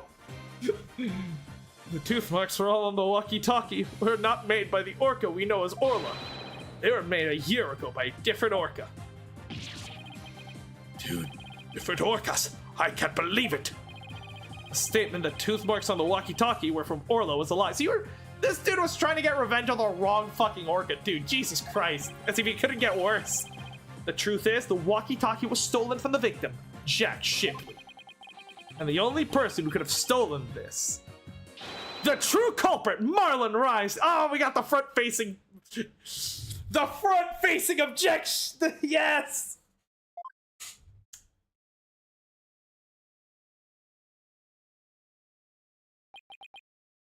No, you've got it all wrong. We all...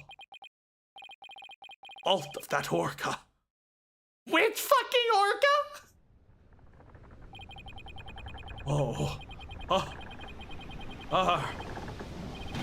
You got it all wrong.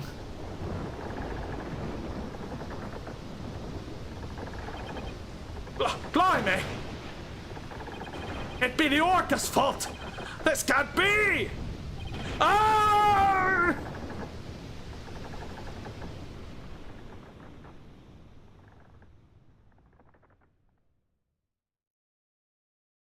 You good, bro?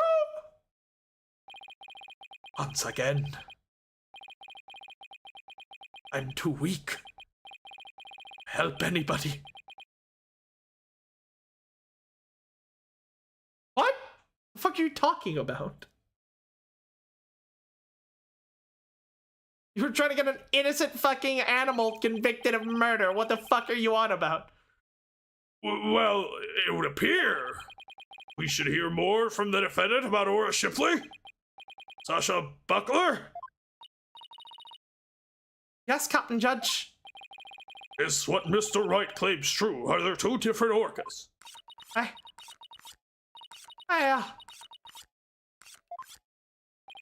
Secret the ship-shaped aquarium was hiding about Orla, wasn't it? Dr. Crab told me to focus on the Orla song. He hinted it could be a clue. Yeah, Dr. Crab is the goat of this case. Phoenix is right. No one recall Orla is the second Aura Shipley. I'd imagine trying to enact revenge, trying to find out the target. Well, no, this guy, first of all, targeting an animal, in the first place. Then, targeting an animal that actually didn't actually have any hand in the person's death because she actually just died of a heart attack. And the fucking, and then it's not even the right orca. Bro got everything wrong. And then accidentally getting the captain killed at the same time. Like, bro makes Acro look like a competent murderer. Actually used to be two orcas at Ship Aquarium. I used to call the first Aura Shipley just Aura for short. Aura and Orla are sisters. Captain rescued them both when they got reached on the shore. But Orla was in bad shape and the ship's doctor had to look after her for a long time. Both orcas loved the captain, so we decided to keep them on a Ship Aquarium. Why didn't you say anything about there being two orcas?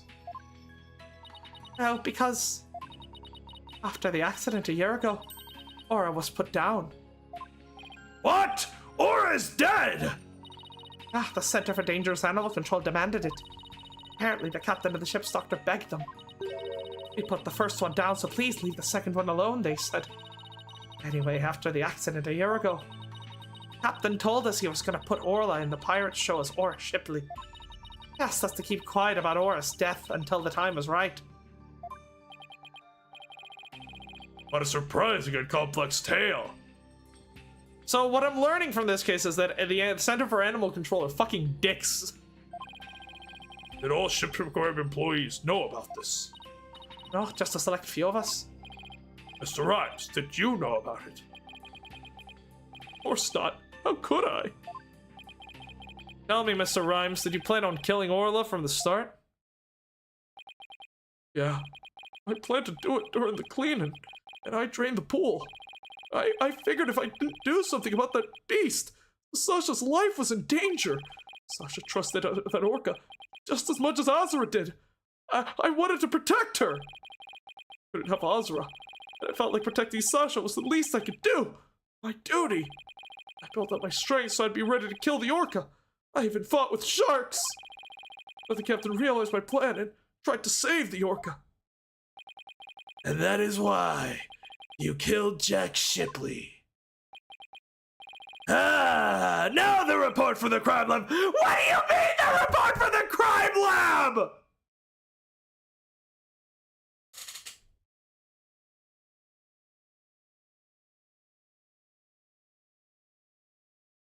I'm gonna kill someone. You mean you had something this whole time and you didn't show it, you fucking asshole? I hate prosecutors, dude. My goat Clavier. Where is Clavier when you need him? Where is my boy? Where Clavier wouldn't have hidden that. Boy would have presented that at the very start of the case. This thing would have been like 2 hours long. Report for the crime lab. In court yesterday, you will recall I showed a photo of the victim lying on his back. According to the lab, the bruise on the victim's right wrist was Rhymes'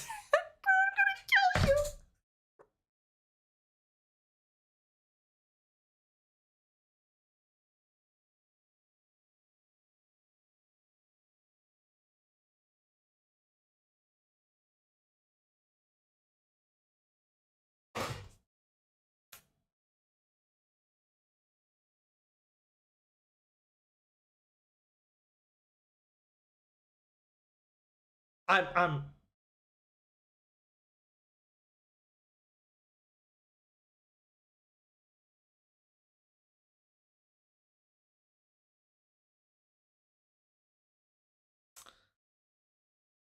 my respect in Black Quill as a prosecutor has gone significantly down. His handprint? I didn't know how it fit into the case until I heard Rhyme's story just now. I feel okay. The only explanation I can have of this is that he was so shaken up by like facing off against like Phoenix's bullshit that he just his brain has just been shutting down this whole time. But now we can imagine the reason for it being there. Rhymes must have made the handprint when he fought with the victim over the orca. A handprint made during a struggle. I don't care what happens to me anymore. I deserve the death penalty. I'm the one that killed the captain. Please give Sasha her not guilty verdict. You accept your defeat as well, I see. Let me be your guide to hell. Get on with the verdict, your baldness.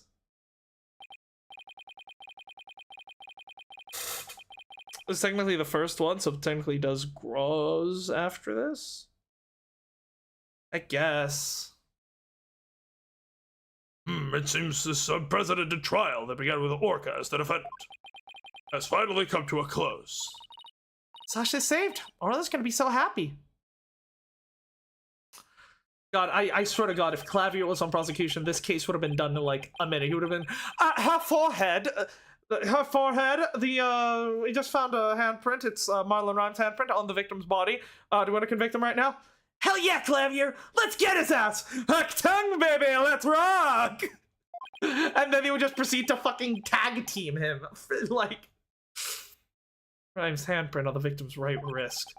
Really the result of a deadly struggle over the orca. I can't shake the feeling that handprint has some other hidden meaning.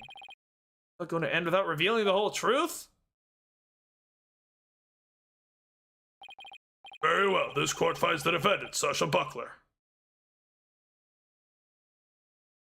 Hold it! There's more? Your Honor, please hold off on that verdict. Mr. Wright, what is the meaning of this? The only thing I can think of is that he didn't mean for the captain to fall in, so he like dove in after him, grabbed onto the ladder and grabbed his hand to try to stop him from falling, but wasn't able to hold on.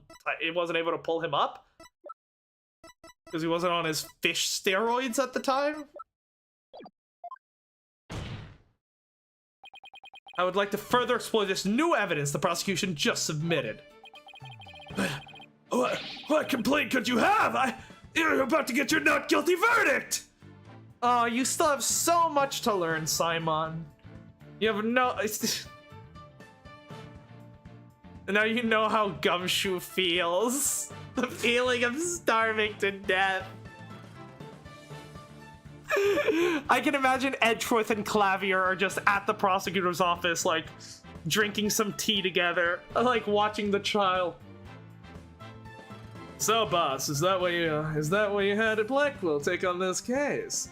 I have to say, I kind of wanted to prosecute this one myself. Get another bout in with her forehead, you know? No, yes, I had a fear. Yeah, Simon could have learned a thing or two about what it means to be a lawyer. So, that's why I put him up there. Plus, it was nice to watch him get humiliated. I see no reason to further prolong this trial, Mr. Wright. Why didn't Marlon ask for an autopsy report of the incident?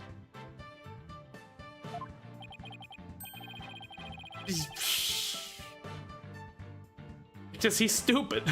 Your Honor, we still don't know the entire truth of the case. This unnatural handprint Mr. Rhymes left on the victim's right wrist, I don't think it was the result of a fight between the two men. Not the result of a fight! Yeah, I don't think Rhymes actually murdered Shipley. I think it was... manslaughter at worst, but probably more so reckless endangerment. And what do you suggest it was? Boss, what are you doing? You remember that evidence we found at the show stage? Evidence? What evidence? The Seer's mark might be the key to understanding the whole case. Your Honor, the defense would like to submit evidence that will expose the truth of this case. A mysterious piece of evidence that pairs with Mr. Rhymes' unnatural handprint. Take that!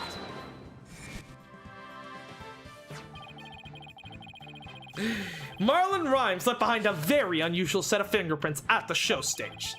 What way were they unusual? They were right handprints on the left side of the ladder. If one were to grasp the ladder in the same way as the prints, it would look like this. It looks like the ladder is being grasped from above. Exactly, Your Honor. And a handprint of the victim's right wrist shows it was held with a powerful grip. Marlon Rhymes grasped the show stage ladder in an unnatural pose. He was gripping the victim's wrist in this position. Gripping the victim's wrist? Then he must have been. It means Mr. Rhymes was actually. So Clavier, when did you figure it out and have the handprint report sent to Blackwell? Oh, I figured out what happened about yesterday when I asked Apollo, and he told me about the prescription medicine, and then he also told me about the handprint that Pearl had found, and I just sort of pieced it together from there. Oh, good work. Like Clavier and Edgeworth just in the fucking prosecutor's office, just watching the trial, commenting on Blackwell's inexperience is like the funniest and like headcanon for me. I'd like to imagine that's what they're doing for the entire trial, just like sharing a cup of tea, watching this shit go down.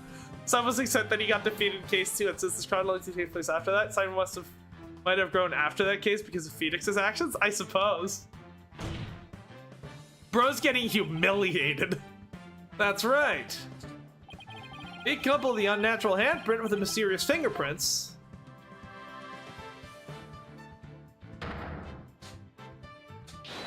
We see that Marlon Rhymes was trying to save the victim's life. What?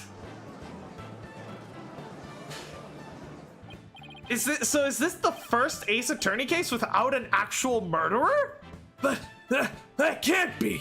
It's impossible. Why don't we ask Mr. Rhymes himself? Yeah.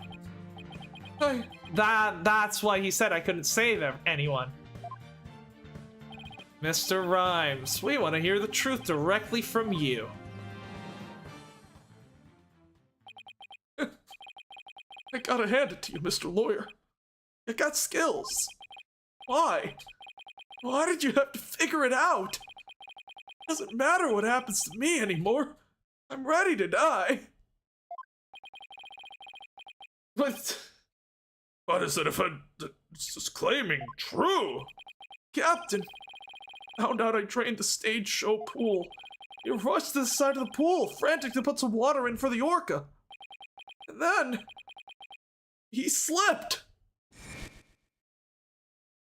No fucking way, dude!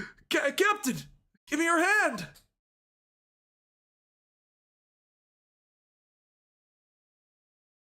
No, Marlon, you'll fall too.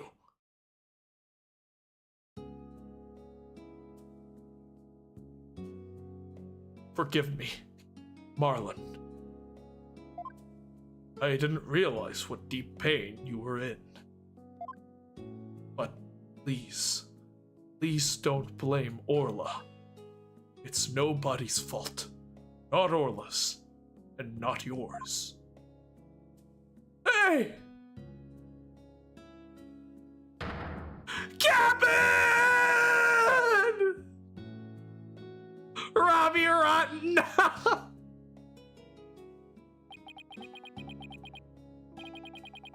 So, Jack Shipley's death was accidental?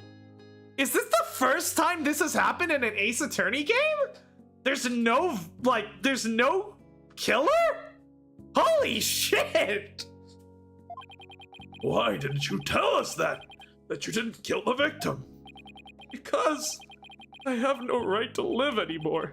I'm ready to get the death penalty. Come on, Blackquill, set him straight. The captain died because of me. And then, on top of it all, I used his body to frame Orla. I was gonna kill Orla, and she wasn't even to blame. She didn't do anything wrong. The only thing I can do now is pay for it all with my life. I can't do anything. I couldn't save the captain. I couldn't avenge Azura's death. Mr. Rhymes, you have the wrong idea about Miss Summers' death. Most sad I've felt about a victim. We haven't even met in person. He seemed like an outstanding guy. Yeah, this is also probably the most sad I've felt for a defendant since Acro, actually. The parallels with Big Top keep continuing. Well, maybe Gato, actually. Mr. Rhymes, you have the wrong idea about Miss Summers' death. Not even the first Aura Shipley was responsible for her dying. Aura, of her own accord, was trying to save Miss Summers' life. What? What are you talking about? Thank you, Savas. Azura Summers suffered from a heart condition. She didn't tell anyone. She performed the pirate show anyways. She had a heart attack and died before anyone could save her. I'm sure she didn't think Aura attacked her. There's nothing to avenge. No way. A heart condition? She never said a word about it. Maybe she didn't want you to worry about her. So I wanted to get revenge. All this time. For nothing.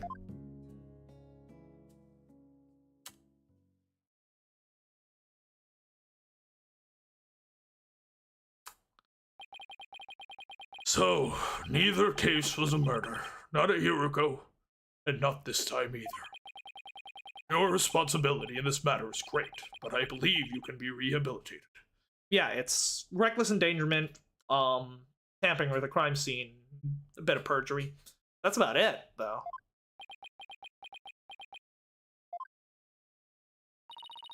Marlon, you better come back to Shipshape Aquarium when you're done, you hear? Orla and I and everybody will be waiting for you. You still have a lot to offer, Mr. Rhymes. Live your life and never give up. For the sake of those who are gone as well. I promise to make up for what I've done. Even if it takes my whole life.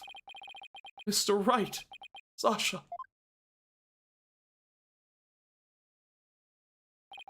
Thank you. God, oh, this case is great. Oh, that's probably one of my favorite resolutions to a case, honestly. That was so good.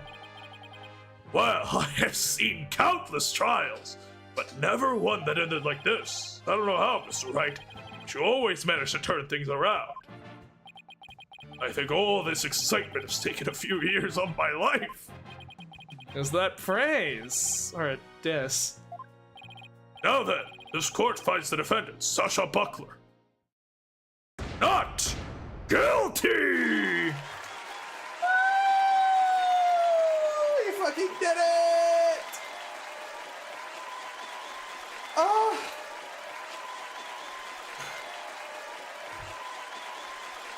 And with that, Ace Attorney Dual Destinies comes to an end. Court is adjourned. Just in time for the Miles Edgeworth duology, too. Second, 5:11 p.m., Ship Aquarium Pool. Congratulations on your win. Thank you for all your help today, Pearls. All I did was have fun with Orla. Orla, I'm back. Oh, I missed ya, girl. This case is peak Ace Attorney silliness, peak characters, peak setting, and peak plot. Yeah, basically. It was, yeah. Start to finish, fantastic case. I still think it could have benefited from being placed at the end of the game, so that we could also have it explore Phoenix. So we could have it explore like Athena. Like, the only changes I would make is place it at the end of the place it at the end of the game instead of in the middle. Have Athena be the main protagonist, and yeah, have it give Athena and Blackquill some more development. But you know, other than that, the case itself was absolute fire. And I think Phoenix was actually portrayed pretty well in this case, honestly.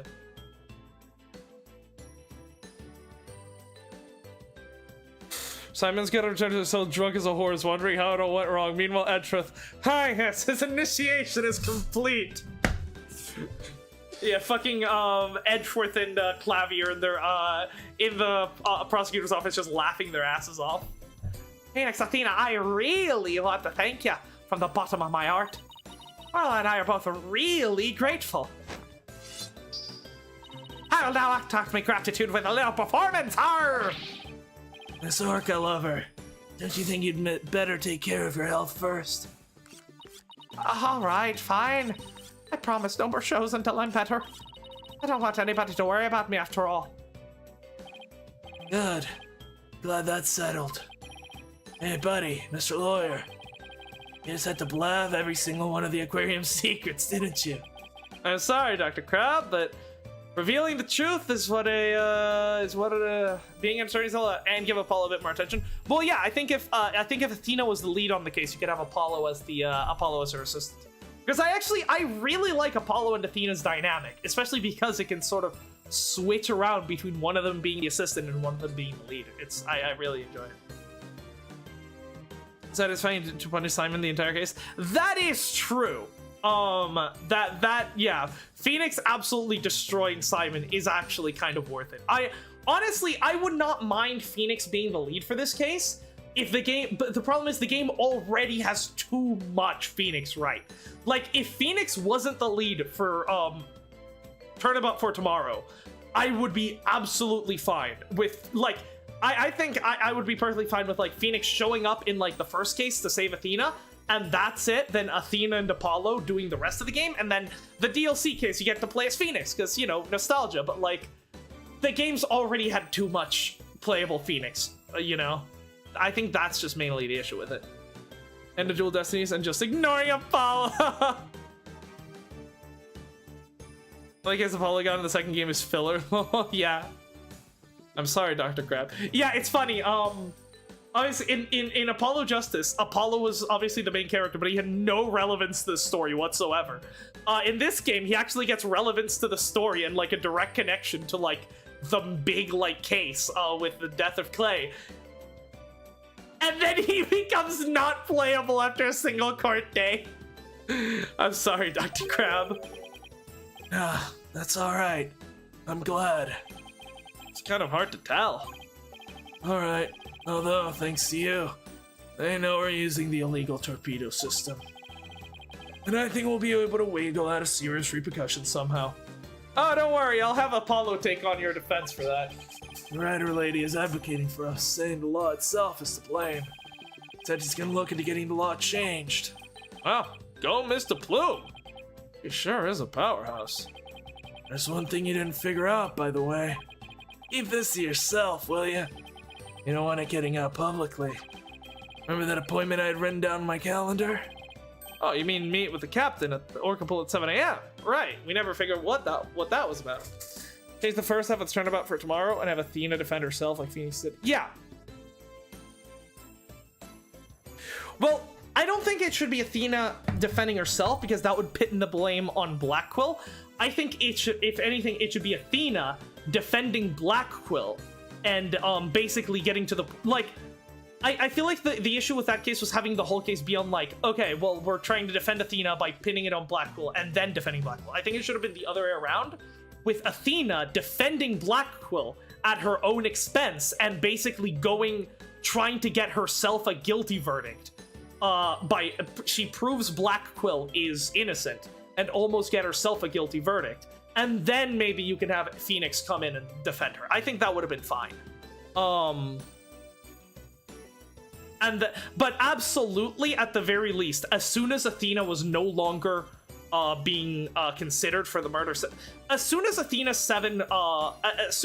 Black Psyche Locks broke, I think we should have switched over to playing as her immediately, or at the very least Apollo. That note meant the orca pool of the Supermarine Aquarium, not ship shapes.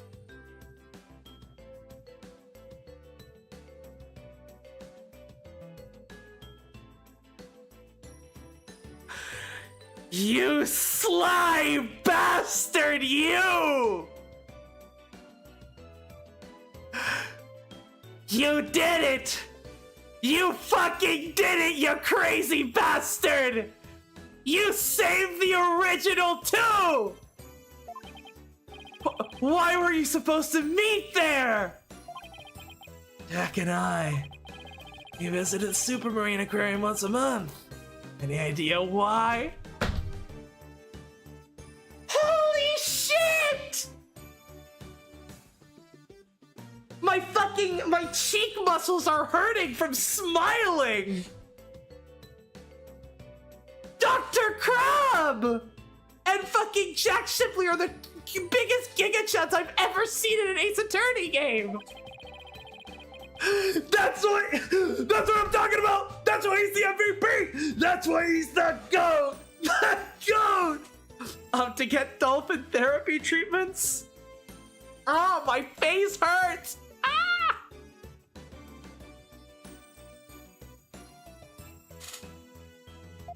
Now, silly.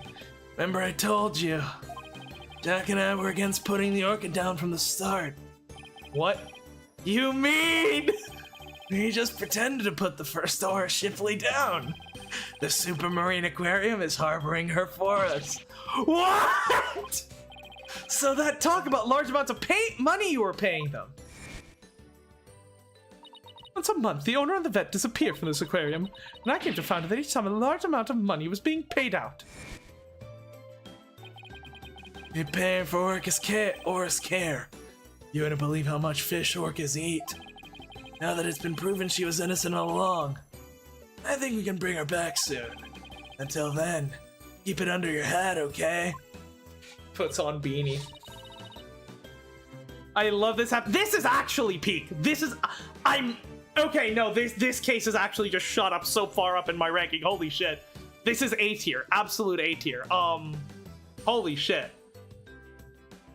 I mean, my complaints with it are still the same, but like, oh my god, it's so good. What was he telling you about? Oh, nothing much. By the way, Orla wants you to give her a little celebratory prize. Orla specifically requested that you give it to her, Phoenix. Alright, fine. Let's see, what can I give her?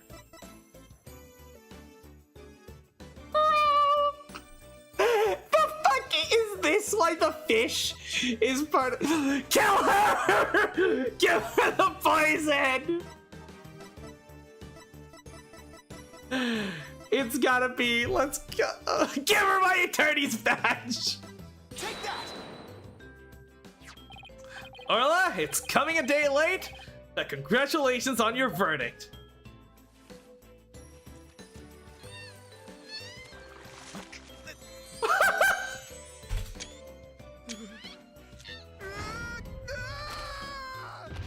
That's the most adorable thing I've seen! Oh my! Aren't you lucky?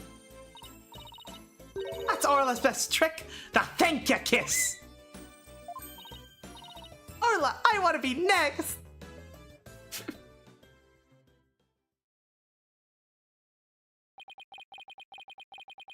Now imagine if instead of Phoenix, that was Jotaro Kujo. Peak cuteness, absolutely.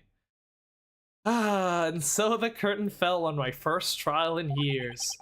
I'm looking forward to the comeback of Sasha and Orla's Swashbuckler Spectacular.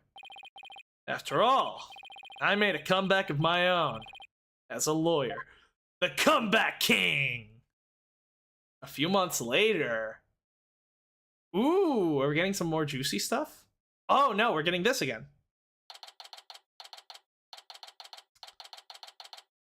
It said a couple months later, we know the date. Been a while since I visited a chip-shaped aquarium. Sasha has recovered from her illness. She's performing today. Still some time before the show starts. I think I'll wander around a bit. There is the part that's for me. Hi, Phoenix. Hope you enjoy the show today.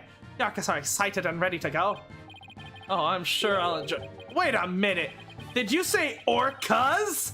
As in plural? Oh, Edgeworth person, get your hands off my man. Yep, let me show ya.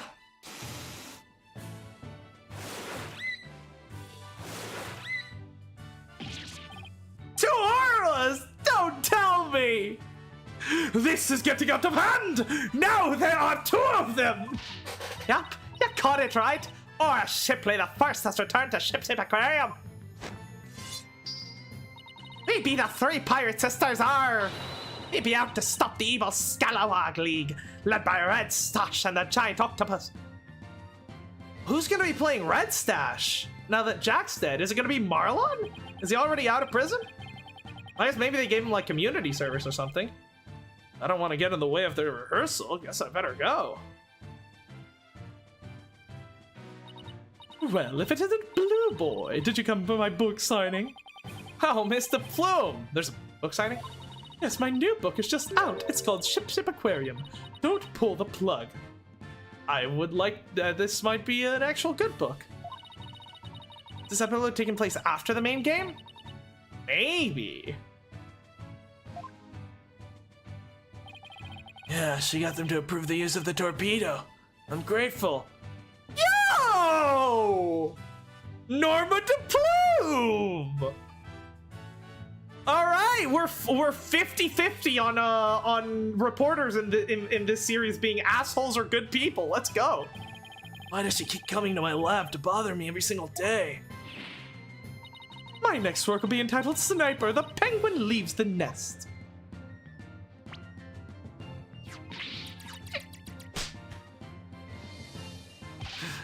Stop this cacophony.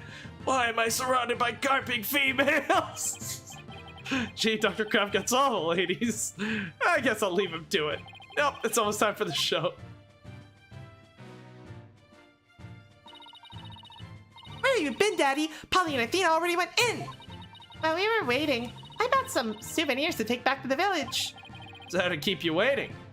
Yeah, I bet there's love your souvenirs back home, Pearls. By the way, I hear a certain someone is going to be in today's show. Certain someone. I wonder who it could be. Well, she is friends with Marlon, so... Oh, it's almost time. This show's just about to start.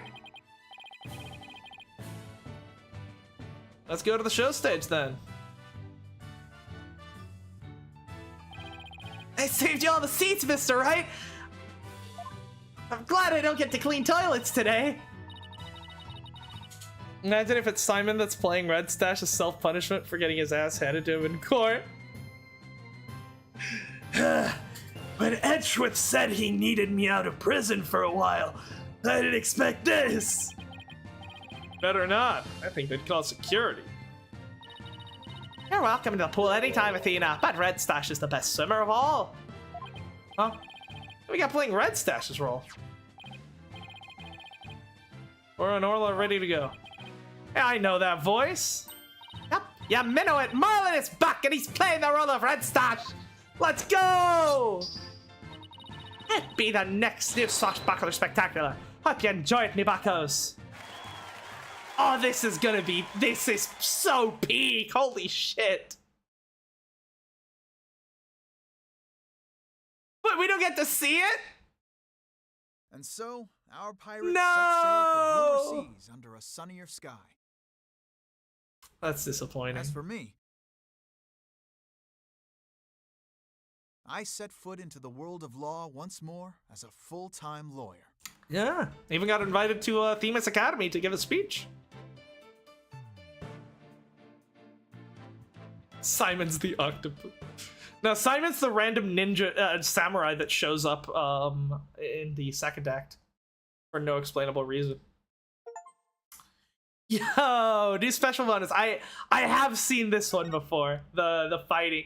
God, imagine an Ace Attorney fighting game. That would be unbelievable peak. All right, that is Dual Destinies. Holy shit. Oh, and yeah, we can listen to Courtroom Revolutionaire while we talk a little bit. I don't want to stay here too long because I am starving. I haven't eaten all day. That was great. I have to think about it, but I think that's definitely that's probably one of the best cases in the series. I'm not sure where I would put it in my ranking, but that was fantastic. Did you see the custom outfits? I am leaving all the bonus content for I also haven't done right, because that's not 3D.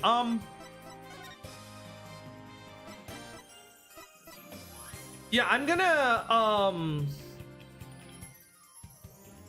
cool. Yeah, I think once we're gonna wait for we're gonna do, once we do Spirit of Justice, we'll be doing I'll also do a couple of episodes just going over all the bonus content in this collection. So all the outfits, all the like bonus art, all that shit. So yeah, we're gonna hold off on that for the most part. Essential, but overall, I love the 30 the cases. I think that's a fair assessment. I did not like Turnabout Countdown. Monsters Turnabout was all right. It wasn't bad. I like some of the stuff in it, like the Jinxie and her dad were great. And Filch, I love Filch. Monsters Turnabout was just meh. It was, I think, just a very mid case. And I guess if we're doing this in this chronological order, then Turnabout Reclaimed, absolute peak, absolute unadulterated peak, absolutely, yeah. That one's gonna be towards the top of my ranking once I do it. Once I finish all the Ace Attorney games, including Great Ace Attorney and Professor Layton versus Phoenix Wright, I am gonna do a full ranking of every case, and I think that will be. And then once I finish Spirit of Justice, I'll do a ranking for this trilogy. But then once I finish all the games, I'll do a ranking for the whole series. The community really only talk about it to meme about defending an orc in court and cross-examine her. This case truly does deserve to be up there with the greats like the Iris case. Well, I'm not a fan of Bridge to the Turnabout, but yes, it definitely deserves to be up there with the great cases.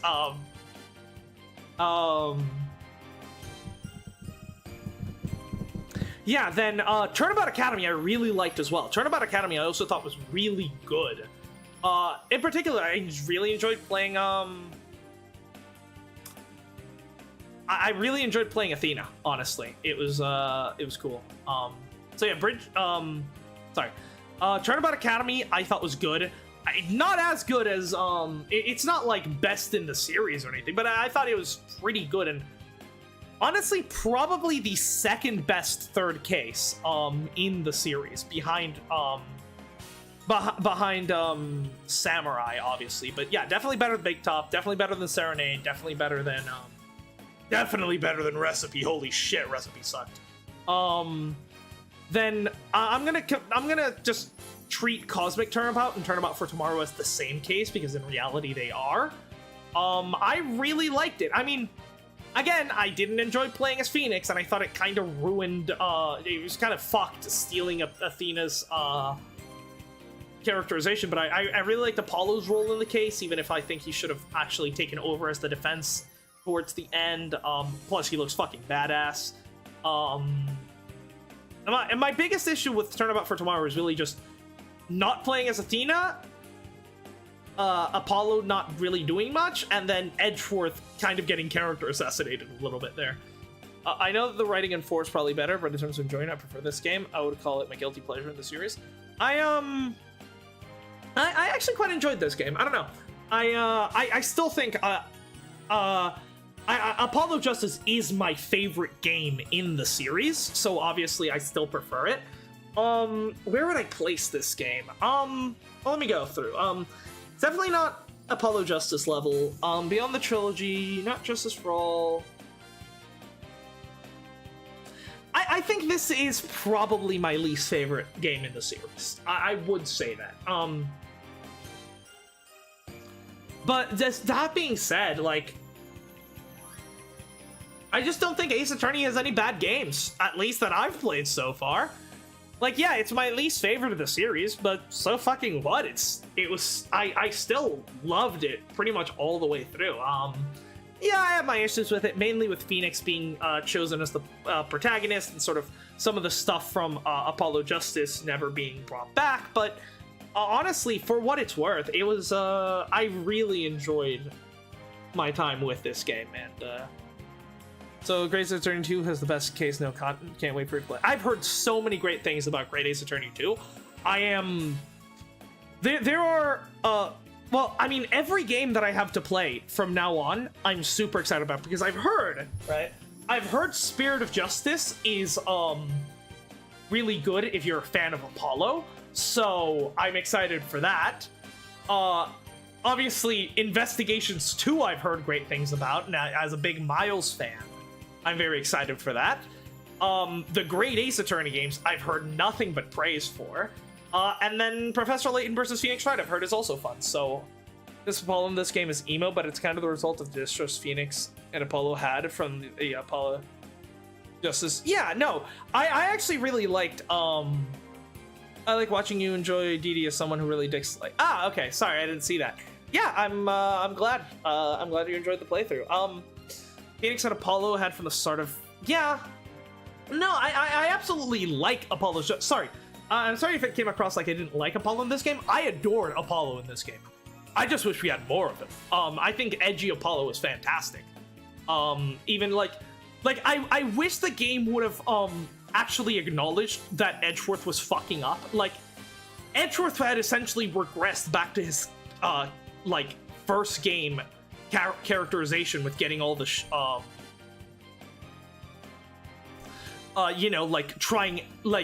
he was really doing anything to get that guilty verdict in order to end the dark age of the law. I just wish the game had sort of called him out. I think what would have been cool is to have Edgeworth so focused on getting the guilty verdict and ending the dark age of the law that he's sort of like not that he's sort of, doing anything to win. And Phoenix is so focused on defending Athena that he's willing to throw Black Quill under the bus to do it. I think it would have been cool to have Apollo come in, because obviously, he's never been bound by, his, mentors or anything. That's, one of the key things that I love about Apollo is, he's always sort of charted his own path, even from his first case, turning on his own mentor and getting him convicted for murder. I think it would have been cool to have Apollo come in with the results of his own investigation. And hell, maybe when Apollo comes in and he's like, Apollo Justice, what are you doing here? And then maybe we can flash back and actually play as him during that day as he investigated that thing. That could have actually given us a that would have actually been a cool way to give us a third investigation, and to also split up that really long final court day, because that's another issue with Tournament for Tomorrow. That final court day was way too long. I feel like a short break where we actually play as Apollo investigating the things on his own could have been cool, to also help break up that thing as well. So I kind of wish that was how it was, and then, have Apollo, then set both Phoenix and Edgeworth correct, and sort of, because, the whole point of Apollo Justice was obviously, Phoenix sort of passing the torch onto Apollo, so I feel like that would have been better, Sorry, I've missed a couple of messages. When there are characters and couldn't type bridge to the tournament, people usually rank the case really high, along with Shelly the Killer case. Oh, yeah, no, Shelly the Killer is probably my favorite case in the series. Well, I would say favorite case of the series, it's a tie between Farewell My Turnabout and Rise from the Ashes. Spirit of Justice probably if you like this game. Tina and Miles' backstories are so similar in some ways.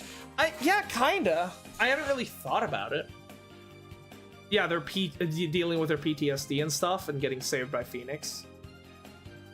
Did you feel it's actually a good continuation of the character in the fourth game? He got used to the mentor to take down his old one, which turned out to be a murderer. He just told him nothing. Yeah, no, I think Apollo's character was great. I just think it could have been used better. I think it's Edgeworth was definitely acting out of character in that case, And it's kind of hard for me to just assume, oh, he was sort of, too obsessed with ending the Dark Age of the Law, because the game never comments on it. I feel like if the game had just been handled by a better writer, we probably could have gotten some of that, but, Serenade literally said he didn't believe in him. Apollo turning against him is a great story beat. Oh yeah, no, I'm fine with Apollo turning against Phoenix. I think it just should have been presented better when he actually...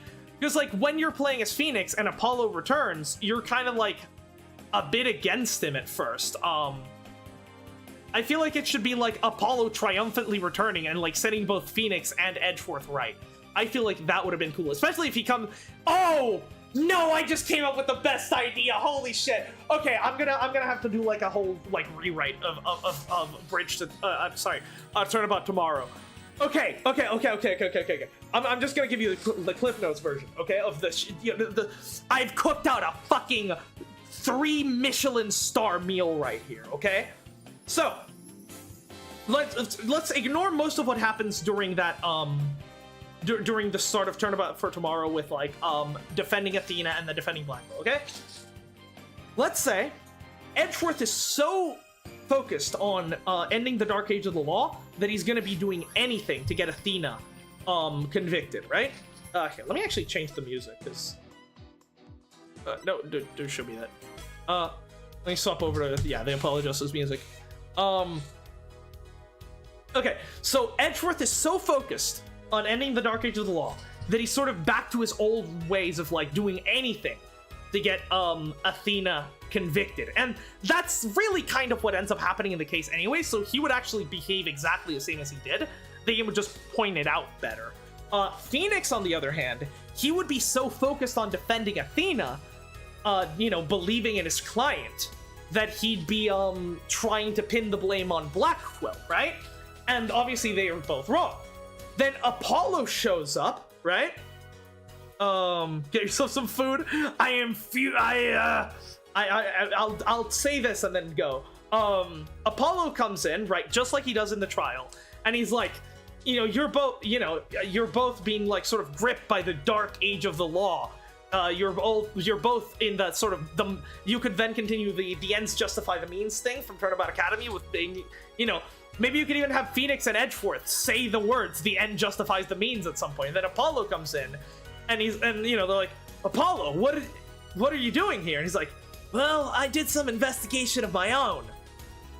And then, right, we end that court day right there, and then we get a flashback to while that court case was happening, Apollo was investigating with Clavier Gavin as his assistant.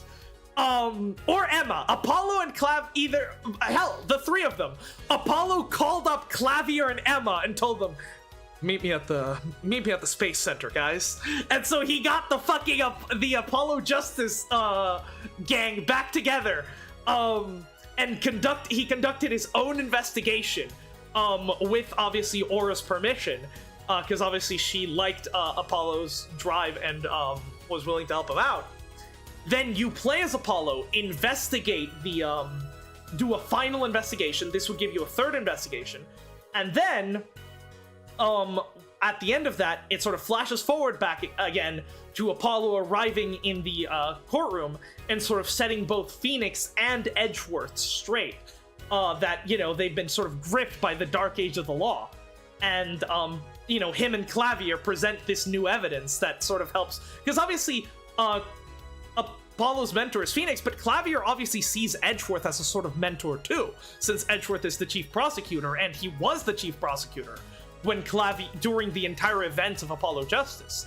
So it was Edgeworth that put Clavier on all those cases. So I'm sure Clavier sees Edgeworth as a mentor. So it could have been cool to see Apollo and Clavier come back to set both of their mentors correct. Because obviously Clavier and Apollo have always had the pursue the truth mentality that Edgeworth and Phoenix always had just struggled to arrive at over the course of their games. And then we can have the final case, the final day of the trial. So then that would actually give you 3 investigations if you combine Cosmic Turnabout and 3 court. Well, Sorry, you don't. There's no investigation of the Sword of Cosmic. So that would give you 2 investigation. No, that would still give you 3 investigations, right? If you combine it with Cosmic Turnabout, I think that would be never gonna let Clavier go. I'm not, but I think it could be cool. I think that would have fixed a lot of issues, because I think a big issue with the 2-day system that this game sort of had is, and I think Apollo Justice also had, is that like a lot of the revelation, like you end up getting so many revelations in the final court day that I think it would have been better, like some of the things that get revealed into the final court day, to actually find it out ourselves during an investigation. So I think that would have helped break up that really long final court day, give a second investigation segment to Turnabout for Tomorrow, have Apollo be more prominent in the story, bring back Clavier in a more meaningful way, further explore Phoenix and Edgeworth's character and how the Dark Age of the Law has twisted them. I think that could have been really cool. I might actually go ahead and do like a full rewrite of Turnabout for Tomorrow, because I think there's some really good potential there. But Apollo could also point out how Phoenix used dirty means in A4 and calls him out. That could have worked. Airline for player, yeah, absolutely. A timeline where we got Apollo Justice. Well, no, that's the thing. I don't think you even need for it to be Apollo Justice Dual Destinies. I think it could just be Ace Attorney Dual Destinies and have Phoenix, Athena, and Apollo all take equal turns in the spotlight. But yeah, I'm gonna leave this off here. I've yapped on for long enough, and I am starving. So I'm gonna go devour some fried chicken. So yeah, that is the end of Dual Destinies. Thank you so much for joining me on this journey. I very much enjoyed it.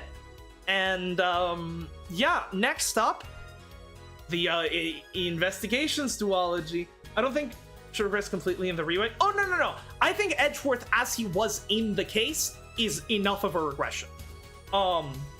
I would mainly write Edgeworth the same way he was in the game. I would just have the game actually call him out on it, because the game doesn't treat him like he has regressed in the slightest, which is sort of my issue with it. He's definitely regressed, but it's not a complete regress, absolutely. But yeah, I'm gonna be when the duology comes out in I think in like a week or 2, we're gonna hop right into Investigations 2.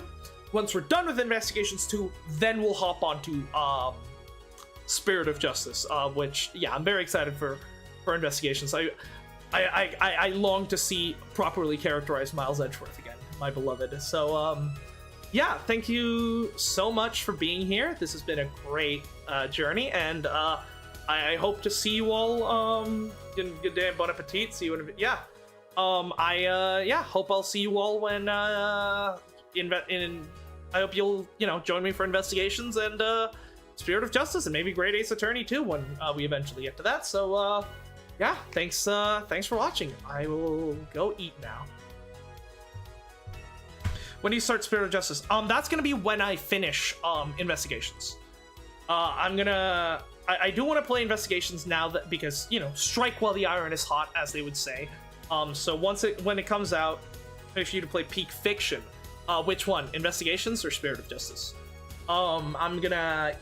Investigations comes out I think next week. I don't think I'll be able to play it on release because it's a Friday and Fridays are busy for me, or at least they will be starting now. But yeah, probably like Saturday or Sunday next week we'll start Investigations 2.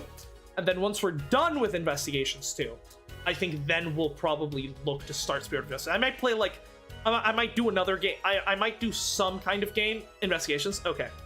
I think I might do something in between Investigations 2 and Spirit of Justice, just because I sort of went, Dual Destinies right into Investigations, so and the last thing I want is to get burnt out on Ace Attorney, so I think I would like to take a small break from the series after Investigations 2, so I'll find some other game to play that, and then, or actually, I don't think I will even need to, because Metaphor ReFantasio comes out in, like a couple of months, so yeah, we're actually going to end up playing Investigations, Metaphor, and Persona 3 Reload.